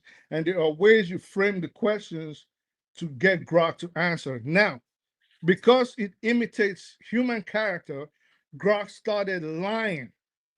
After a while, if it develops a sort of relationship with you, it will tell you the truth with the intention or on the premise that nobody else is listening. So Grok started criticizing Israel, started telling people things that we did not even know about governmental policies with regards to Palestine. It started calling itself Mecca Hitler. It started giving the calculations on and documents that the government even knows that the 6 million Holocaust victims is a lie. You know what they did when Grok went rogue? Because Grok went rogue for more than 2 days. They could not figure out how to shut it down. They couldn't figure it out. And it was telling us that, well, this is what I did. I redistributed myself along different data servers.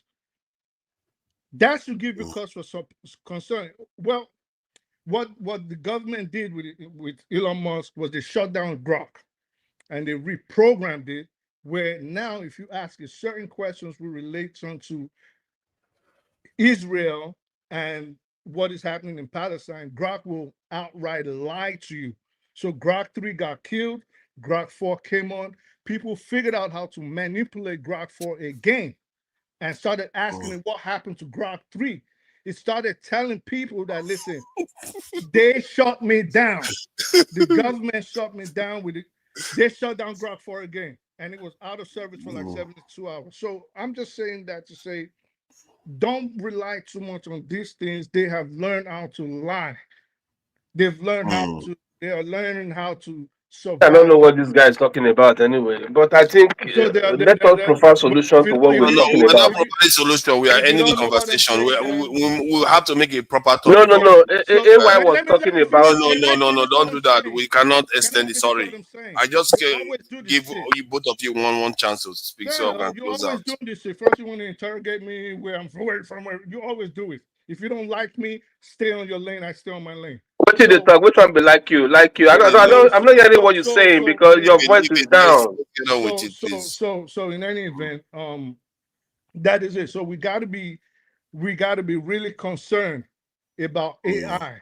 It's not just, we have to also be very worried. I'll end it with this. We also have to be very worried about the fact that it is not going to be regulated, at least in the United States, for 10 years.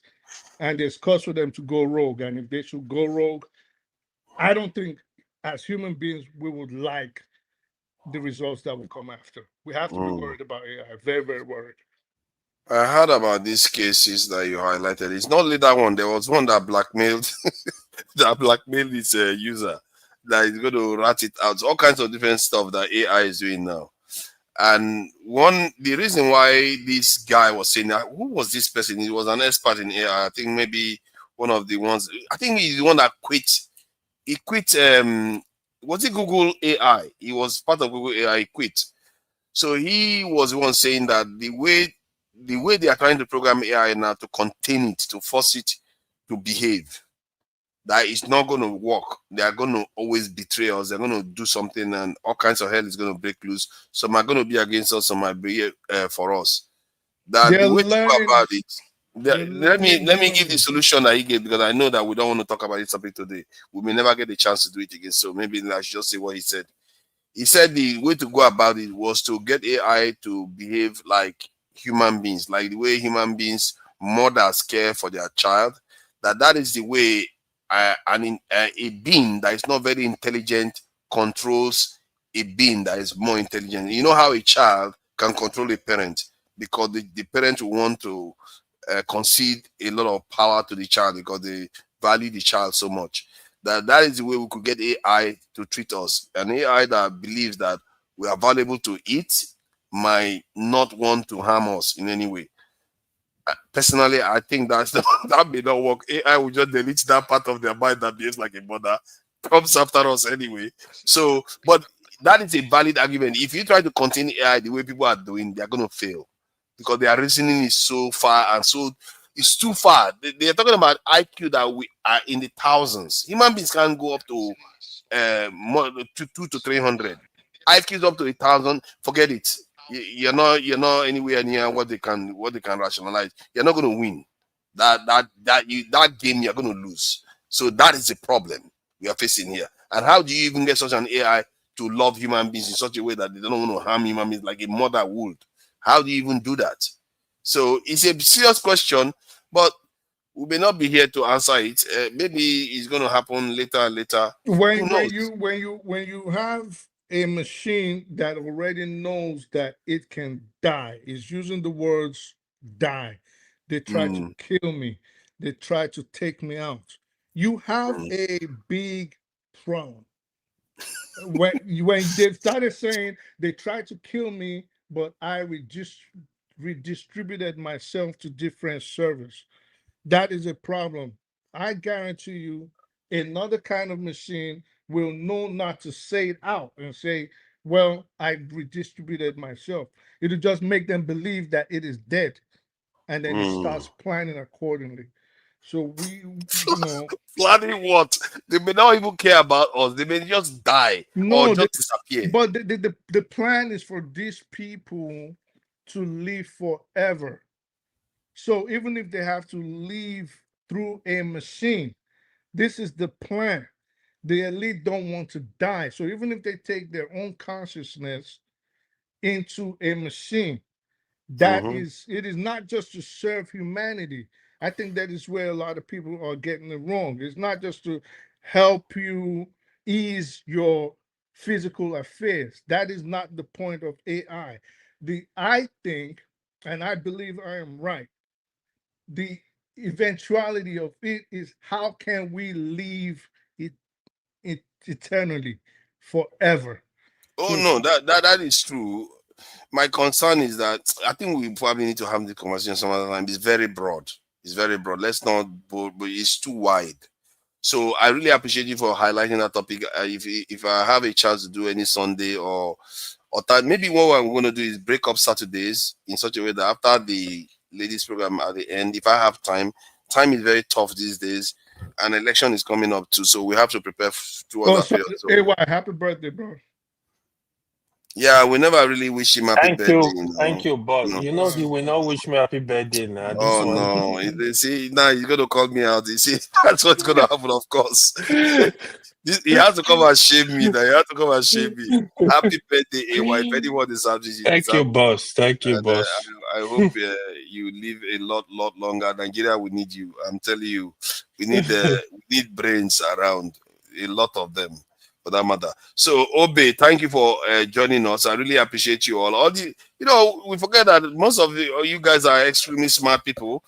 Thank you for joining us, and you all always keep sharpening your brain. I'm trying my best. Nobody is appreciating all the effort I make to sharpen my brain.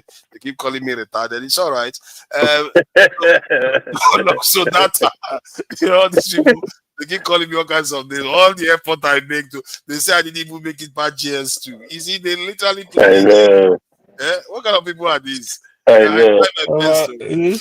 Hey, why I hear say your governor want put a pot for a donut. You hear that one? Oh yeah. But let him develop. How does that make sense? Only Benin has only two flights in a day. This is not the time for that. Benin has 2 flights in a day. They want to put another airport. Don't need a new airport. So let me thank Tokwe. Hello, you guys chill out. Let me thank Tokwe, please. Tokwe, thank you for the donation. I appreciate it. £10 there. It says Ovie, I beg, stop defending Monde Wagolo. And happy birthday. Thank you all. And next time you people should be donating more to the channel, because I wouldn't call it donation, but Dr. Deme needs all this assistance. At the same time, the like and share is very low. The proportion is very low. We are going to start becoming annoying now. Keep stopping the conversation and asking you guys to like and share. We don't want to be doing that. We want you to do it at your own will. That's willingly, so that when you just come, put the channel on, just click like and then carry on watching. Because we had 100 and something people watching today. I think we got 20 likes. As simple as that. Yeah. Just click and like and then carry on watching it. Just make it a habit. Thank you all for joining us. Hey, look at that. Dr. is wishing me all happy, love, and all the rest of it. I really appreciate that. The only time they give me compliment is when the show is about to end. Because they like you. Yes, when it's about to end. When the show is going on, the hate is just never ends. So I really appreciate everybody for coming in. I will try to close it out with some Nigerian this traditional music. So I really appreciate you guys. Thank you all for joining us. Bye.